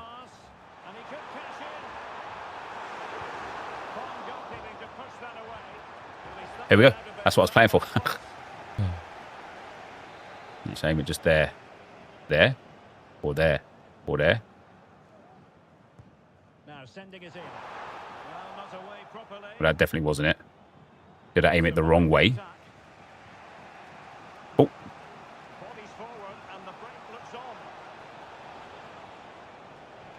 Good idea.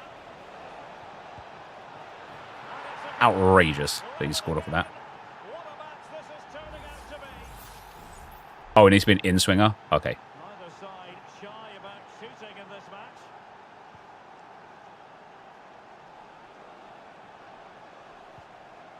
He has teammates around him. Oh, that's a really good run. That's got to be a free kick for me there then, game. Did his job.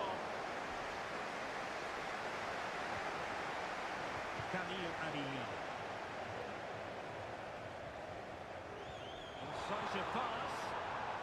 Read it superbly to take back possession. And he's broken free. I can't believe... Right, in swinger. I played for the corner again, guys. It was squandered. Goal kick. Oh, what? Need to nudge the opposite way. Wait. Alexander Arnold. Do I need to nudge it more inwards or more outwards? Because the opposite way could be anything. Not forcing the issue. Great composure. Singh. Can they do something positive on the counter-attack? Need to get back quickly here. Nice. That's a lovely goal. Yes is the emphatic answer. And you have to say... Outswinger works too. You just need to nudge it the opposite way from the in-swinger. Oh, I see. Oh, so the outswinger I need to aim further outside the penalty spot. Is that right?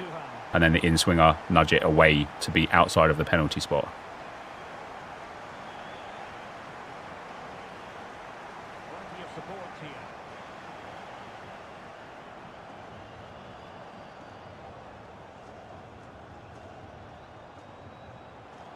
Good use of advantage by the referee.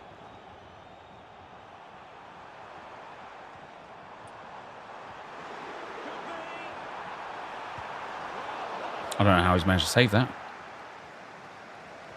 He's offside, baby. He's not offside, baby. Kept that out, though, didn't I? Love that.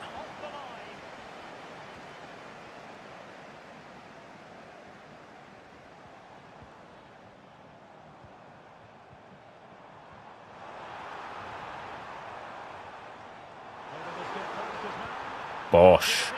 Not going to miss that one. Outswing, you need to aim further towards the goal. In-swing away from the goal. So curve of the ball means it lands around the same place for both.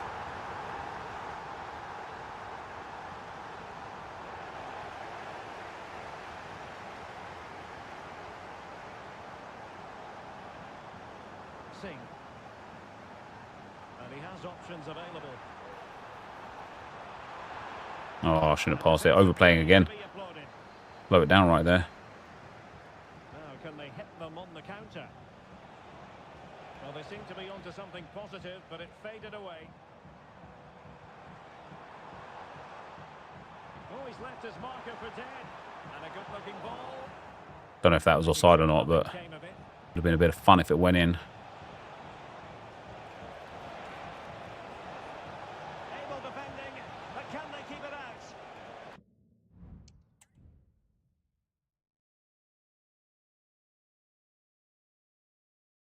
So if there's an outswing, aim further towards the goal, in-swing away from the goal. The curve lands around the same spot for both. Laid it out over And that spot is in between the penalty spot and the 6-yard box, right? Cherki. And that will be a corner.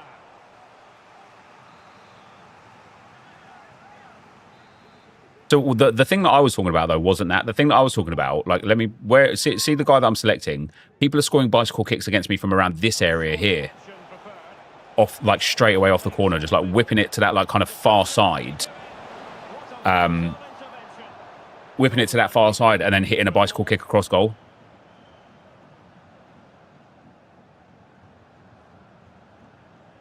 They're trying to get right into his face. Beautifully weighted ball.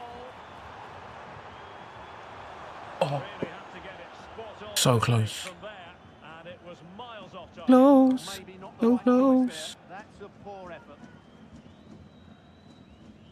That's a hell of a goal kick that is. Ryan Cherki. Well, that one has promise. Opportunity. Oh, marvellous defending to deny him.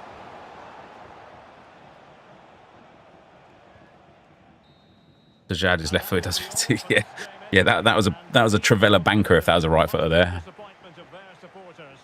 Well, in my view, they were the better team. They dominated possession and created. Thanks, Mark Powell. Right, that was a nice win. That was a nice win. Oh, we're on a streak as well. Well, damn.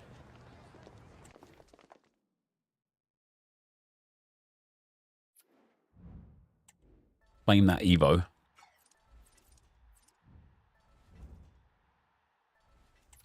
So Yadwad goes into DLT and then into Hawk 2, right?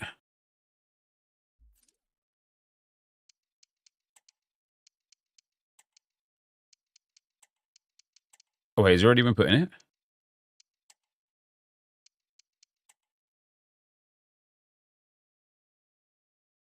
Do I have to go and get it first? Is it one of those that's the it's an objective, yeah. What is the objective? It's not this one. Is it the cup? Yeah, the little thing. So I need 8 wins in the cup. That's all right. We could do that.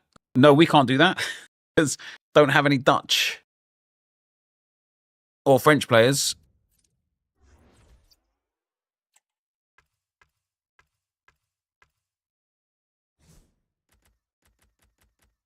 I think for the sake of the cup, we go for a Dutch and a French player, don't we?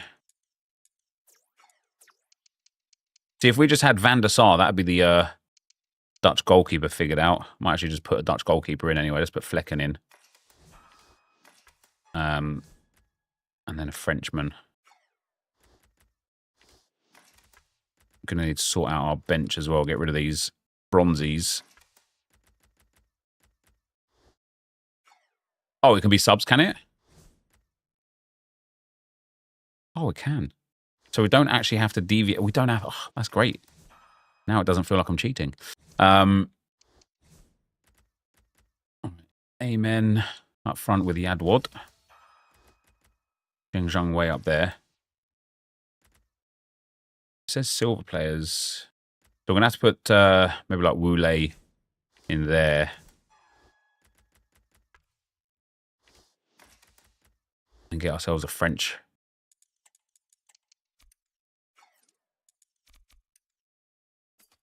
So we'll pop in Stein.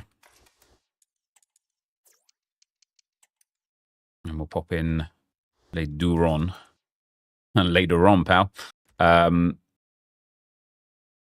player 0. Who's silver? He's silver. Who do we have at left back?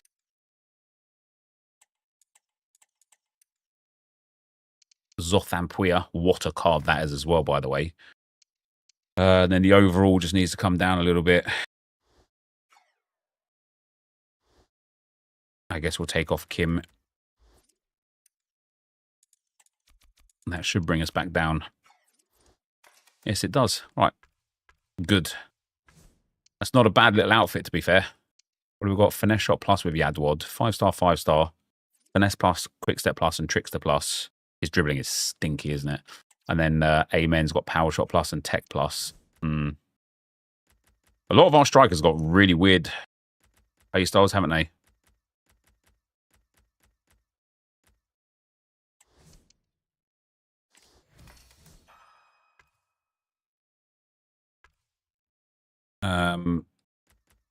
I'm very tempted. Can we put him back in now? Probably can, actually. Bring this back down. I think I might put. I think we've got a different striker. How to get SB fast? Just complete what's available, my man. That doesn't take us down to an 86. That's too bad. Okay. We'll keep him in there.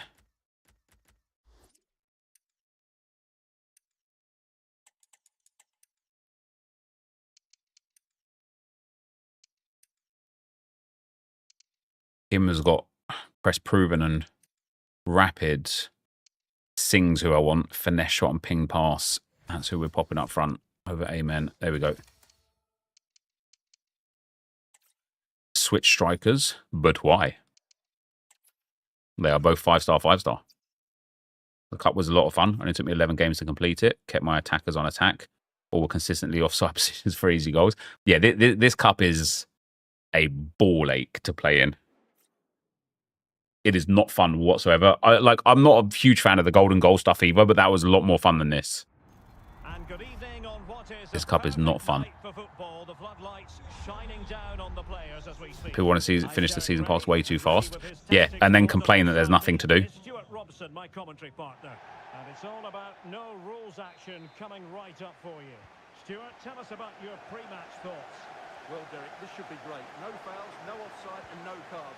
In other words, no rules can... It always starts out like a normal game because people almost like forget that it's no rules, and then as soon as that first horrific tackle comes in, the gloves are off. Well, that'd be a goal as well. See what I mean about Buffon? Sorry, brother. If you're pausing it for me, I have very, very simple rules, guys. And I know probably spiting myself. I have very simple rules. If you celebrate against me or pause it for me, I will not quit. We're now going to play this whole game out. Who can he play it to? Well, nothing comes of it. It looked promising. Oh, could be an opportunity here. Can he keep his composure? Oh dear. Oh dear. Wow. Wowza. Pause it now. Pause it now, pal. And then when I go 2-1 up, that's when I pause it. Do you know what I really, really dislike? And this is me being like incredibly petty, right? I really dislike the fact that this is called no rules, and it's not no rules. There are absolutely rules. And that bothers me. And I know it shouldn't. But it does.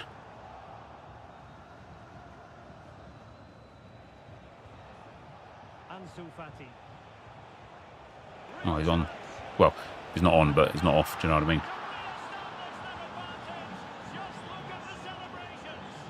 Wow. Oh, my days.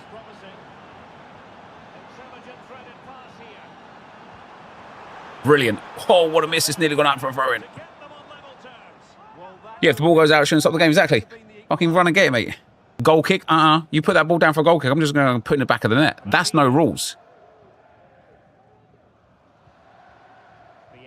This nonsense is not no rules. This is some rules.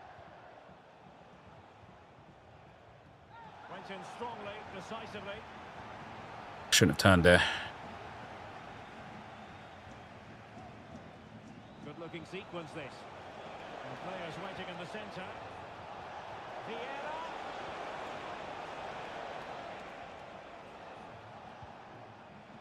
Tackle. Just kidding. And passing it through. Could be threatening.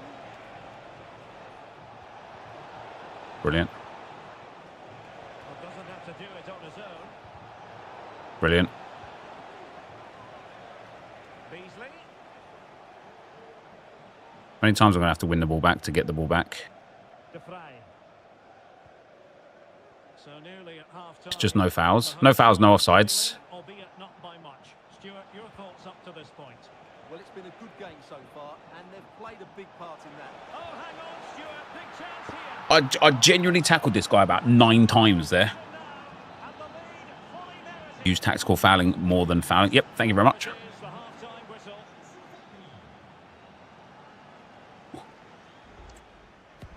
I'm exactly the same. Some pauses, I see it as a cheeky and carry on. If I'm down like 3-0 or something, I've made my comeback. So yeah, we might make the comeback here. It is fair to say, actually, when I played this on the Arsenal account to get that Evo, The blades build on what they've already constructed. it's fair to say that Wants to attack from the wall. almost nobody that I played against did golden goal. Drive. Opportunity here. It's got to be. And he's made it a brace for himself. See if he just did that in the first place. Yeah, no rules. Yeah, let me have another man. Let me have an extra man on the field. If he just did that in the first place, we'd be big chilling here. And playing it through. Wow, that's 2 absolute sitters I've missed. This is the only friendly mode where golden goal is good. We just gotta abide by the rules, though, haven't we? Won the ball. The rules in no rules. Oh, that's a fine-looking pass. Chance to finish. And he scored that one. The rules in no rules. They simply cannot stop him. Yeah, that fouling at least is satisfying. Like just absolutely snapping someone Koundé. and nothing being able to be done about it. Tomori. Oh, you're joking me, EA. Decent position now. Even when I foul him, I'm not fouling him. Always going to be the goalkeeper's ball. Also, I felt like for no rules, if I want to just pick the ball up with the goalkeeper, I should just be able to. Do Well, that is how you know what I mean? Like a back pass. attack. Like just let me just pass it back to the keeper Room here. and pick it up. Can he make it count? Hey, keeps. I didn't think his Vieira was close enough to get me there with that like foul thing. DeMarcus Beasley. Well, possibility Oh, yeah. in the centre.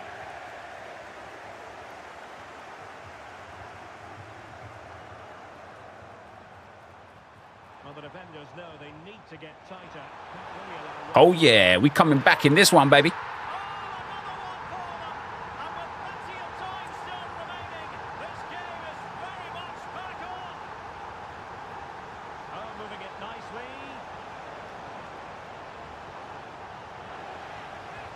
We please win. I'll try. Listen, I'll try my best, mate.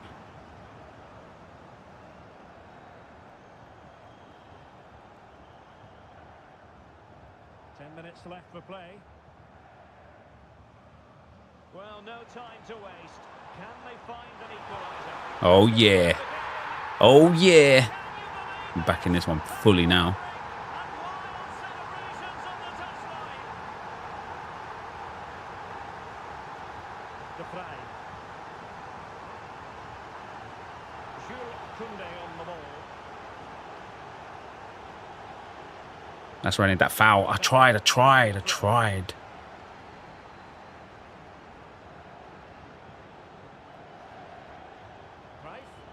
trying to get onto the front foot with the minutes ticking away. Mate, I'm pressing like the R1 trigger here, and it's just not connecting. And I was playing for last attack, innit? Jesus fucks. well, nothing productive really. Gotta give me that. You gotta give me that game. You can't be playing full time there. Into extra time. a professional foul all over. But yes, you just got to get close to them to do it, though. That's the problem. They spin away from you constantly, and just like, basically passing the ball is just a really good way to not have a professional foul against you.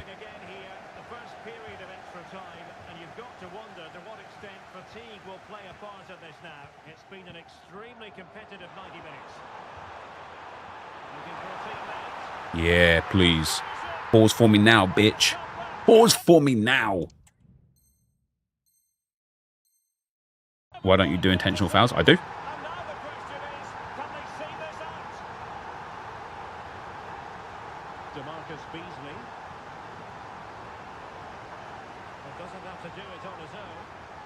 Oh dear. Do I mean like these players? Like I'm trying. Like that's why I said like his Vieira. I was really surprised he was close enough to me to get the intentional foul off, because I've tried to pull it a few times, and I'm like reaching. I'm not actually like getting there. Like that. That's better. Oh, they've lost it. Now can they counter clinically? Oh yeah. Oh yeah. Gritty on this fool. Okay, don't.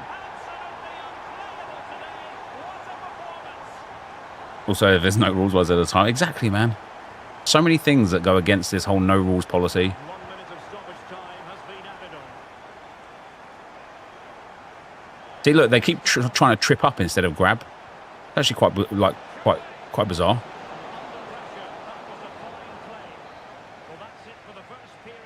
If the world was ending, I wanna be next.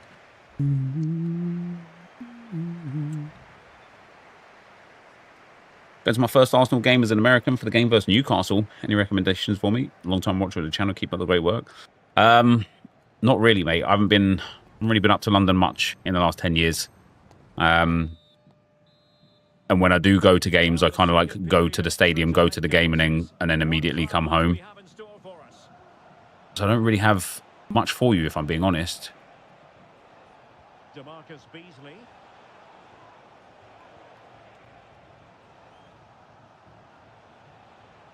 Lost possession. Promising looking ball. Singh. Oh dear. Now, counter-attacking possibilities here. Nice. And out for a throw-in, just misfiring with the pass.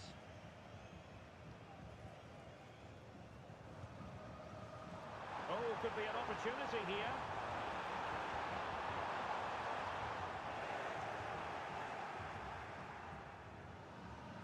Now in a more than decent position. Should have just shot that one. Trying too hard to get another goal there. On the electronic board showing 1 additional minute. I like it. No rules, baby. I do what I want. I do what I want. Goal by the keeper. Even though I got the win there, we both could have been about 4 games deep now if he just didn't pause it for me. I don't know why it bothers me so much, but it bothers me, okay? Just let it be. That's the way I am. Where am I actually from in the UK? I'm originally from Canterbury. That's where I was born, in Canterbury. I lived most of my old life, my young life in New Addington, South Croydon, South London. From the age of about 16 to 21, I lived in central London with a little 6-month stint in Spain. And then from the age of 21 to like 30, maybe a bit more than that, maybe 32, I lived in North London, which was, well, technically Essex, but it's like North London within the Essex vibe. And then I moved down to Bournemouth.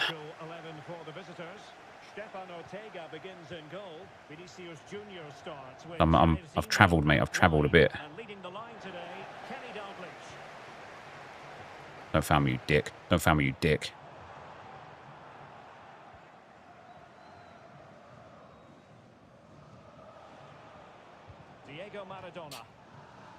I've been about. The little nick on the way through, so a throw in coming up. Really committed himself to the tackle, and a throw in now. Jairzinho. Can he put it away? There's just no way. I've literally tried to foul him. Literally tried to foul him. I've pressed square to to slide through him as the ball's come to him, and the guy's just been like, Spain? Yes, Spain.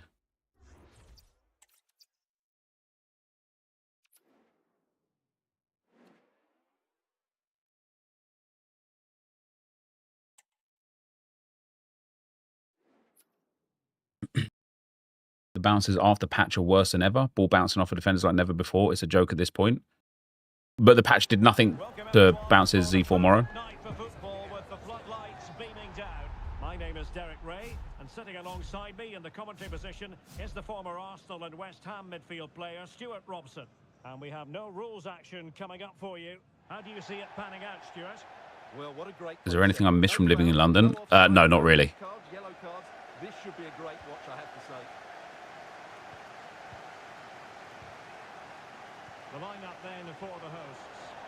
Well, it's a 4-4-2, but it does look as though they're going to play a diamond in midfield. Oh, Stuart, they could be in here. Beautiful. I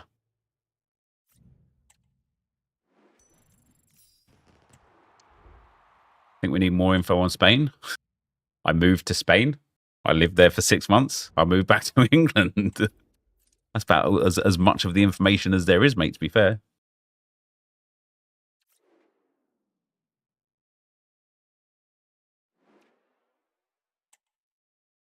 All right, 2 down, 6 to go. I typically go to see Arsenal when they're in Bournemouth. No, it is impossible to get tickets to Bournemouth games, no matter who they're playing. It's so hard. They've got a really weird point system for you to be able to get tickets to games. And the way that you get points is by going to games, but the way that you're able to go to games is by getting points to go to the games. And so if you don't somehow manage to just like fandangle your way in, which I don't even know how you would, like to cup games and stuff like that, you just got no chance. You just got no chance of getting tickets to the games. Let's see, I've tried to foul there again. Good finish that. I can't believe how well that Tox ended up doing. Yeah, very well. Very well.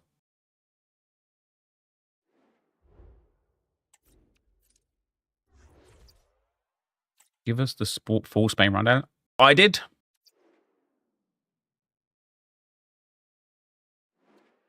I already gave you the full Spain rundown. How did the MFL team start off? Honestly, it was terrible. Even the games where I was like significantly the better team, I either didn't win or struggled to win. I have like a whole bunch of like different teams, different setups, different tactics and stuff as well. So I was really surprised. What didn't help though is that at least it felt like I was playing against the best team in each division. Do you know what I mean? Like it wasn't like I don't know. It wasn't like oh, this guy hasn't even like fouled me. Look, see there again. How have I not grabbed onto him there? That's better. Like, yeah, I just kept coming up against all of the top teams in the division, so I suppose it's a good way in some regard.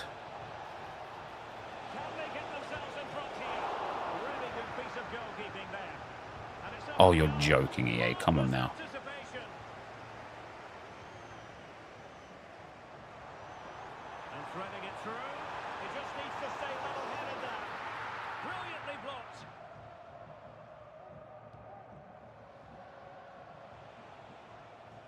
Let's have a look at the initial 11 for the visitors. Well, it'll be interesting to see how the wingers play today. Oh, wait a minute. That's better.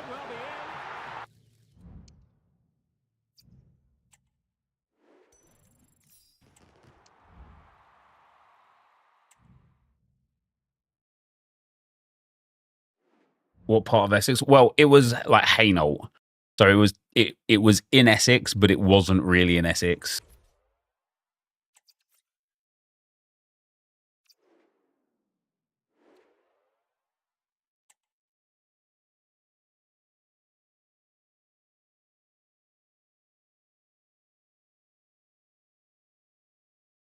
them having a tiny stadium won't help either. Correct, yeah.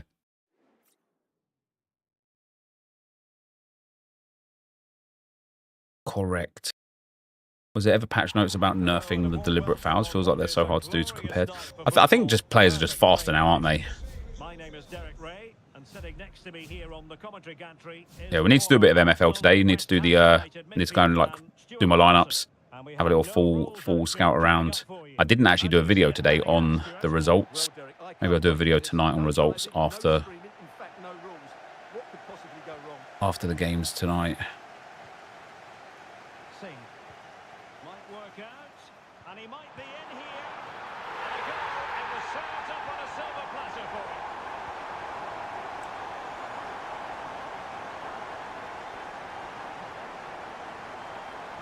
And there's no way. Thank God he missed that. Just missing the target.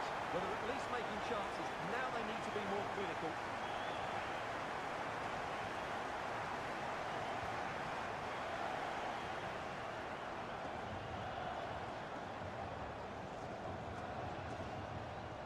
Singh.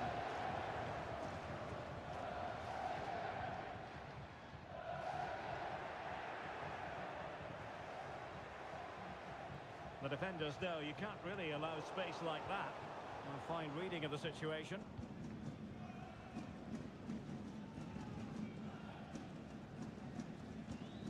My ball. Just failing Nice. to hit the target with his pass, and it'll be a throw-in. Crossing opportunity. Corner. Nice. That's a corner. So, we want it. So what if they bring the keeper out? Then we just don't do it? Or do we just do it a bit further? Played over. Couldn't take advantage of the chance. And crossing towards the far post. And putting paid to the danger.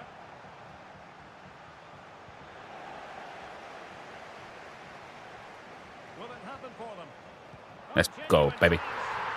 Let's go, baby. They're gonna take some stopping now. Too much power. Here. I have to time it down where I don't have enough time to move the keeper out. Oh, okay. Well, let's look at this again. To pick out this pass shows wonderful vision. Just out a bit wider. So out a bit wider and then like 2.5 bars of power, yeah. Decides to go for power. It's a really emphatic finish, which gives the keeper no chance. Moving the ball forward. How creative can they be? And that's going to result in a goal kick.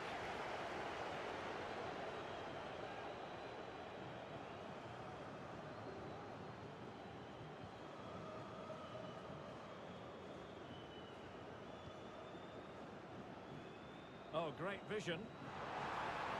Can he find the net? That'd have been a tidy little goal, wouldn't it? Well, it might not get his side back into this game, but I have to say, that was a top-class save. Well, as spectacular as the save was, it can't be just about their stellar keeper. They know that. It should be. There's no way he scored that. We cannot declare this contest over. They still believe.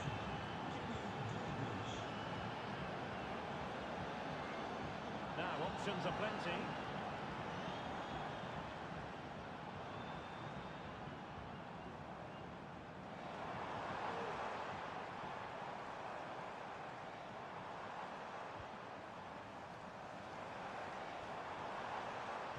And threading it through. Able to get As if he saved that. That's crazy. They won't complain about having won the corner. Maybe an opportunity to increase their advantage. And that move comes to... It's a goal kick. What? Ah.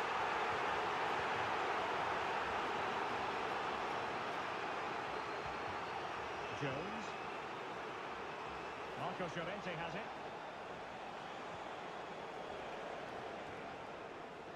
Well, in terms of added time, Oh, as if. minimum of 1 minute. A chance then for the respective managers to address He the won't quit. challenges. As I told you guys, man. People like we had a couple of golden goal guys in here, but people generally don't do the golden goal stuff. Why are you gritty? Yeah, trying to make him quit. Yeah, literally. Trying to make him quit. Well, they've got things going again here, and I wonder what kind of second half we have in See, there again, he's gone for the trip instead of for the... It needs an accurate cross. instead of for the ball. Really annoying. Well, just That is an doing it. awful, awful pass, to be fair. Jesus Christ. How did the griddy even become offensive? I don't know, to be fair. Curtis Jones. Look, see there. He's like reached out and then like pulled his arm away. On that injury situation from our man pitch side, Jeff Shreves. Jeff. From down here, it looked as though he landed actually on top of Oh, his wait a minute, Jeff. They might Good score. save, Keeps. Pushed away to safety.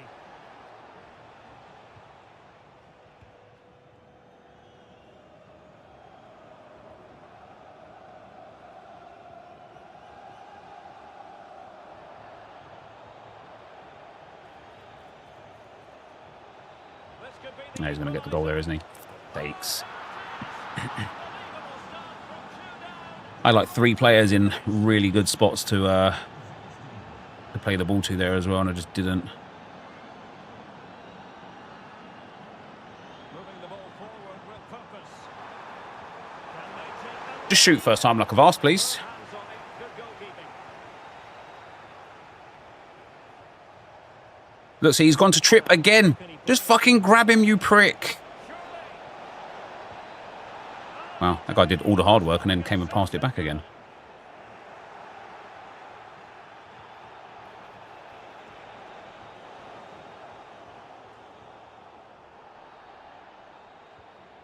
I don't understand. The ball away. Intelligent threaded pass here.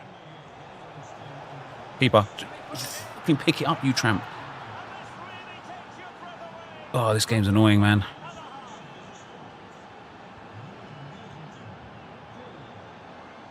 Singh. And in the right position to make sure it didn't go all the way through. Nice weight on the pass. I press part. Look, you can see the animation come up, game. Fucking shoot when I press shoot.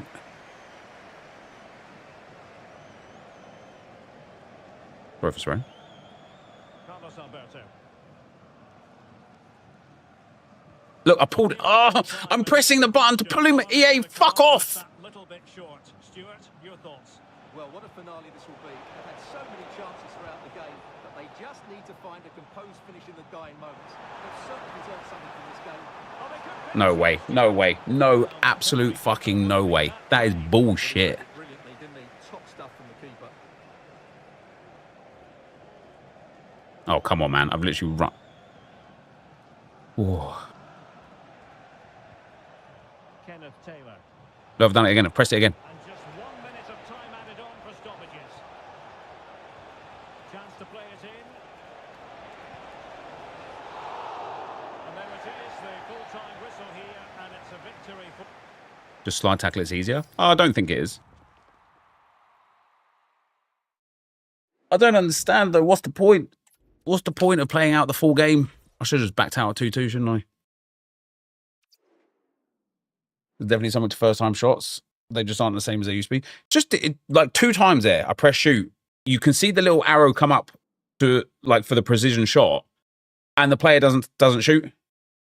I'm like, yeah, fair. Like, you know, maybe if they had low driven, maybe they would have got that shot across. It's an ideal night for football, you've got to say.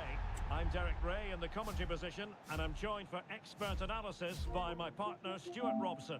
And what we have coming up for you. Damn, man, is no Eusebio rules up front. action. Stuart, tell us about your pre-match thoughts. Well, what a great concept. No fouls, no offside, no red cards, yellow cards. This should be a great watch, I have to say.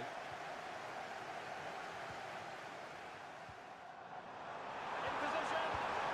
Oh, it was a fantastic Have I missed that? opportunity. That's outrageous. 1-0 right at the start of this contest. Oh, what a chance to open the score in there. They have to do better than that. And threading it through. He just needs Oh. to stay level-headed there. I had pressed pass, right? And then I panicked and tried to run around the keeper because it didn't register my pass. Maybe I need to restart the game, I don't know. Spot on with his challenge. Perfect tackle. So the initial 11 for the home side. Well, in this 4-4-2, they're going to play with a diamond in midfield, which should make them strong in the central area. But they must also make sure they get across the pitch and defend out wide. Otherwise, they're going to encounter Oh, problems. hang on, Stuart, look at this. Wow. A smart stop here. That is big wow.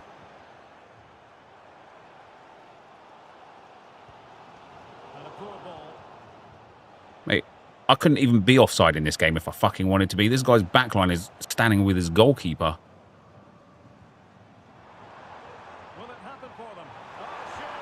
There we go. Do you know what? Look how deep his line is. I've never seen anything like it. His defensive line was set to like -10.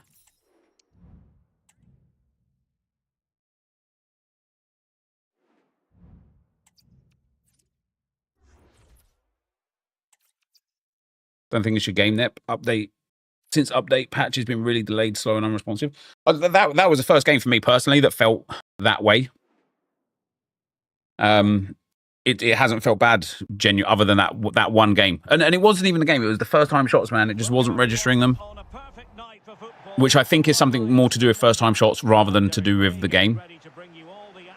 Accompanied by my broadcasting partner, Stuart Robson, and getting ready to bring you no rules action coming right up. How do you see the match? The people that like fly in like this guy are just real easy to beat. In other words, no rules completely. Because they make it real easy by just sprinting at you and then slide tackling. They think that like getting the oh dear. I say that and he's gonna end up cooking me, isn't he? But they think they're just like getting the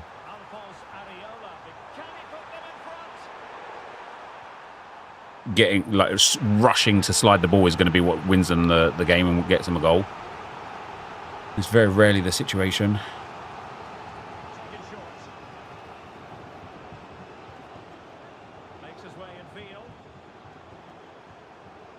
Look at that acrobatic clearance, baby. Let's go.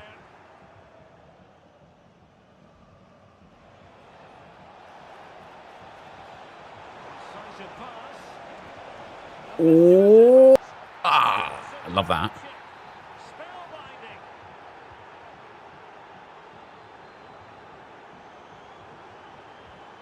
I like it.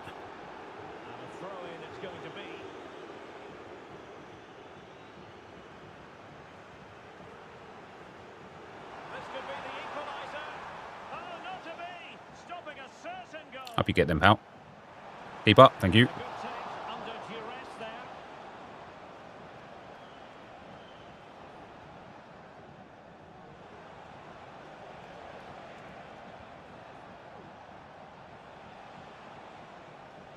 Keep passing away. Singh. Released it nicely. Timely intervention. Or a touch from whoever the hell that was. Now, who can he play it to? Can he find the net? There's still danger here. Well, no way through in the end. Yassine Adli.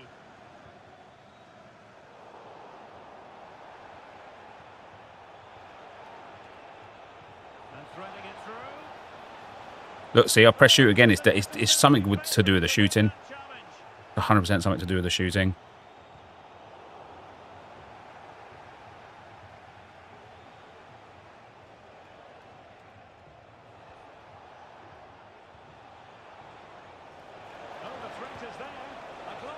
Oh my days.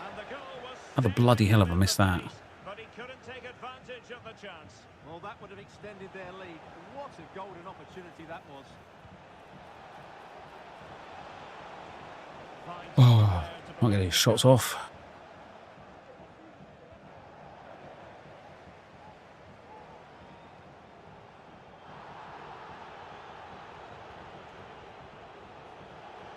Decent position. Chance here. There we go. And it goes! And the second time of asking, and the keeper feels hung out to dry.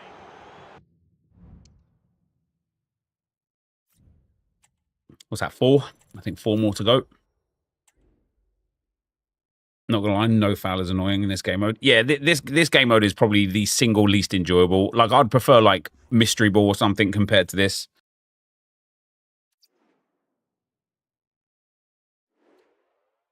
Packed Immortal Zico from the 90 plus times 5, trying to play with him. Feels like 80 dribbling. Ridiculous delay on console. Would you take it if Arsenal signed Watkins? I wouldn't have a choice. Welcome everyone on I think that'll be our most likely buy, as I think he suits our system and could be cheaper, has fallen out of favour with Emery. Love the vids. I don't think that's our most likely buy, personally. Technical analysis, it's Stuart Robson. And we have no rules action coming up for you.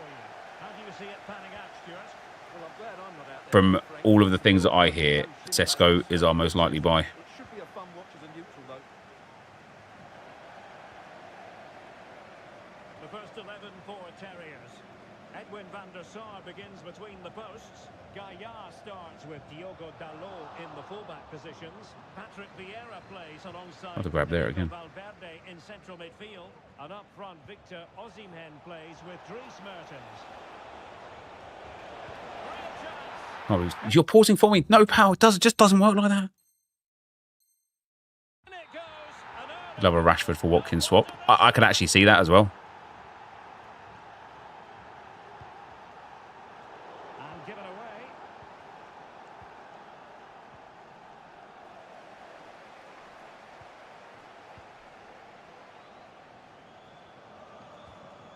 Well, it's a decent looking attack, this, but nothing comes of it. Okay. Well, using the space really well, but now can they push on? Mertens! Nope. Sorry, buddy. Not doing it like that.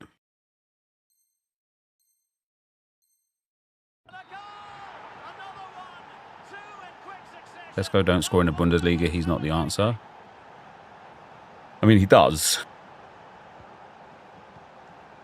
Dangerous looking attack. Oh, wow. Have I not scored there? Oh, I didn't even do the corner. I'm so used to doing like my corner technique. In a decent position now. Deep delivery. Oh, that'd have been a banger, wouldn't it? And they can get ready for the corner kick. Wait, what? I didn't even do anything.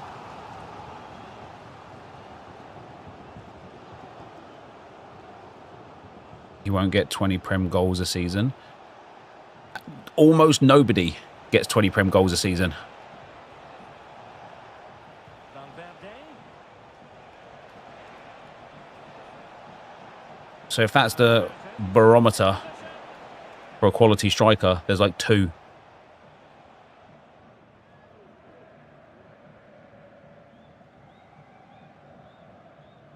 The attack continues. They're making considerable progress. Trying to open them up. Go on then. Still life left in this game, and they have the momentum now. La ball.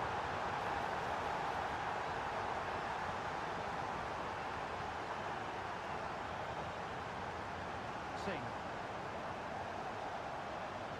This could be troublesome. Go on then. Pause now, yeah. Pause now, bitch. Third pause. Fuck off. You're lucky it wasn't the second half.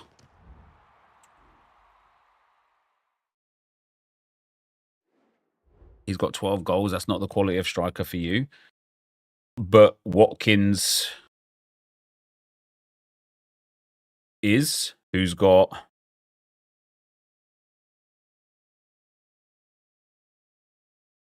15 goals. I suppose 15 is a lot more than I thought he would have had, to be fair.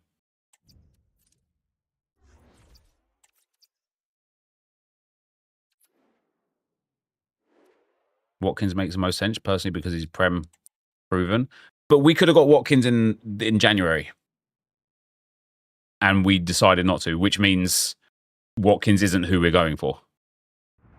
Well, just the sort of weather the fans were hoping for this evening. It's absolutely. Why doesn't it count the win in the second half if someone quits? No, it does in the second half. What I wonder is why not in the first half? Do you know what I mean? If somebody just pauses it and backs out, you should just get the win. Okay. Well, Derek, I can't wait for this. No diving, no screaming, in fact, no rules. What could possibly go wrong? Even though my players are offside a lot, which is understandable because that's the whole point of like passing to the offside, like send them on runs to get them offside, to pass them, to make it a bit easier, right? Do you know how much easier it is scoring goals in general when I'm like sending these players on runs, to the point where I'm like, why don't I just do this like in the regular game, but like just not pass to the offside guy? Do you know what I mean? That's just not where I've aimed that ball at all. And the idea is problems for the opposition. Just clear this one and reset. He succeeds in clearing it. Could be threatening. Is it going to be? Good tackle that. Crucially. Cabela. That's a good-looking ball. And he could cash in. Ah. He's celebrating, is he? Damn, brother. Damn. It's like people don't want the golden goals. Do you know what I mean? Like they go out of their way to not have golden goal. 1-0 the score. Sing.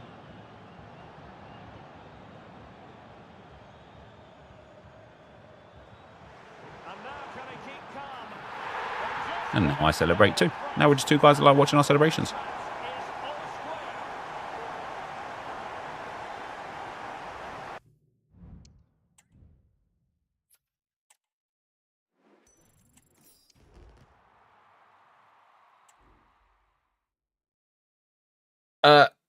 Cram, thanks for the tier 3 months, baby. Much appreciated. And Bateson with the 74 months. Bates, thanks very much, man. Much appreciado, man. Woof, woof, indeed. Why did United buy a manager that uses wingbacks and shit tactics? If they were bad tactics, why was he so dominant with Sporting with them?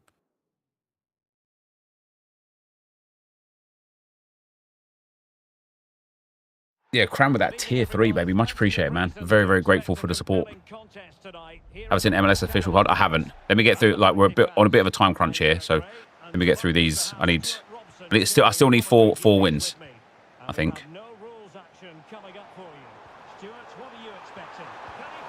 Kickoff just gives such an advantage, doesn't it?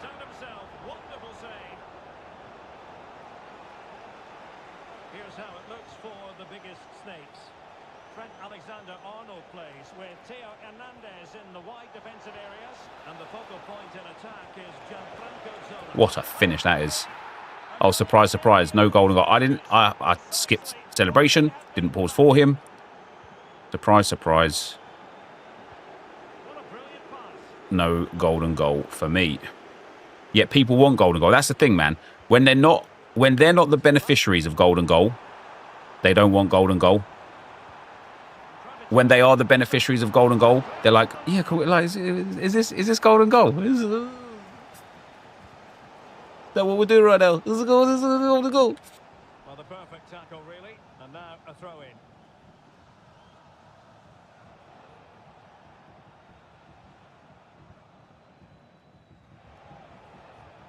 might be on for them. Can he make it count? No hiding from the fact that they really should have extended their lead. Well, that was a poor miss. Could they come to regret that? Jones.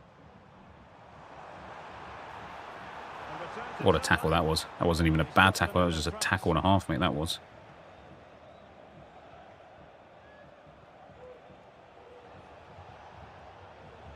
And a throw-in it's going to be. Plenty of players waiting in the middle. And a superb Oh, yeah. challenge there. Oh, no. All right, let's do it. Cannot save A little bit out. Bosh. Well, how did he stop that? I didn't get it far enough out, did I? Good looking move this. Got that far enough out, though. That's two for him today. They simply can't stop him. No wonder he's celebrating.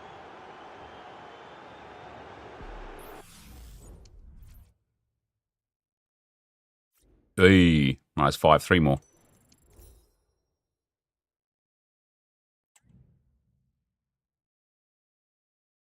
Happens a lot when their team is complete meta and you score on them.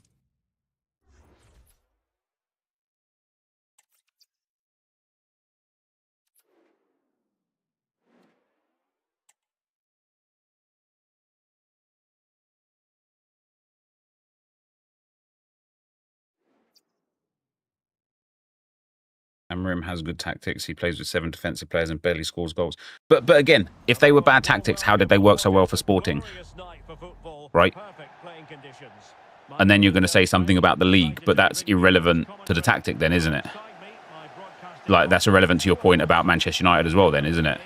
Is what I was going to... Stuart, how do you see this one going? Well, Derek, I can't wait for this. No diving, no screaming, in fact, no rules. What could possibly possibly go wrong? Here's the starting 11 for Football Friends. Emmanuel Petit plays alongside Eduardo Camavinga in the centre of midfield, and it's two strikers up front who look to provide the goal. Not so nice.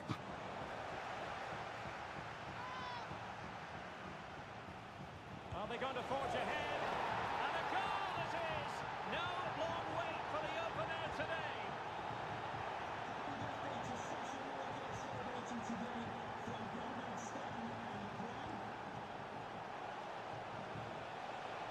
And a good challenge to bring that attack to an end.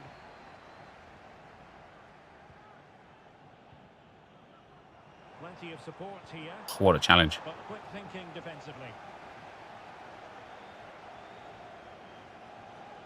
And it's the vision of Griezmann coming to the fore. Really fine piece of defending play to break us up.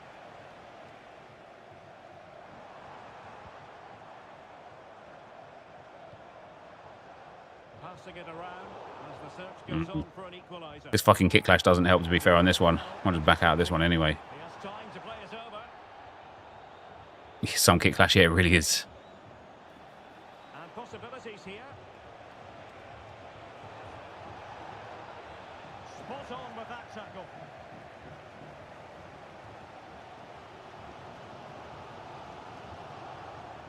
And he's broken free. And a struggle for Friends to keep the ball.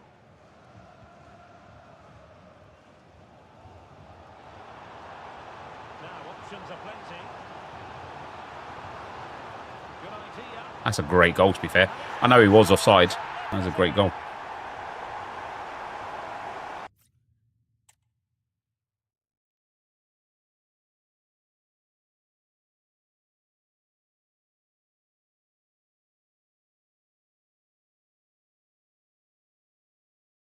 Despite those tactics, Bruno created 84 chances, highest in the league, but United doesn't have a decent striker to score goals. Yeah, that's what I mean. Like, there's no point like bagging on the manager for tactics in a like I don't think Amarim's tactics are bad whatsoever.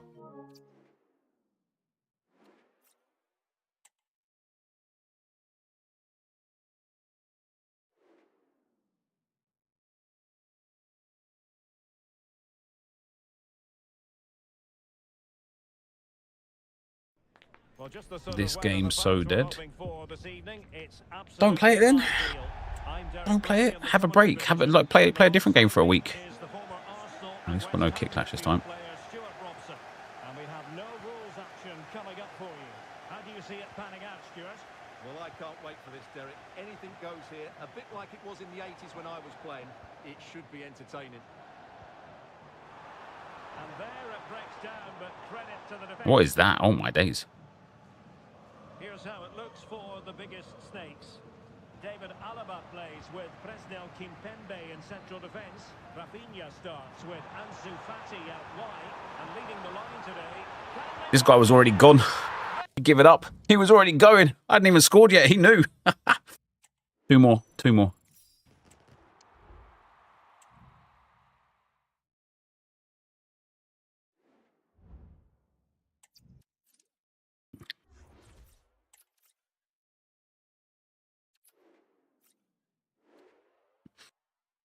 Arteta played 5 at the back with Arsenal in the beginning.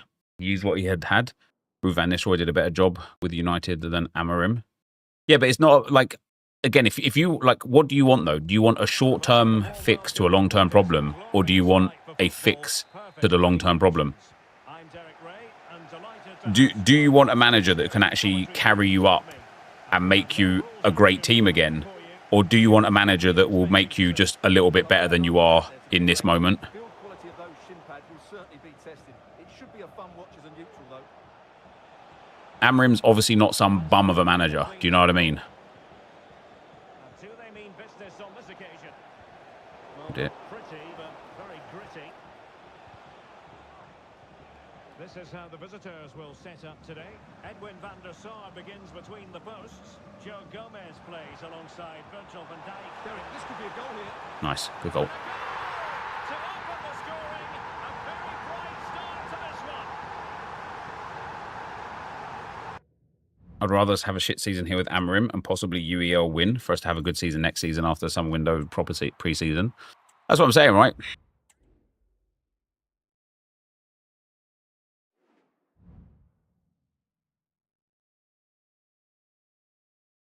Right, one more. If United's attackers could finish properly, they'd have 5+ more wins. He coaches wins and the players let him down.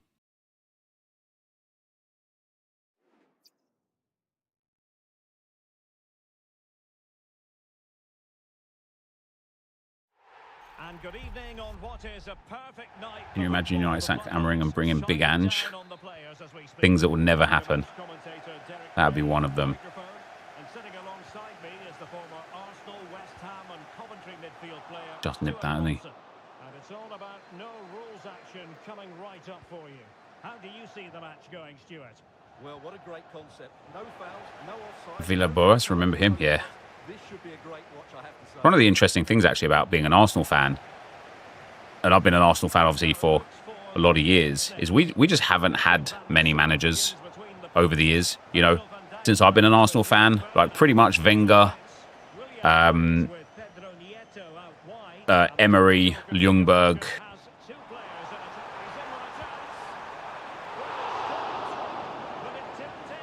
That's it. And now Arteta. Unfortunately, he's made the wrong one. Promising looking ball.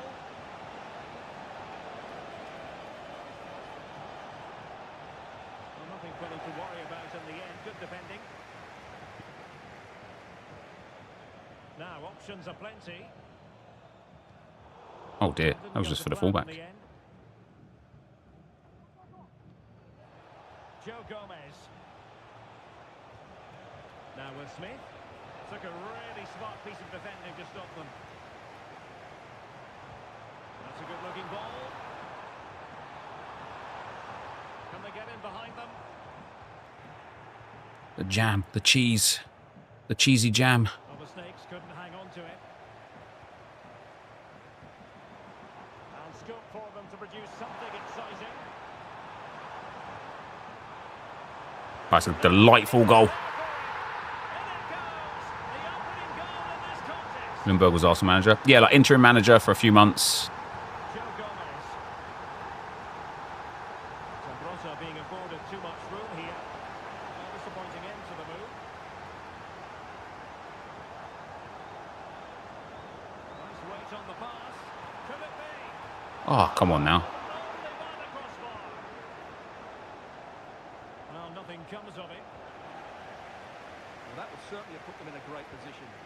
With only a one-goal lead, they're never going to be... Oh, just got to be a bit swifter on that, haven't I? Challenge that was required. This could be troublesome. Keep up, come out. I don't understand why the keeper hasn't come out. Savouring, pure brilliance. Singh. And threading it through. Oh, yeah. He's cleared it off the line. That's unbelievable.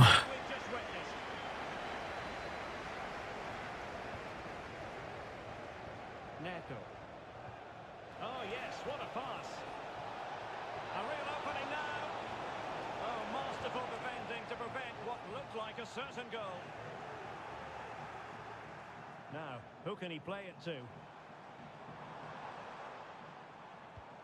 Wonderfully weighted pass. Trying to open them up. That's a great goal. Just like that, they're back in front.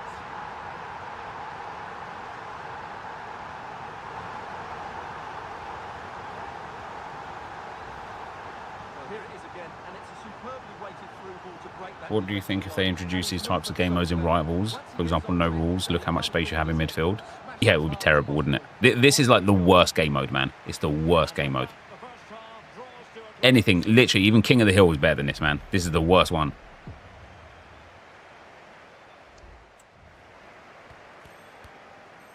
And the ball is rolling again. Snakes looking to find a route back into this game.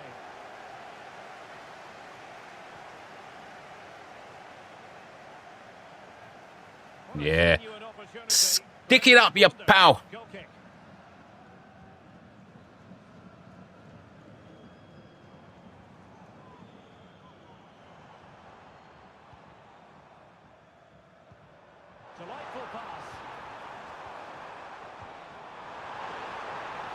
Delightful football, isn't it? That is it's so easy to play this game when you don't have offsides.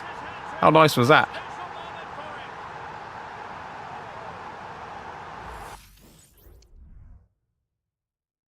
Abatos. More like Abatos off, pal. That was weird. That was strange, wasn't it? It probably looked weird as well from the perspective of a viewer. My bad. Apologies on that one. All right. 18 objectives done. We just do things, you know? We just do things. There we go. Oh, I did 9. I already had it. Oh. What? I didn't even have to play that last game. Need one more. I'm not going to do it yet, though. I'll do it after.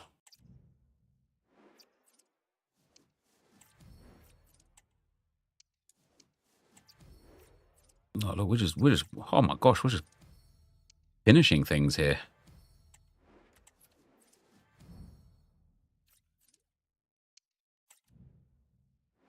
We're just finishing things.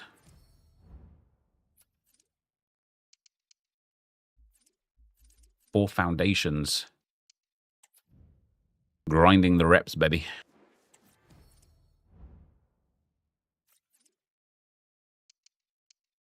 The squad battles aficionado. And grinding the reps. Right. So we need to put Yad Wad.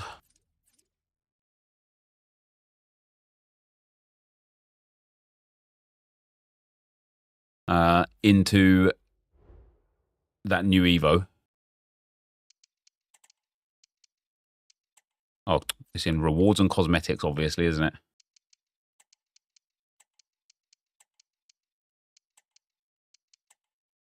The little things. Oh, we've got a new backline boss as well.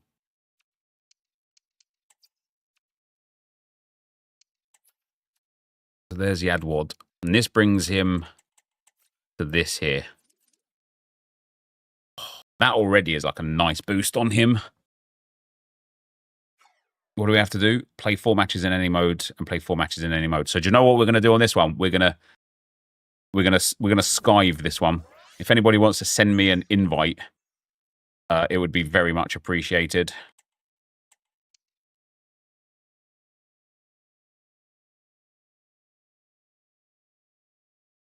What a name. He has got a great name, hasn't he? Yadwad. Do you know what? It's hard to say. It's like a really stern word, isn't it? Yadwad. You have to move so many mouth muscles to say Yadwad. See, if they still had the golden goal game mode, I'd just go and play that and let people score. Peck or Leone. Is that the right name? So I've said that right. Thanks for the sub, brother.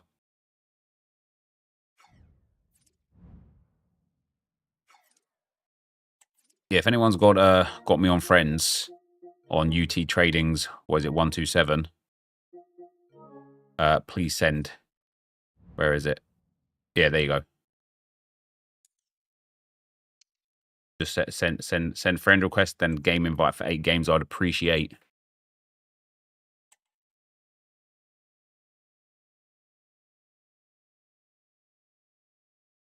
You saw a leaked Michael Owen card. Yeah, he looks good, doesn't he? Let me have a look at this leaked Mars Lewis Skelly. 94 rated left back.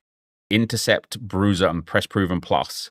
96 pace, 92 passing, 93 dribbling and defending, 94 physical, and 88 shooting. That is a ridiculous card.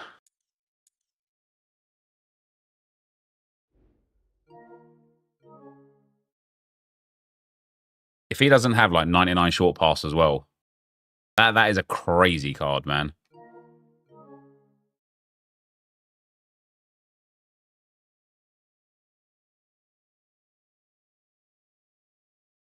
Floodgates are open now.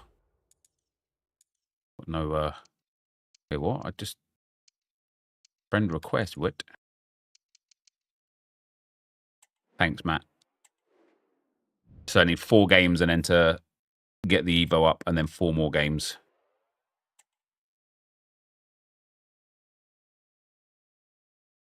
There goes my Skelly Evo, FFS. Yeah, that's what I mean. Like, Evo's next year. So I want to run a meta RTG next year. I just want to get all the best players that I can, but on the side, Evo Arsenal players when it makes sense. You know, like there's some really good Evo chains. If I'd have just been patient, like what I want to do with Evos next year, basically, is Evo the kind of you don't even need to score own goals, mate. You can just kick it out. Is Evo like the Evos that give like skill move and weak foot boost? I'll do that. The Evos that give like stamina boost and reactions boost and composure boost, we'll do those.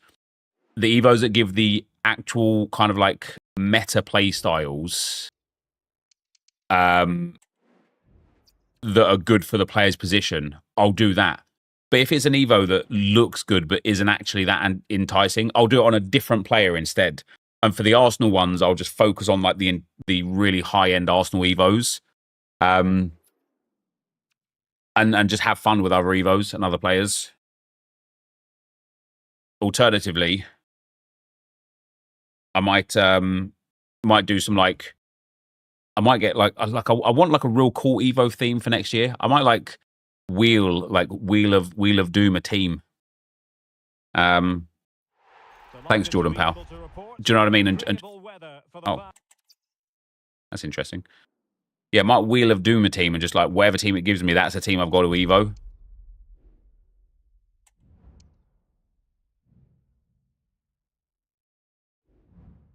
I would love for next EAFC game that they can create an Evo where you can create yourself and Evo yourself. Yeah, that'd be good, yeah. Similar to the Immortals Evo where you can boost yourself each month. Yeah, that would be good.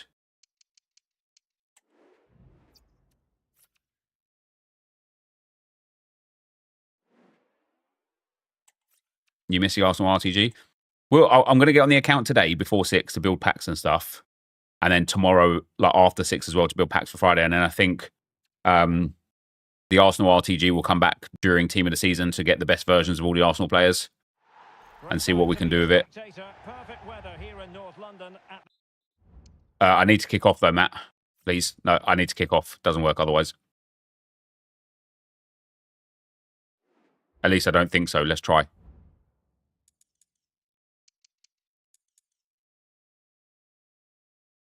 I'm pretty confident it needs to be kicked off though, yeah.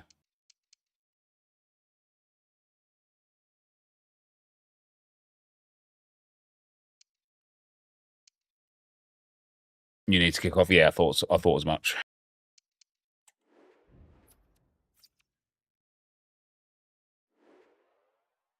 Next year, I'm picking a nation that has 25 to 30 players and evolving them up. Yeah, see, I could do like an England one.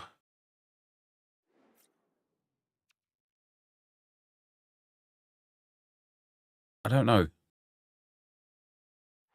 A warm welcome to you from the Emirates Stadium. I'm Guy Mowbray to bring you commentary along with England legend Sue Smith, and hopefully we've got some goals and draws. What I'm trying to do right now, just completing an Evo. It only needs to play 4 and then play 4 again. And then I can put it into the Evo that's going to be expiring at 6. So then after that, I'm going to go onto the Arsenal account just to get those packs ready and updated and stuff. And then after that, we're going to play some MFL. Cape Verde for you next year, I think. They have 25 to 20 to 25 players in the game. Yeah, see, I really want to Evo players next year that just won't get promo cards. Maybe I'll take, like, the oldest players in the game. Traore to Glory was excellent. Yeah, Traore to Glory was good. Josh's Wangang is really good as well, to be fair. Perched here on the commentary gantry and sitting alongside me to provide expert analysis is Stuart Robson. What is MFL? It's like Football Manager, but like you play against real people and you use real money to buy the players. They don't cost as much as players in real life cost. Like instead of like, you know, the best player in the game costs like, I don't know, maybe like $3,000, $4,000, something like that. Obviously you wouldn't be expected to buy the best players, but I'll show you. I'll show you when I go on it. I think if you like Ultimate Team, and if you like, even like So Rare, and you like Football Manager, I think you'll love MFL.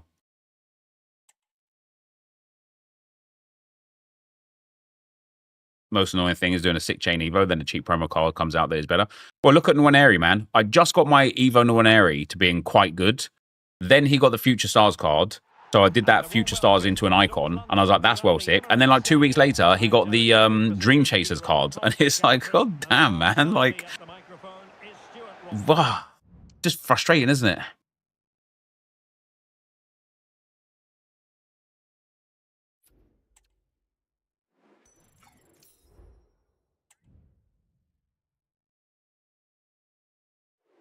Japanese agree. Yeah, I just want to go for players that have got like I want to build players that are just excellent. Do you know what I mean? Like, so I want to build players that have got like 99 short pass, 99 long pass, even if they've only got like 80 passing. All right, there's Yadwad up 1. Need to do 1 more on him. Just play 4 again.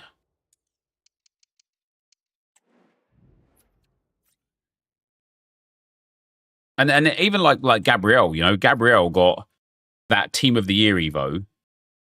Then he got the might have been a Dream Chasers thing for him as well. Can't remember what it was for him. Now he's getting a Team of the Season. And as a centre-back, he's had countless Evos anyway that he could have fit in. And so I would have much preferred to have done someone else. The other thing that I want, the other thing that I prefer is, look at Arsenal's bench against PSG, right?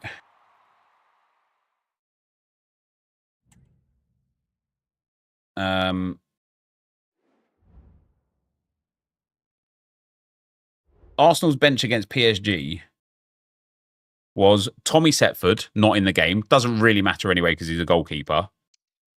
Jack Henry Francis, never even fucking heard of him. How is he getting on a Champions League semi-final bench for crying out loud?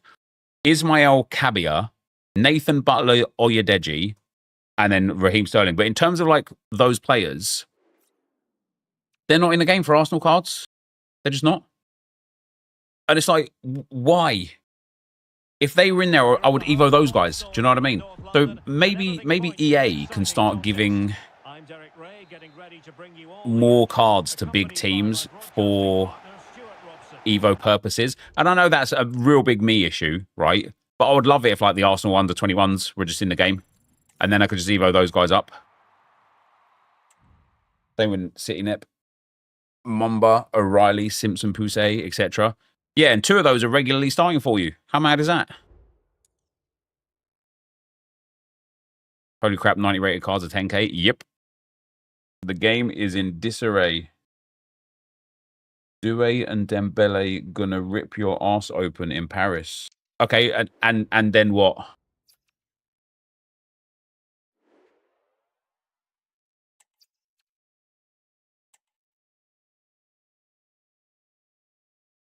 Watch your upgrade vid really helps, so thanks. Good to hear, pal. Good to hear. What is this? Is it number 3 or number 4? No Achiampong for Chelsea. Hello everyone from North London. The Emirates Dembele is injured. Is he going to be injured for the game, is he? Or is it just will he be back for the game?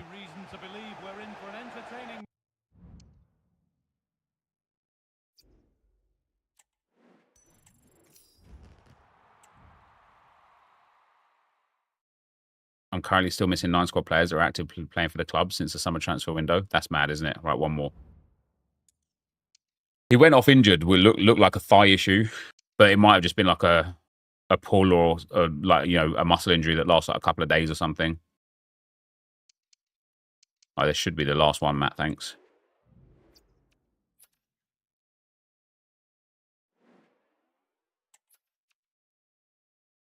Saw reports after the game it was a hamstring problem.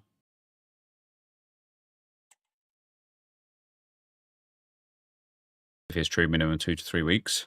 I mean, it would benefit Arsenal greatly if Dembele is out. And a warm welcome. Our venue for this game is the Emirates Stadium in North London. My name is Derek Ray, and ready with his tactics board. Sorry, Predictor expects him to be back. He said he's fine. We'll see.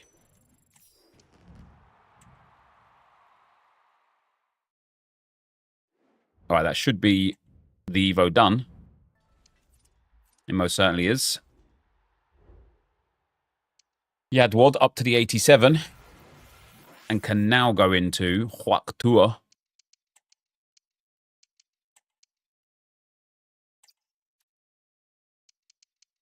And after he goes into Huac Tua, he gains 3 pace, low driven shot and press proven. Not bad for him. And then after that, he goes into another Evo. But I think that's everything that's time sensitive for today. Got 7 days to finish him, 2 days to finish him. And then in terms of the Evos are expiring, this one is tomorrow at 6 p.m. This one the same. But I will start working on these either later today or tomorrow. Because I just want to go into the Arsenal account and just have a little look around there. Maybe bring some Evos back onto there. But first, I want to go on to the 500k RTG. I want to do those 3 games now. No, that's all right, Matt. Thanks. I'm in no rush now to be on there. I just had to get that stuff done. I had to get that cup done more than anything.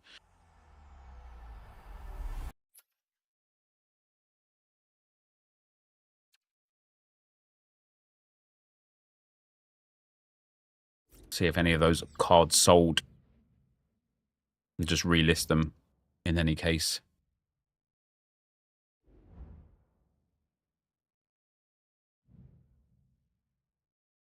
Something sold. We went up like 4k, so one of the smaller players would have sold. Or a few of the 83s and 84s and stuff sold. I just want these things to sell, man. I'm 70k short. And I've got about 50 or 60k's worth on the trade pile. Right, let me go to the bathroom.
Ooh. All right, let's get on the old RTG and start preparing for the team of the season.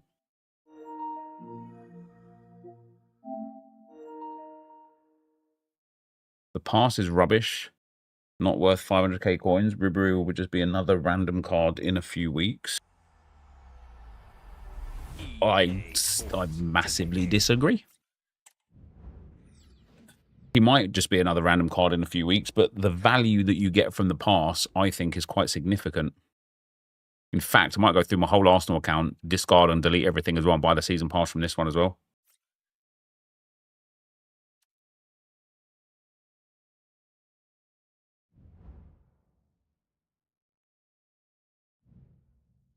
I'm up to 250k right now. I haven't done much of the stuff on here, though. I want to get the XP and stuff as well. What have I sold? Asvir, few informs. They've just got loads of trash on here that just won't sell. Will you be building from bronze, silver upgrades to build your fodder on RCG? Yeah, I already did it today by mistake, actually. I did it all today. So I think I've got some stuff done. But I haven't done much. Like, I haven't done all the anything to do with XP or anything on this account, which is really quite frustrating now that I want to do the season pass. Even though I don't need the season pass on this one, I want like the Evos and stuff for these Arsenal team of the seasons. Daily objective I haven't done. Weekly objectives. So I've got 2 hours to complete. I see I can't even finish it now. So I'm going to miss out on that XP SP there. That's only 1,000. That's not the end of the world. It looks like I've done everything else. So I'm not too far behind there. From here, though, complete team of the season daily play games 3 times. So I will need to play the games today. That will allow me to do this and this, which will get me that 1,500 SP. The cup I've nearly finished. There's no SP in that. There's no SP elsewhere. Yeah, there's no SP elsewhere. So it's just playing the game. In terms of the SBCs, though, I don't care about that. I don't care about that. Let's do the 84/7. I think I've got 2 informs.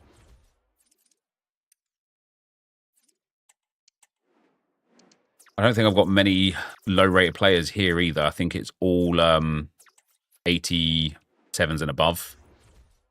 Yeah, look at that. That's crazy.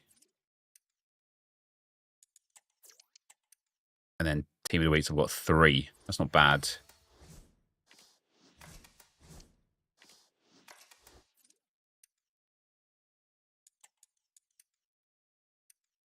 I've got a lot of fodder on this account. I need to like start going through my Evos and going through. I haven't done many Evos and stuff, but obviously I wouldn't mind doing some Evos. See, like players like this, I kind of just want to get rid of now and just focus on the Arsenal stuff. Do you know what I mean? I counted my club storage earlier. I have 430 players, 88 plus. That's insane, isn't it? But look at what I've got. So I packed that Ian Wright, which was great. I did pack Ethan Nwaneri as well, which was great. What I need to do as well is like almost like build into like an Arsenal icons and Arsenal heroes. Basically, if I wasn't a lazy piece of shit, what I really should do is go and build like the Arsenal base heroes, the Arsenal prime heroes, like build a squad, like a concept squad, but all of the different types of Arsenal cards there are, and then start filling them up.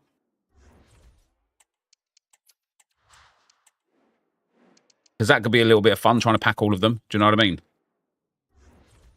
See, and then so all of this sort of stuff, for example, it's just got to go, hasn't it? But then when it's just Arsenal related, it's boring. I don't know. It's such a catch-22.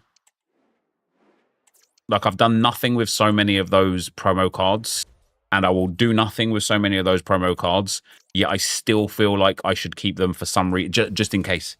Just in case. Just in case. Just in case what? NepentheZ, just in case what? What's going to happen? What's going to appear in the game where you're going to be like, oh my god, that 84 Olshners is like the best player in the world now? Just not, is it? Nothing. Nothing.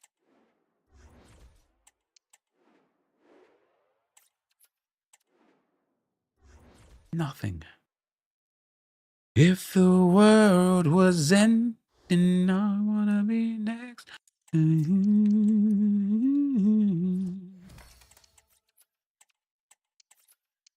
Build the best England team ever. Just be Arsenal's best players ever, wouldn't it?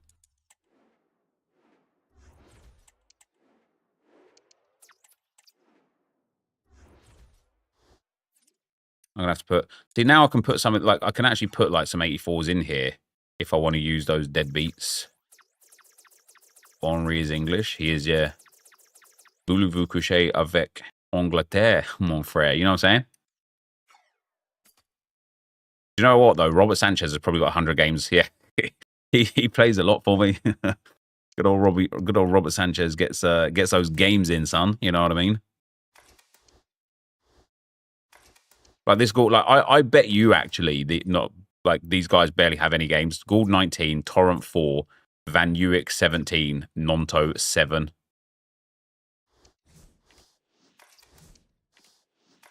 Goodbye, friends. And the craziest thing is, right, is when EA will do like a repeatable player pick SBC that will contain those guys eventually.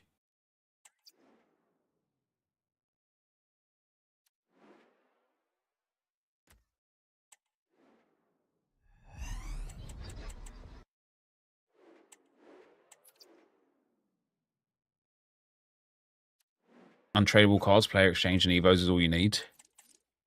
Yes, true.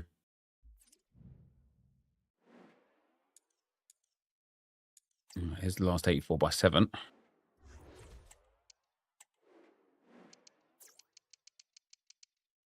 Reset that. See, him I need to keep. His Evo. See, even that Doumbia, even though he's got another card in the game, I'm just so like, I think the Maradona's expired now as well. I'm just so like, oh, I really want to keep him. But it'll be a fun test again, actually, to look at how many games I've actually played with these players. Because the answer is probably like none. Van den Boomen's got a lot of games for me. Alex Garcia's got a fair few games for me as well, to be fair.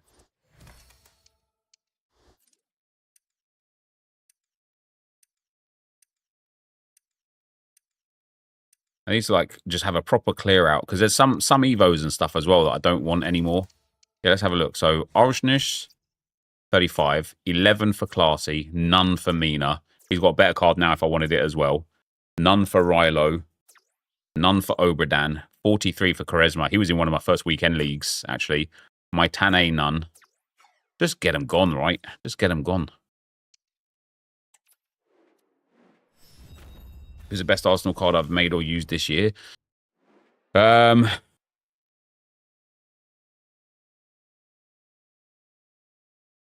Probably Team of the Year Henry.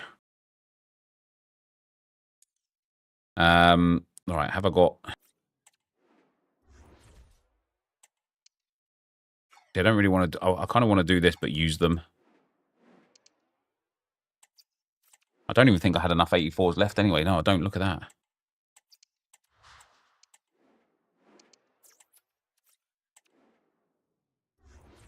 See, look at all of these cards, man. Like, they're good for those cups and stuff, I suppose. In a way, aren't they?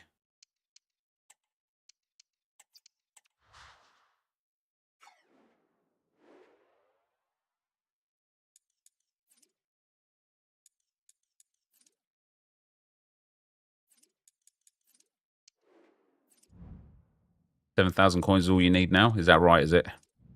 I need to get to 500k, mind you. Let me see if I've got any golds to do like player picks with. Get some 83s and 84s. EA Sports.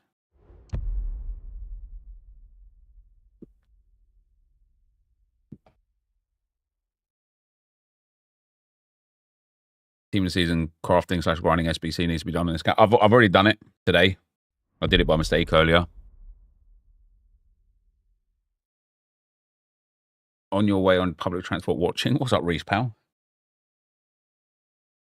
Oh, I can't believe we're nearly at 500,000 coins on the 500k RTG. That's a big win, that is. We need market and tradable players. If we didn't, imagine trying to get 500k just from playing games. Well, I've done that, Firan, to be fair. All I've done on that account I was on earlier, Squad Battles Gold 1, Camps 8 wins, Rivals Division 5, and then daily SBCs. That is it. And I'm about 20k short from 500k. It is ridiculously easy to make coins in this game.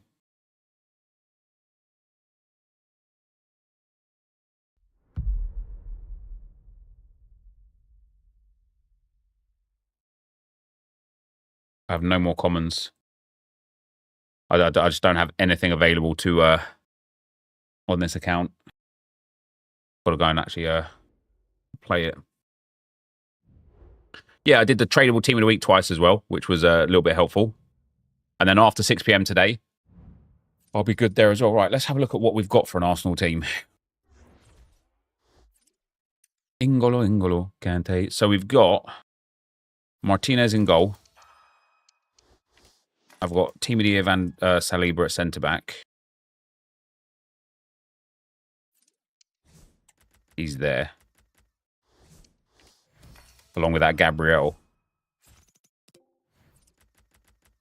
Let's get rid of the non-Arsenal players.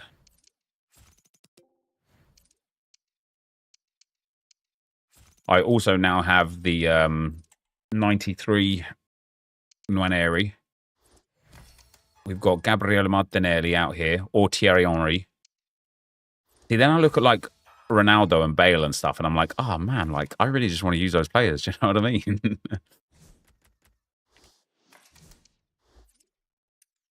Have we got a left wing? Gabriel Martinelli in there. Then in at Seedma. Who have we got? Kai Havertz, that one. He is the one that's going in there as well. This one's all right because he's got 99 dribbling, but when do I think Fabregas will be in the game? I have no idea, mate, to be fair. And then in at left back, we've got Ashley Cole, Fox, Catley. Then on the bench, Raya SBC. Yeah, Raya coming in as SBC. That's good. If I just ignore the Arsenal past and present and just go for the Arsenal present and icons or something like that. Mate, that Danny Olmo. Oh, my days. What a card, by the way. What a card. That's unbelievable. Who have we got? Burkamp. Chloe Kelly. Harry Maguire. None of those. I've already got one area on there.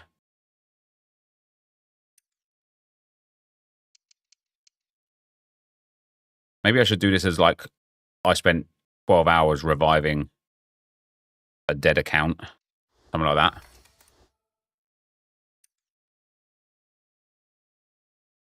You did Kang Lee instead of De Jong. Am I cooked? No. I think both have got a great chance of getting those upgrades. Ian Wright's already there. Sterling, we've already got a Ben White. I didn't even finish the Jorginho thing either. We've got a little Kim. That's Ian Wright. Godfrey Rice. Ljungberg. Now we're at that point where I just have too many players. Miedemar. Anu, Fox, Scott, Russo. Russo's got a good card now, right? Did she get a 99 stat? No, 4-star, 4-star. She gained Tiki Taka Plus. That's a bit annoying, isn't it?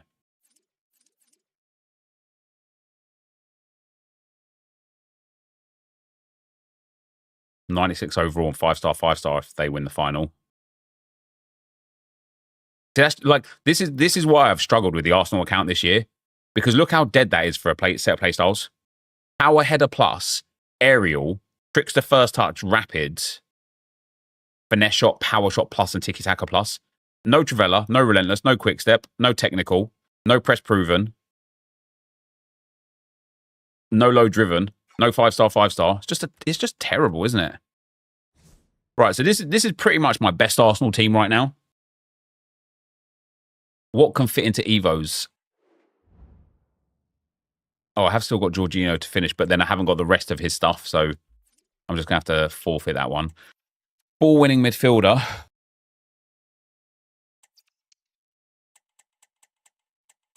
Volt can go in there. Becomes quite a good card, actually. Just only has one defensive playstyle. It's not good enough. Scott can go in, and Tomiyasu can go in there. Weinreuther I'm not really interested in. And then it's nothing after that. So it's either going to be Fox, Scott, Tommy, or Weinreuther. Tomiyasu is probably better for the play styles and roles and whatnot. And Tomiyasu actually looks pretty good. 4-star, 5-star. Brilliant passing, brilliant dribbling, decent defending and physical, good pace. Him with an anchor would actually be pretty legit. All right, we'll pop Tommy, do I want to spend the 25,000 coins on it? Not yet. Let me get that season pass unlocked first. Fox is amazing. Yeah, she just doesn't have the best playstyles.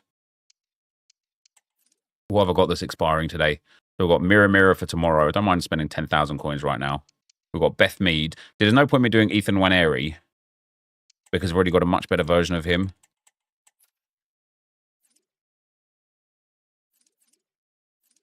Beth Mead's just got terrible playstyles and playstyle pluses as well.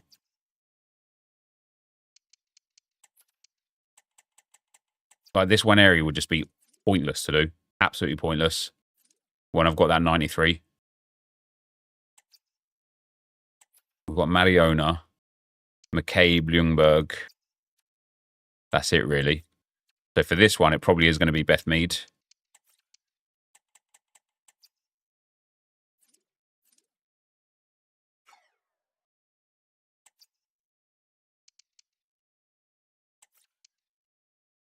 We can commit to that one. 10,000 coins. See if you have the Hawk for Tommy, for Ariel. I think I've got a Hawk tour, that's for sure. Starring role. Only Bukayo Saka fits. But, once again, what's the point? He's about to get a team of the season. So there's... I wouldn't say there's no point doing this. Because he will be Evoable again first. Maybe it's worth it.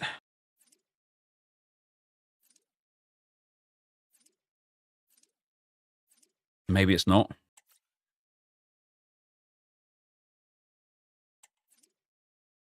Does he get the same as Gold Saka, does he? Does give Saka cam. We've got Sunday League Ringer, which we don't have anyone for. So this is Sunday League Ringers where I should take someone fun and make a fun ex-Arsenal player or something in there. Pump you up. We've got Ian Wright fits in there. Blackstenius fits in there. Blackstenius is pretty good with that 99 physical. That's actually a real nice card. Needs a bit of a dribbling upgrade or whatever, but no, it's just not a nice card, is it? It's just not. It's just, like, so many of these cards are just so dead, no matter what I do to them.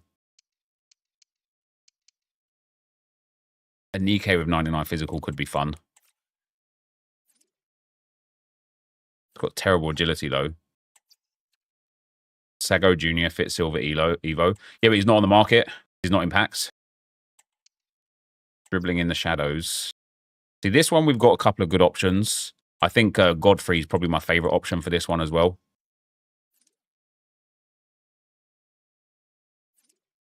Finesse shot, ping pass, dead ball. She already is 5-star, 5-star. Maybe not. Discard some and start fresh chains. Yeah, probably should do.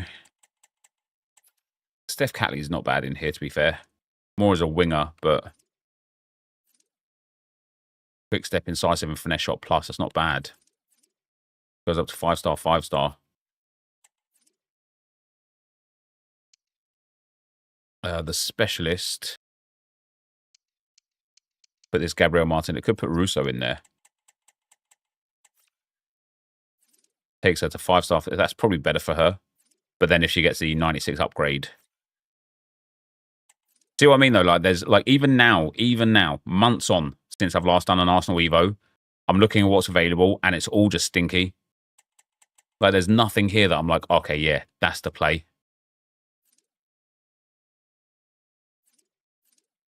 2-star, 4-star, and Ben White. So it goes 850 on market. Oh, that implies it is in packs then. This one. So if I put... No, it looks like Tomiyasu doesn't fit. Oh, there he is. So this gives him press proven, low driven. No, it doesn't. It's the other one that gave him aerial.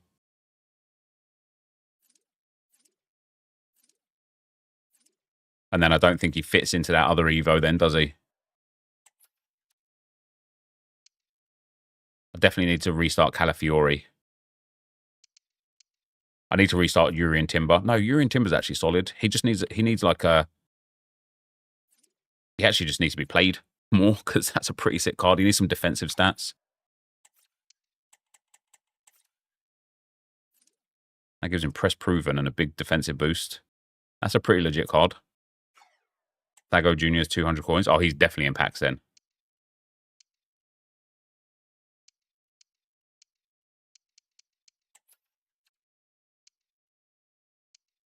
Yeah, it's just hard to know. I need to like refigure out all of my Evos. Low Driven Legend, who goes in here? Godfrey, Sterling, Blackstenius. Almost like too many players as well. What a mensch. There's who fits in here for me? Fox goes in here.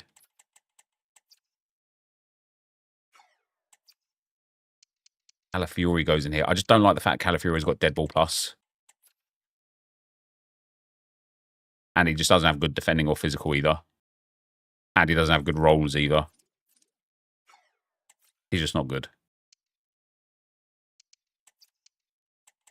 Tomiyasu with intercept. That's a shame because his defending and physical doesn't get boosted either. I feel like the other one's better for him. Gives him more defensive play styles.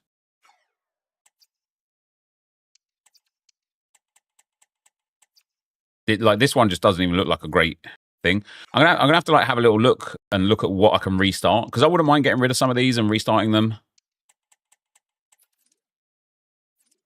Not the icons and stuff, but just the base golds.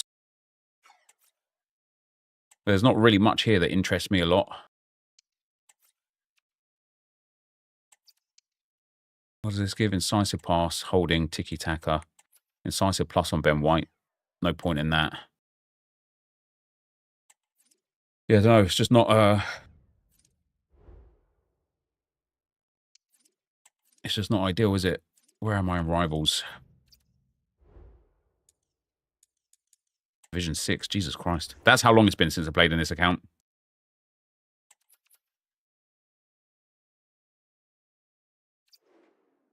I didn't do tactics or anything on this. Never mind. We'll do it after. I'm in the game now.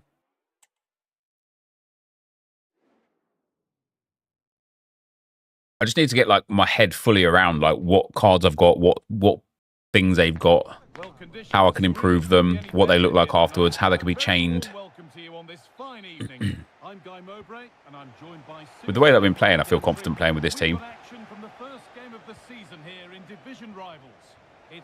need to go and do like rush on this account and stuff as well, and like really like get all packs that I can. Go and do the team of the season tournament and whatnot as well. Oh, I've nearly finished that actually, to be fair. Given away by Real.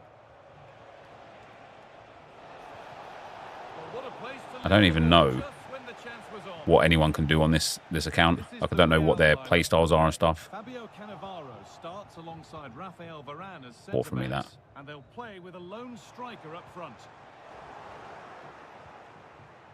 Here's how the Dons line up today. Emiliano Martinez is the goalkeeper. Ben White plays with Ashley Cole in the fullback positions, and they're playing with just one up front. Never a foul, is it? And that's a foul. And a What's up, Frank Powell? How you doing, man?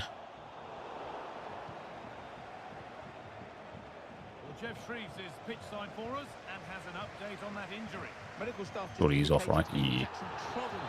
Using past Arsenal players on that account? I have been, yeah. But it does get to a point, though, where there's just too many players, which I suppose should be a good thing if I can, like, utilize that correctly. And actually, like, mix up my squad a little bit. There was lots of will he, won't he over the transfer, but his long-awaited debut is finally here. What can we expect, then, from him today, sir? Oh, it's a penalty! Oh, bags it. Not the bottle over as well at the same time. That's nice. And we're back underway at 1-0.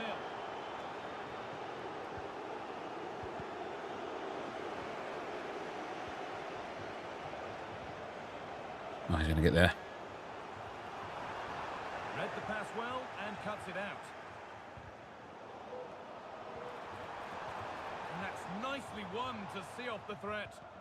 Okay, I've literally aimed that through the centre there. Never mind. He's actually going to score. That's unbelievable. I've like fully aimed that through the centre.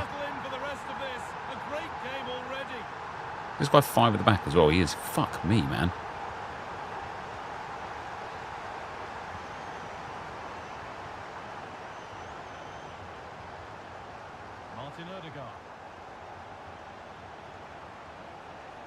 Martinelli. Odegaard. Took so long to wind that pass up, did Odegaard there. Oh, great work. What's Nice. next? Genuine chance. Do I think Hullet is worth it as a DM? Yeah, Hullet's just going to be good no matter where you play him, to be honest, mate.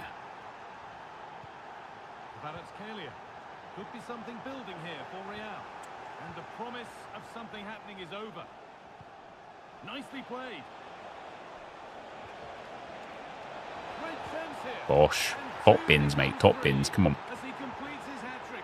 A superb performance. And the pass is incomplete. Nicely won. And it's I don't understand how that's not a foul. And this game isn't lost or won just yet.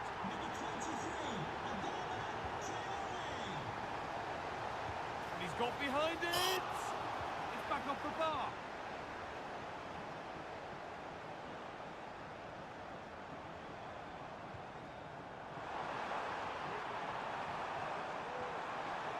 Nice. Don't really like this formation, I can't lie. Should change this one pretty soon, pretty quickly.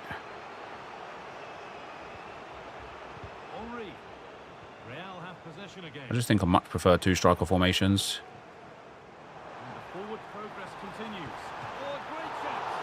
And a really good bit of goalkeeping to keep that out. Henry. Careless in possession from Dons.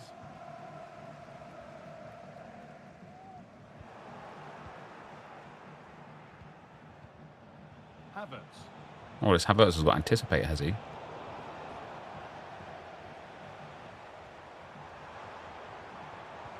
Thought he's offside. But it's been given as offside. The timing just out. Well, Holmes has run well, and I thought he was in. Nicely weighted pass too, but he's offside by the narrowest of margins. Cole. Martinelli. Just waiting for the moment to break through. That's the one. Lovely goal, that. Oh, yes! First Trivella I've scored in bloody ages, to be fair.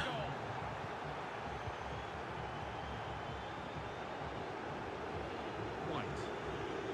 Beat his man here. They won't be going any further. Nicely won.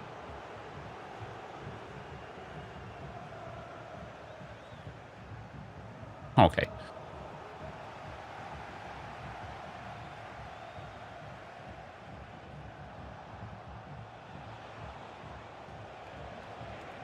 Well, what a place to lose the ball. Just If I keep spamming offside trap, I should just LB speed boost into it.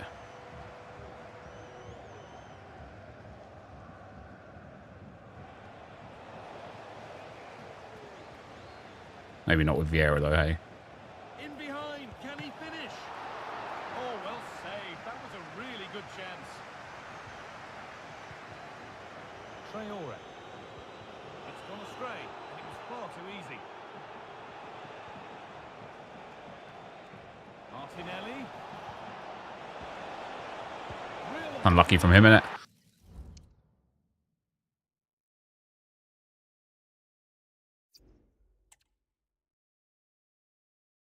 Right, one down, two to go to get that XP for tomorrow, or for today later.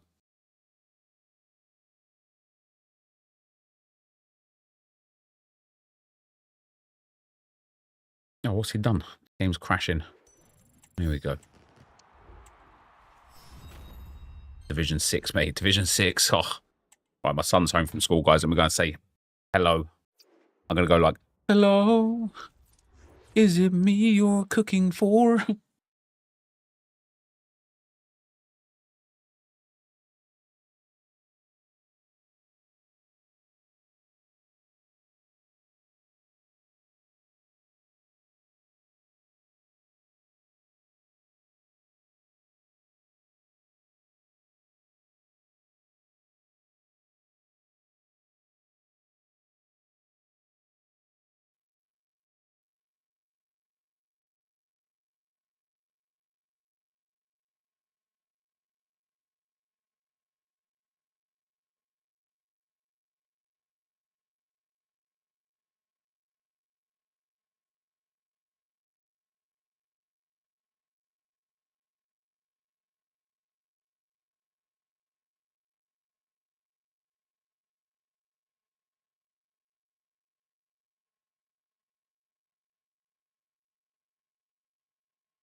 I think I want to go into a 4-4-2 with this team and take Vieira out and put a player up front, maybe Bergkamp up front. Bergkamp. Or maybe that Martinelli up front and somebody at left mid. Sterling at left mid. Either way, I'm going to the 4-4-2.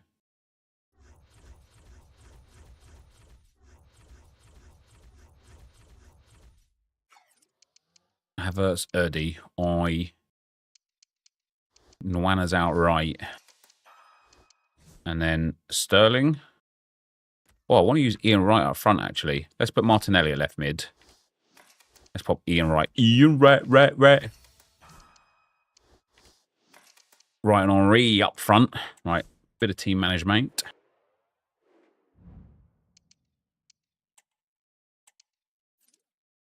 Play roles. False 9, poacher.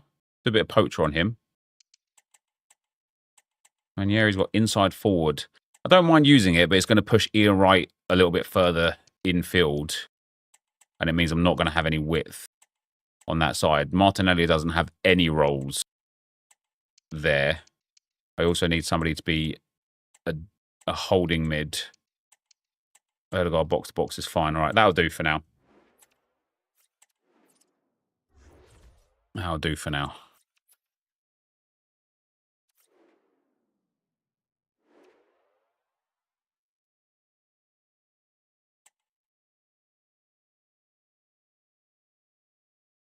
Tiki-taka on CDM helps a lot. Yeah, I'm only in Division 6 on this account because I haven't played in it for such a long time. We've gone through like 3 sets of relegations without playing anything. What's making me try 4-4-2? I'm not trying it per se. I use it on a different account and I like it. Hello to you and welcome to another exciting game brought to you by EA TV. I like the way the midfield and the wingers kind of like set up together. And we've got action from division rivals coming right up. What are we going to get from this one, Sue? Yeah, cheers, Guy. Well, it's so Oh, dear. loud in here, isn't it? The fans are really up for this one, and I'm sure the managers are... Good save, Martinez. Save that was.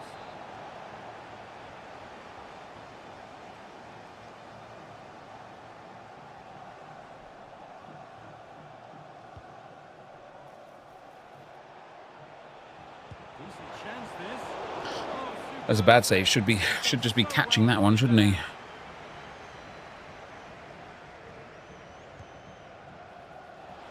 unable to find anyone with that. He's in here. Go! Bosh. Was that Nwaneri? He's won. His first goal for the club, baby. Let's go. Blown past the keeper. Crazy how a card from Team of the Season Arkema is better than any striker Evo I've done. Team of the Season is just a different game. Yeah. Again, it's something that I spoke on. I couldn't always put my finger on what I'm about to say here, but we finally kind of like figured out where the issues began and ended. There is no point playing this game in terms of like trying to build something until like the later stages of the game. But the simple fact of by the time you get to Team of the Season and then beyond, like it's not going to be a long time until Team of the Season cards are like way behind the power curve. Like eventually we'll have those 97, 98, 99 rated cards, super easily packable for absolutely everyone. And you'll be like, you're there and you'll be like, man, can't believe my like Saka Team of the Season is going to be like outdated because of this Saka whatever promo version is coming that's 99 rated, right? That's what you're going to be like, because that's what it's going to be like. And I don't mind that per se if it just made sense. If it just made sense to have lesser cards as time went on. And the way that they have to do that is attach you to your cards through the history of the card. And that's what they do a terrible job of. It's what MFL does brilliantly. It's what So Red Data, for the sake of So Red, does brilliantly. Go on, Keeps. I can't believe he's actually managed to get that. It's what Football Manager does brilliantly. And it's what Ultimate Team does terribly. Like, terribly. you don't like the only history you have with your cards are like goal to game ratio, or do you know what I mean? Like goals to games, and oh, brilliant. And goals, assists, games, yellows and reds. What a history. Really well won. Played into the penalty area. Nearly a wonderful attempt. Well, it's a fantastic... And if they just, for me personally anyway, if they just allowed me to connect to my cards better and presented the information and the data somehow, Martinelli. I think I would play the living life out of some of these cards because of it. Martinelli. Can he finish? Oh. And he's playing a starring role here. Even goal scorer 1 and 2 cosmetic evos don't even mean anything. It's true. Well, if we look So at many of it, the cosmetic evos are terrible. great vision and awareness to play the ball through. And then from that sort of range, he's never going to miss that, is he? It's an easy finish in the end. 3 goals to 1 then as we get started again. David. Oh, lovely. Decent chance. Double lovely. Oh, Martinez has got his dodgy gloves on, hasn't he? You've done well to get that Odegaard then. He's the only person that I came on for to play for. I got the wins for him and then stopped. Right, one more game for the daily play stuff.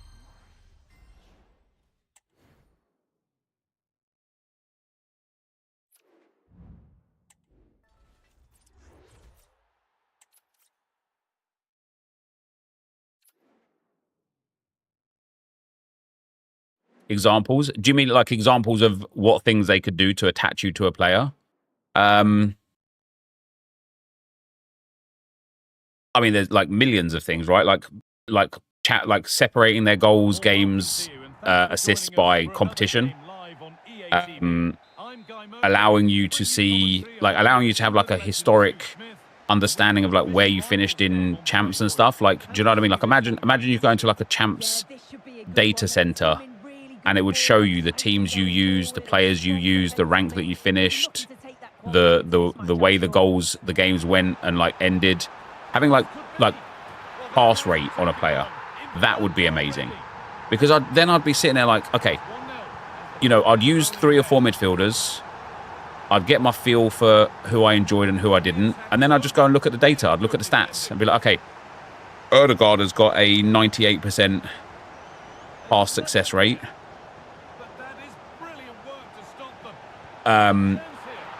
Vieira's only got a 89% pass success rate. I'm gonna use Odegaard more because however I'm playing is connecting. I'm connecting with him better, so I'll just use him instead.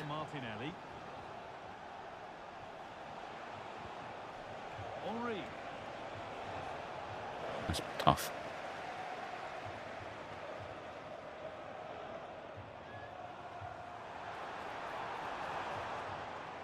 Ball taken away from them. Also, as much as I like Evos, they're not what I want from how to Evo a player.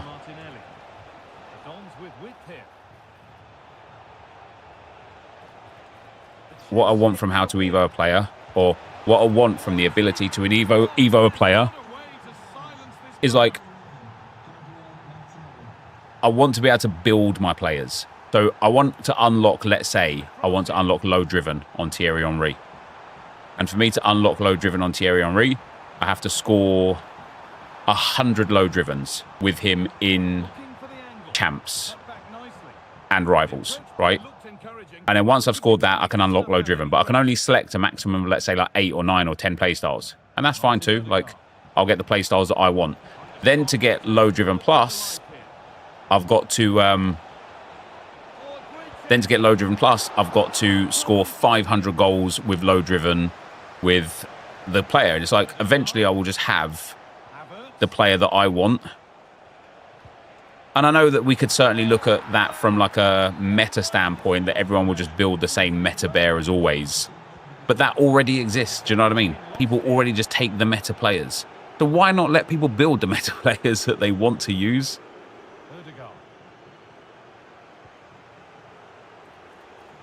Looks a good ball. That's the one. Oh, I've missed it. Jesus Christ. Really nicely, but just wide I just personally don't think there's a way the system works with the current way the game is built. I'd love that kind of system, but they'll just never do that. Yeah, they probably won't. Kenneth Taylor.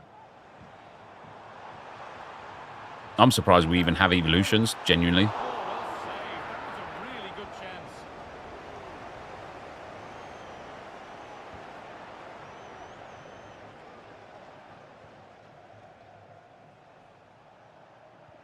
We hit Tristan laughing his little head off. Martinelli.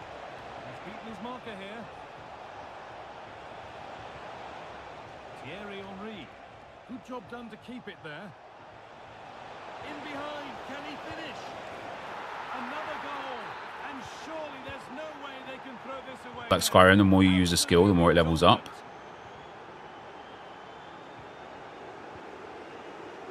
What a chance here. I've redded it into the back of the net, of course. Becomes free. As he But you can't have multiple badges on the card. Defeats the whole purpose of badges for me. Yep. Oh, lovely skill to beat her marker. That ball roll speed boost, I really need to learn. I see like a lot of like top end players doing it, and I just never do it. I don't even know how to do it. Like I presume that it's like ball roll LB speed boost, but every time I try it, it's just nowhere near as effective as when it's like done against me.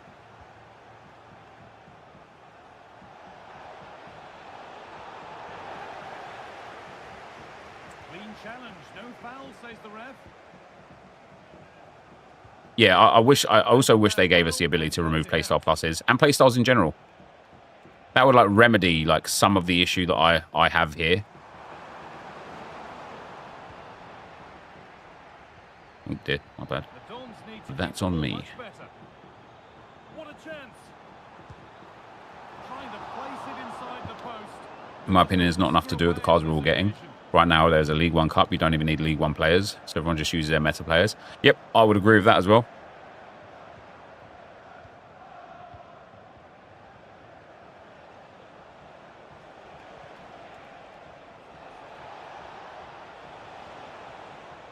Space out wide now for the Dons.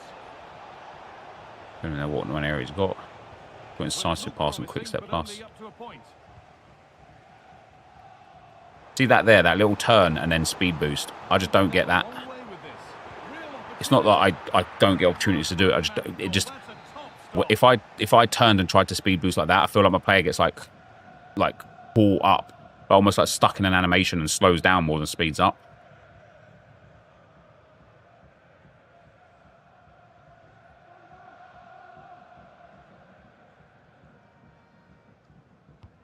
Corner kick played in. Well, that's what he's there for. It's a good stop.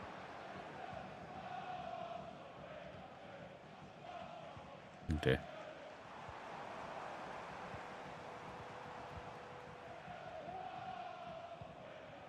Odegaard. Henry. Can right finish. Has to be. Just lacked a little concentration there, and behind it goes. It's good with quick step plus. Rapid makes the move clunky. Excellent reading of the game to win the ball. See, even there, like I just didn't get the boost away there again. I'm not getting the boost out, Was looking good. even though I've got quick step plus on the one area there. The referee playing advantage. He's beaten his marker here. Had to Can't believe I've score, missed but that. hasn't. I had to. Just went for power rather than accuracy. Should have scored. Adeyemi. Good ball in behind. Nice. And that'll do it. The end of the first 45 minutes here. Isn't it stupid how OP juggling the ball through a defense is? Is it overpowered, is it? I don't really do it, to be fair. James, thanks for the 35 months, man. Very much appreciated, bro. Nice guy quit. Nice.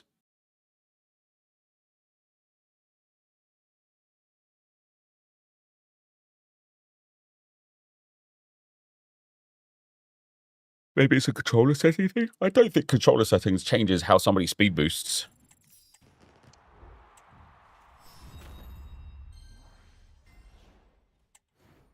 What's the highest season level you can get now? I think like 14 maybe.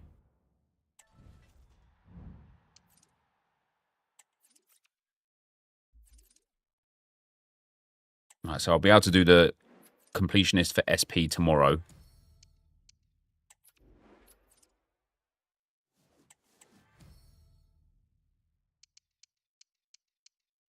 Brown Bundesliga.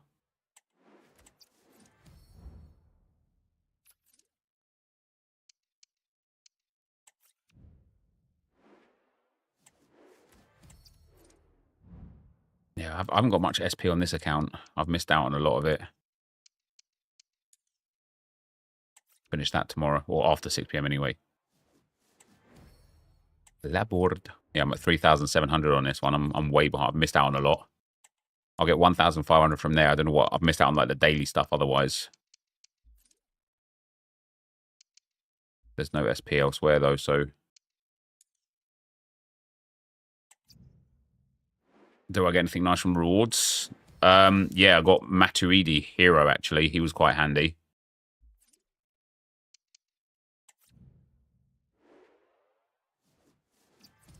For me, it comes to a point where the game is dead, is when people review cards based on their speed boost rather than anything. Where I didn't review the card based on their speed boost. I was just speaking on speed boost. Also, we can't call a game dead just because you don't like it, right? Like, the game's not dead. The game is very much alive and kicking.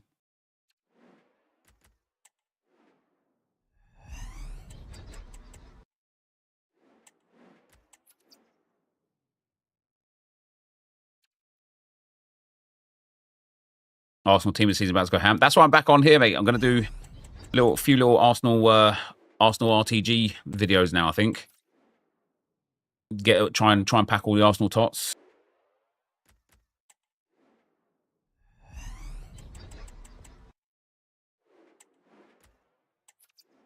So I'll build as many of the 84x7s as I can. I think I've got all 4 for this time around.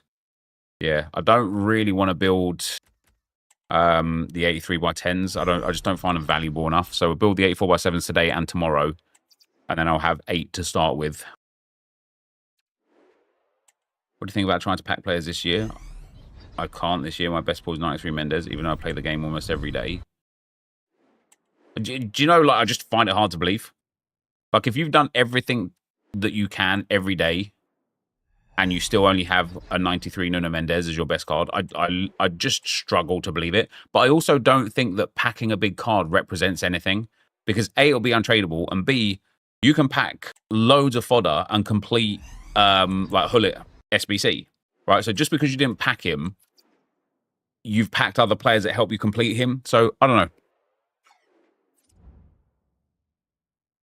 This game is very, very bad. But it's not very, very bad, is it? Because if it was very, very bad, people wouldn't play it. People play it. Lots and lots and lots of people play it.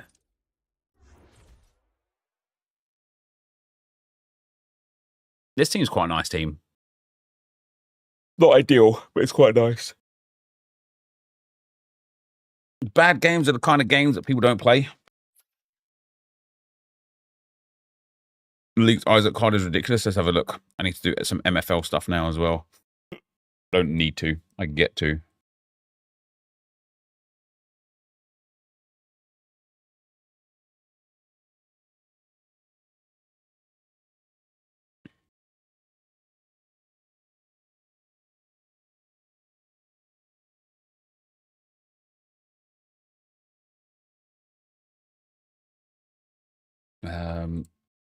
If the world was in, I'm gonna be next to you. Where is he? So Morgan's Gibb White official card is here. Almost looks like he's throwing the middle finger, doesn't he?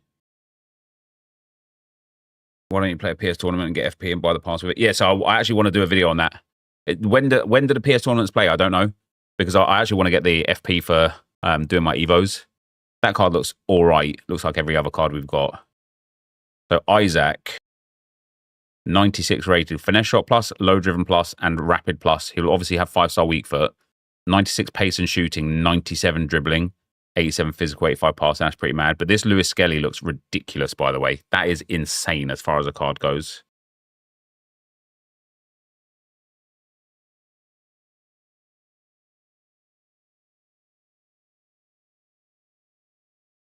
That's mad. Are these official stats? Low, Bellingham, or Kone? Who would I take there? If these are official stats, I'd probably take Low. 91, 91, 90, 90, 90. Much prefer that. There's no way Haaland's only getting 3 playstyle pluses, surely. Yeah, that Isaac card is pretty mad. These are Nottingham Forest official stats and playstyle pluses for Nottingham Forest players. So they're getting 3 objectives and 3 impacts. Cells looks good. Wood, aerial plus power shot plus and low driven plus. Like low driven plus is good for Wood, but aerial plus and power shot plus is really poor from EA on that one. Milenkovic, slide tackle plus, intercept plus, and aerial plus. And again, I think even for centre backs this year, aerial plus is like nowhere near as valuable as before. The fact that they've given him slide tackle plus and aerial plus is really poor, especially given how poor his stats are as well. Elanga's got rapid, whip pass, and low driven. That's a good card, that Elanga is. Ida has got block, long throw, jockey. Although that does look to be a good card. Gibbs White with tech, Travella, and incisive. Yeah, 6 is awesome for Nottingham Forest.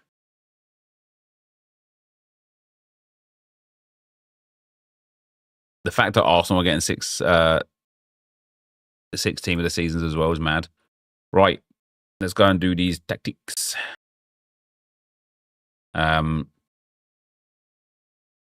First of all, here, who have I got next? Warang MFC. Okay, they've got Dick's last game, so it should be a good win for me. Brian, thanks for the super chat, brother. I almost evoed my Morgan Gibbs White yesterday. Glad I didn't. Yeah, it's surely something EA are taking note of, right?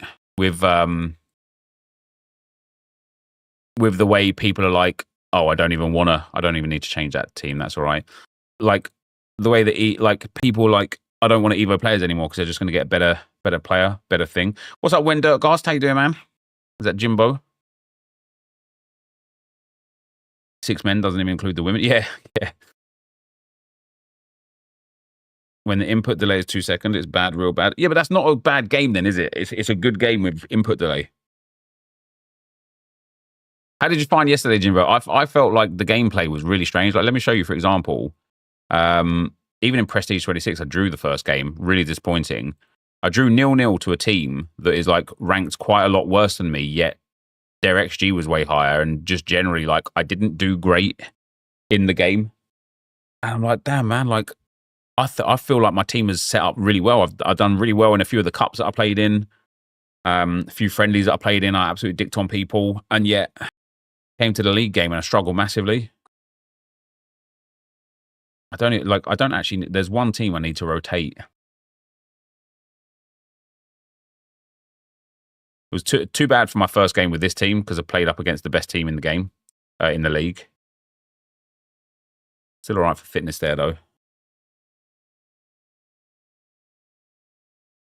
Let me carry on going through one at a time. 100 men versus 1 gorilla, who wins? 100 men easily. Easily.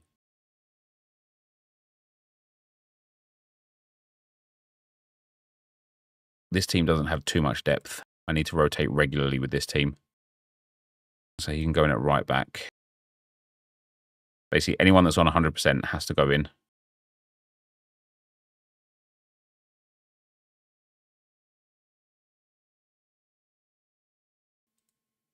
This is a farm team as well, so it literally is about just that goods, you know.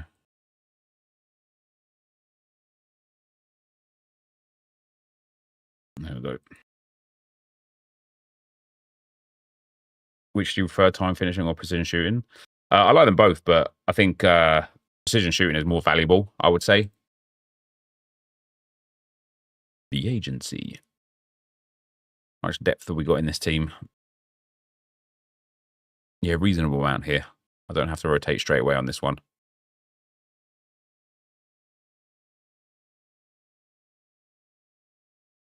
I need to like do some like tactics for everyone and stuff like that. I don't know. I am sitting here wondering if I've bitten off more than I can chew in terms of actually like cultivating a good team, because I don't have much time to experiment or anything. Quite happy here to keep these guys for another game or two. That's fine. Do you know what though, Jimbo? If they were all just farm teams, I wouldn't like. You know, if most of them were farm teams, I wouldn't care. But I've got so many teams where it's like the Diamond Heist is effectively a farm team this season, but Prestige 26, I want to win with. Evo FC First Owner, I want to win with. Road to Glory, I want to win with. Club 135, I want to win with. Sparks Glory, I want to win with. And Team Sweat, I want to win with. That's 6 teams that I kind of have to like stay on top of with regards to fitness and tactics. And initially, I was just going to go for all farm teams, apart from like 1 or 2. But then I was like, wouldn't it be more fun to like have a little theme behind each team? And yeah, it is fun to have a little theme behind each team. But also it's time consuming.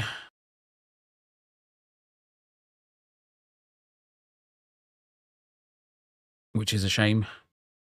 I still need a new left back for this team as well. I don't have a left back yet. I need one. I don't even have a left back. I've got a left wing back.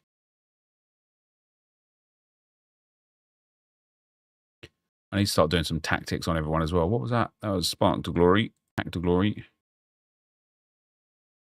I've got one team where I have to rotate every single game.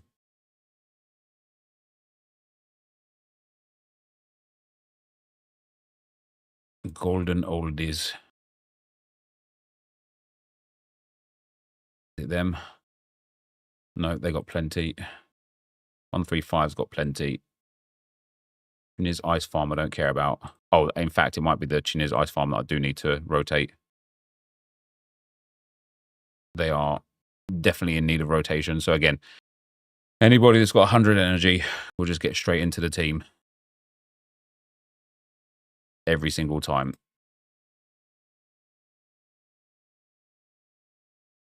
There we go. So is eating a clock. That's not time consuming. That's consuming time. I see what he did there, but a little bit wrong.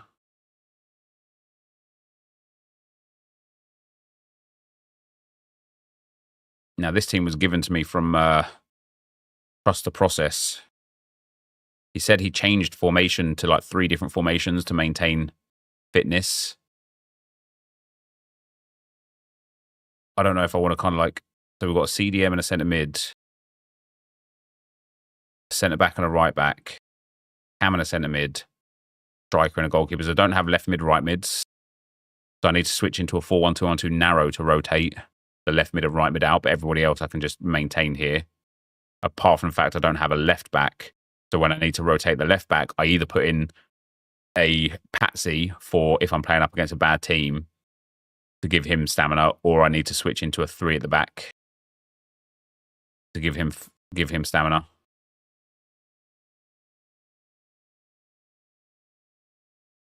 I don't like the fact that some of these are already in 98s as well for fitness. What is my fixture list like here? Each of your clubs got tight overall ranges for training. 50-50. Some of them are really, really good. Some of them are not. Do you know what I wanted to do next season, actually? I want to start another couple of clubs, literal farm clubs, mind you, but like tier breaker squads. So like a club in Spark where it's only 54 rated players. A club in Ice where it's only 64 rated players. A club in Stone where it's, or like maybe not Stone, but another one where it's only 74 rated players. And then if I've got any, like a club where it's only 84 rated players. And it's like, this could be a fun team. EA just tweeted Prem Team of the Season highlights because it's all getting leaked now. I don't know why EA don't do that more. When it's getting leaked, just leak your own stuff. Do you know what I mean? Leak your own stuff and get the engagement for it yourself.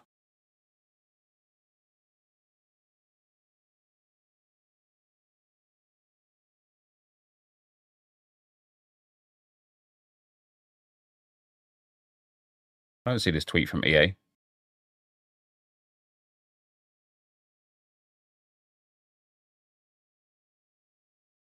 MLS Mitoma Tarkowski.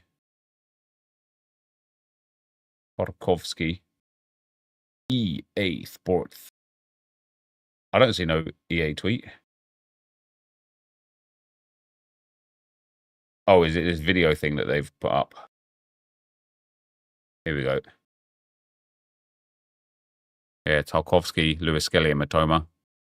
Lewis Skelly looks crazy, man. He's going to be a fun one to have in the team, that's for sure.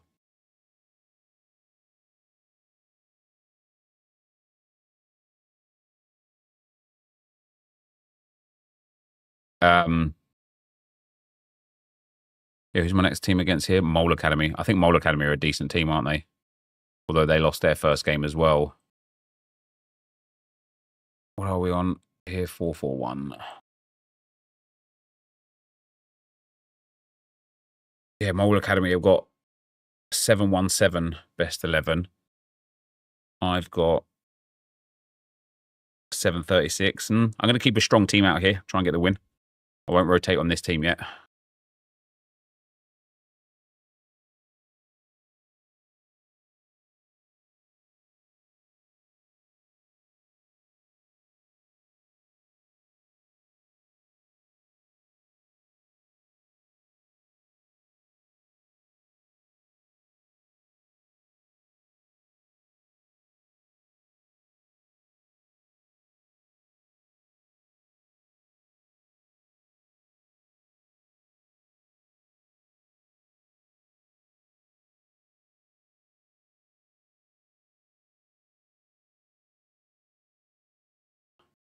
So we'll rotate out the centre back first, centre mid, and a right mid.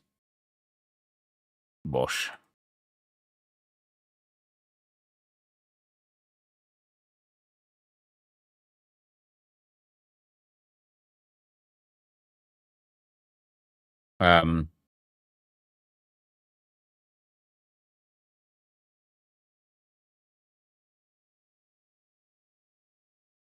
And then first owner. Did my stream cut out a minute ago? No, it shouldn't have done. Yes, I had a tough game, man. Like crying chickens in the first game. What are we, 3,000 here? My first game was against these guys. To be fair, I only lost 2-0 as well. That's not too bad. Who have I got next?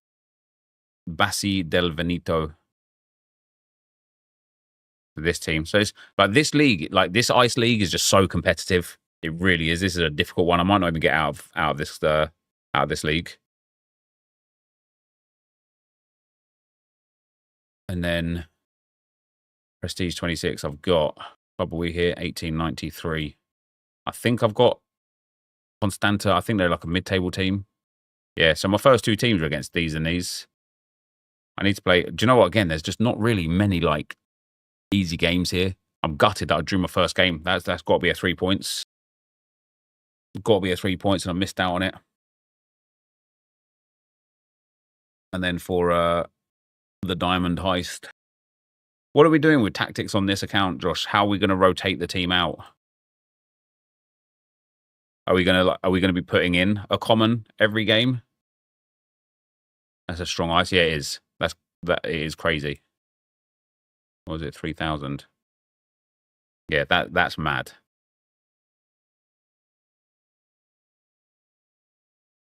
That's mad. In terms of the best 11, sorry, in terms of the best 16, though, I'm super competitive with like third and second in the table.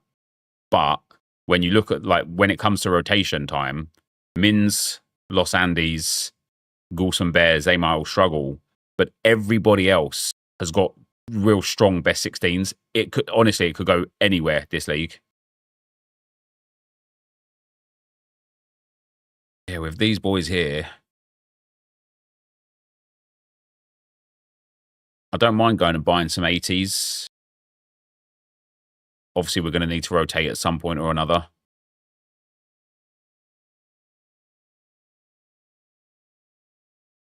This guy, what are you saying? Maybe a captain, a goalkeeper, see if we can get some extra saves in from a better goalkeeper.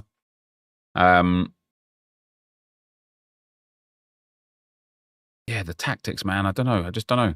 Maybe I put too many custom tactics on Prestige 26. I tried to like de-risk. Oh wait, there's no cut. Do you know what? I had so many player instructions on here, and now there's none. That's really, really annoying because I know I had them on there.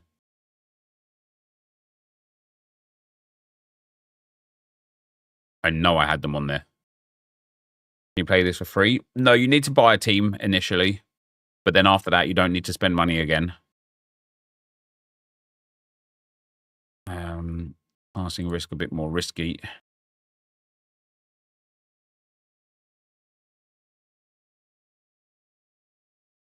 He's got awful passing.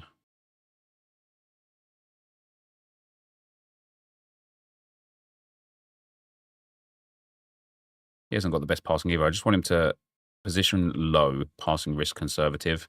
Better.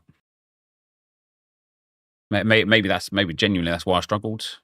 Let's have a look at my other teams and see if they also didn't have custom instructions on. They don't. None of them do. Wow. He's a terrible striker anyway, but...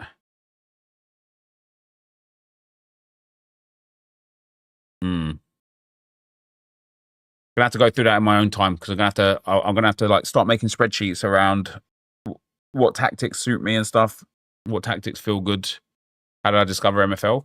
So back when I was playing So Rare a lot, like not when I was playing So Rare a lot, back when I first got into So Rare, there was a few projects that I found that were good or that I thought could be good. Z Run, UFC Strike, Ultimate Champions, Meta League, Club World Game, Footium, Hot Wheels NFTs. Like there was a few of them, and I just started like following all of them to see if any of them like grabbed my attention, and none of them really did. So Rare was just like so clear; it was unbelievable. As time went on, a few of them have like stayed the course and actually developed good communities, and you just find them back again, don't you? Like I was watching Quinny and McBride's two So Rare guys on a podcast, and they were talking about MFL, and then I saw Quinny and Harry, two other guys that were doing like a podcast, and they were talking about MFL, and I was like, let me give MFL another look. And then I saw this guy called So Rare Monkey. He did a podcast on MFL, and I listened to that, and I was like, all right, let me give it another try. And it's like this for me is probably the best Web3 game I've ever played. This just ticks so many boxes. How was my training? My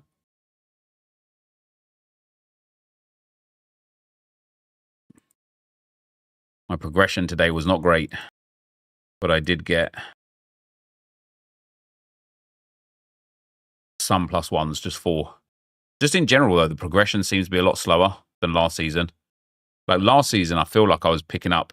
You know, I've added like 100 players to my gallery, and so like I sit there and I think from 256 players, I've got 4 +1s. It's not even like I don't even actually care about the overalls. The overalls are meaningless unless I'm looking to sell out or loan out the players. Even just the stats, it's fake players, Willow. Yeah. Even just the stats, like I'm just looking at what we've got: 3, 4, 5, 6, 7, 8, 9, 10, 11, 12, 13 individually boosted stats on 256 players. That just seems really low. It just seems really low. We aren't even 2 days in. No, but what I mean, Jimbo, is like last season, every training session, bear in mind, right, this is a training session and a match day. And I've got 13 individual stats over 256 players. Last season, every single day I was getting like 20, 30 stats. Like, and I had half the gallery. And then after the games, I was getting like another like 5 to 10 stats. So the fact that today we've had 2, I mean, this current season even, 1, 2, 3, 4, 5, 6, 7, 8, 9 +1s is not bad, but 4, 8, 9, 10, 11, 12, 13, 14, 15, 16, 17, 18, 19, 20, 21, 23, 25, 27, 28, 29, 30, 31 total 31 total individual stat boosts from 256 players. That just seems low. It just feels lower than it was last season. And maybe that's like me just misremembering last season, but it just feels lower. Or manager, maybe. Well, a lot of them are loaned out. Not all of them are mine. Have a look at the contracted to other club setup. Look at that. Contracted to other club. Almost no boosts. We've got one individual stat from players contracted to other clubs. These bloody managers ruining my players, man. That's the problem. Is there an option to give players a nickname? Unfortunately not. There's a few things that I'd really like from from MFL real quick. First thing is to be able to like give players nicknames. That would be cool. But also it would just be really nice to have like a text box somewhere that I can type it, like things in about the player. So like as I'm going through the season, I can just be like, oh, this player next season is for this player. Like this team, I could do it on Discord or whatever. On spreadsheets or whatever. But yeah, having the ability to just note down things for the players would be good. However, saying that about progression, one thing that was good is that Cornelius has already gained another stat, a +1 in his passing, which is good. I reckon he can go legendary this season. But even then, his game for Doge Sports in that first game there. Now, Doge Sports was definitely the weaker team. We got this guy had 83, 84, 84, whereas Doge Sports had 80, 80, 83. But of course, not only does Cornelius score, and what a finish it was, by the way. Ball comes into number 14 there, and bang, first time shot from the top of the box. Banging finish from Cornelius. The second goal was also made from Cornelius. A free kick 40 yards out, too hot for the keeper to handle. Parries it out for a tap-in. Look at that. So effectively a goal and an assist for Cornelius on his silver debut. Really good from him. Yeah, I remember Online Soccer Manager, Joe. That was a good game. That was a fun game, yeah. I had one lad who went +9 in 3 seasons, then last season didn't go up a single stat. Yeah, see, that's mad, isn't it? That is tough. When I look at some of the players that like you, Jimbo, and some of the other guys have like shown of like good progression players, when I do look at Cornelius and I look at that progression for like, this is a sort of player that goes and then again, and then again, and then again. Like, you know, after 4 seasons, I could honestly see him being like a mid-90s player. And that's really cool if that's the case. I would be very, very, very, very upset if he's hit his prime age at age 21. You know, if he's already had his like most of his fill and he only goes up now to like 83 or 84 for the rest of his career, I'll be quite disappointed. I'm hopeful that he'll push on to like 84, 85 this season, and then up to like 88 the next season, maybe 90, and then like 93, 94 the next season. That's what I'm hopeful for. Pressure seems OP this year. Is that right, Josh? Yeah. What do I have for pressure on P26?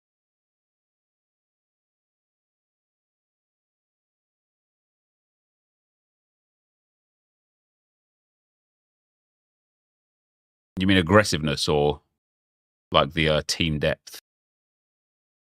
Direct, balance. I guess I want to go prioritize left flank now. Trigger press.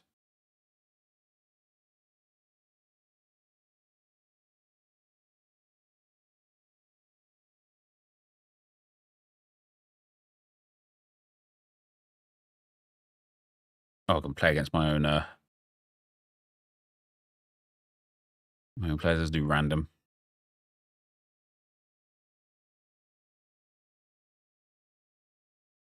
What are we up against? A team much better than mine. Be an interesting test, though, I suppose. If I'm more than like 3 goals down by halftime, I'm just leaving. I'm just backing out.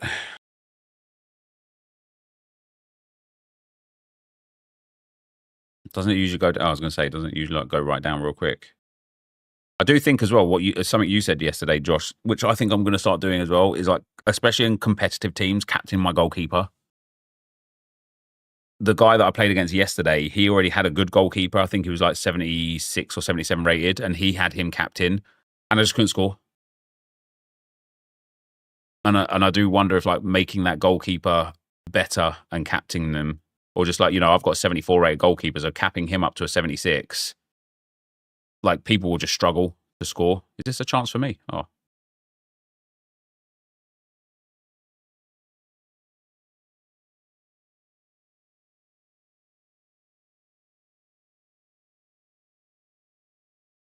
$1,700 on FM, yeah, that's quite a lot.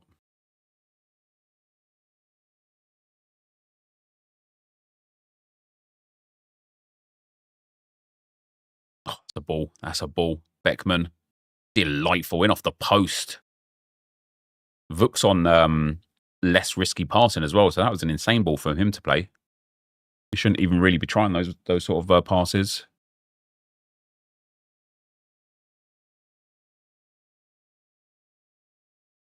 Good save, Hoshek. Saying that, Hoshek got man of the match for me last game. He got like an 8.8 or something like that. Made a lot of big saves.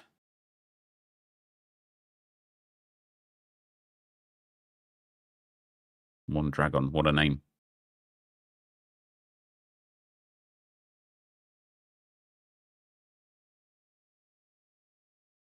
What a name.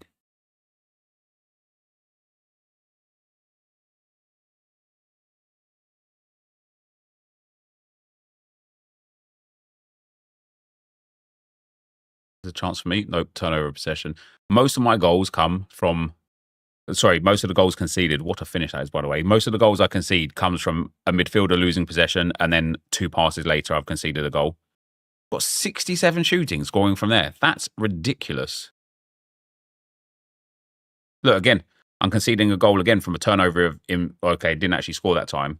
But it's like a high-level shot conceded because the midfielder turns over in the midfield. If the Premium Upgrade SBC is giving out like League One, is right now, I'll be laughing. Is it giving out nice, is it? Oh, that's an awful, awful goal to concede. At least he's got 92 shooting. Like, that makes sense.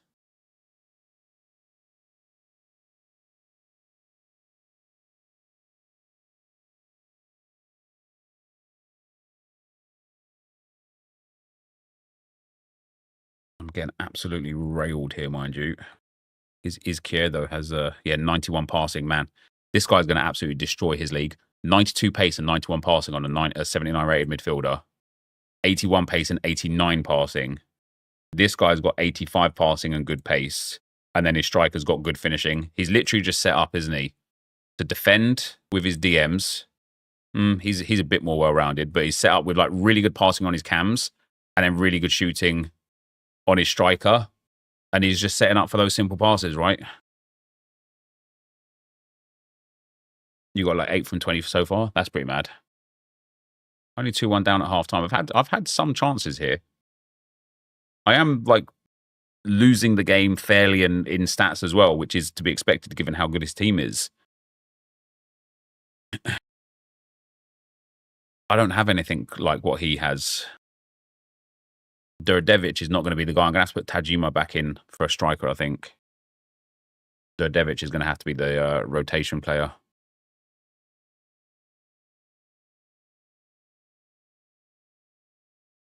Love the fact that his name is Jurgensen without the for Jurgensen.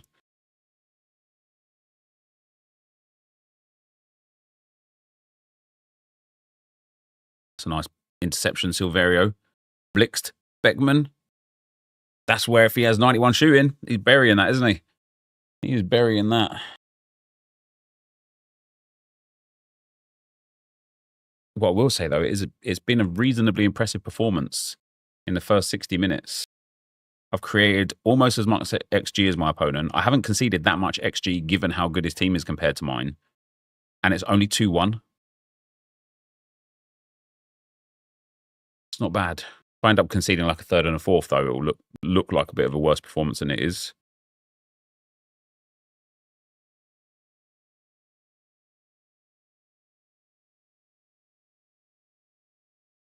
Game is ticking on by, isn't it? 10 minutes, no highlight. That's interesting.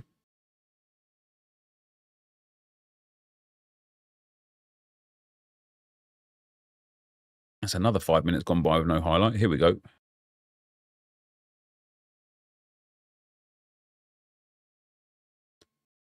Oh, keeper should have got that, but he missed an open goal there. I wonder if that put his XG up massively. Yeah, it did. That was like a 0.3 XG chance, that was. Right, is this me, or am I losing the ball in the midfield again? This is me. Blix, Beckman, Durdevic. And that's why. I've got to put Tajima in.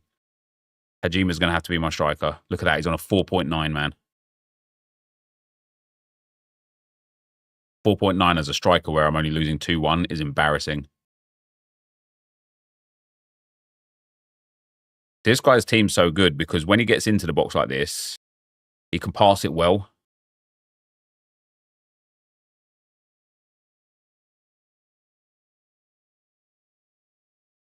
I want to look at the match report afterwards and see why Durdevic has got such a bad thing. Is it his dribbles? Is it his shots?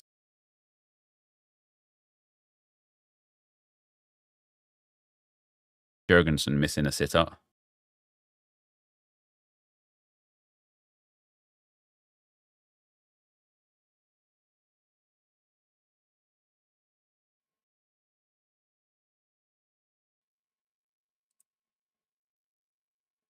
Overall, not a bad performance. Keeper's done well. Ebaya's done poorly. Do you use AI at all for video creator or ideas, etc.? Nah. I use it for like some bits here and there, but not for like video ideas or anything. What happened to Ebay? Durdevic, 1 shot out of 1 on target. 7 out of 12 passes. Ebay's got a 96% pass accuracy. How has he got such a bad...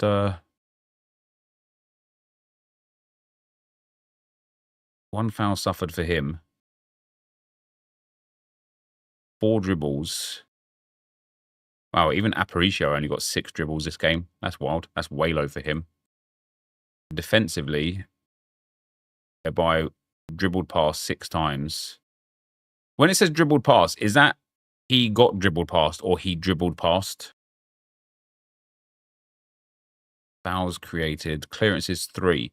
I don't understand. 6 defensive duels 1. 3 clearances. Only 1 foul committed. Passing was immaculate. I don't understand how he's on a 4.4.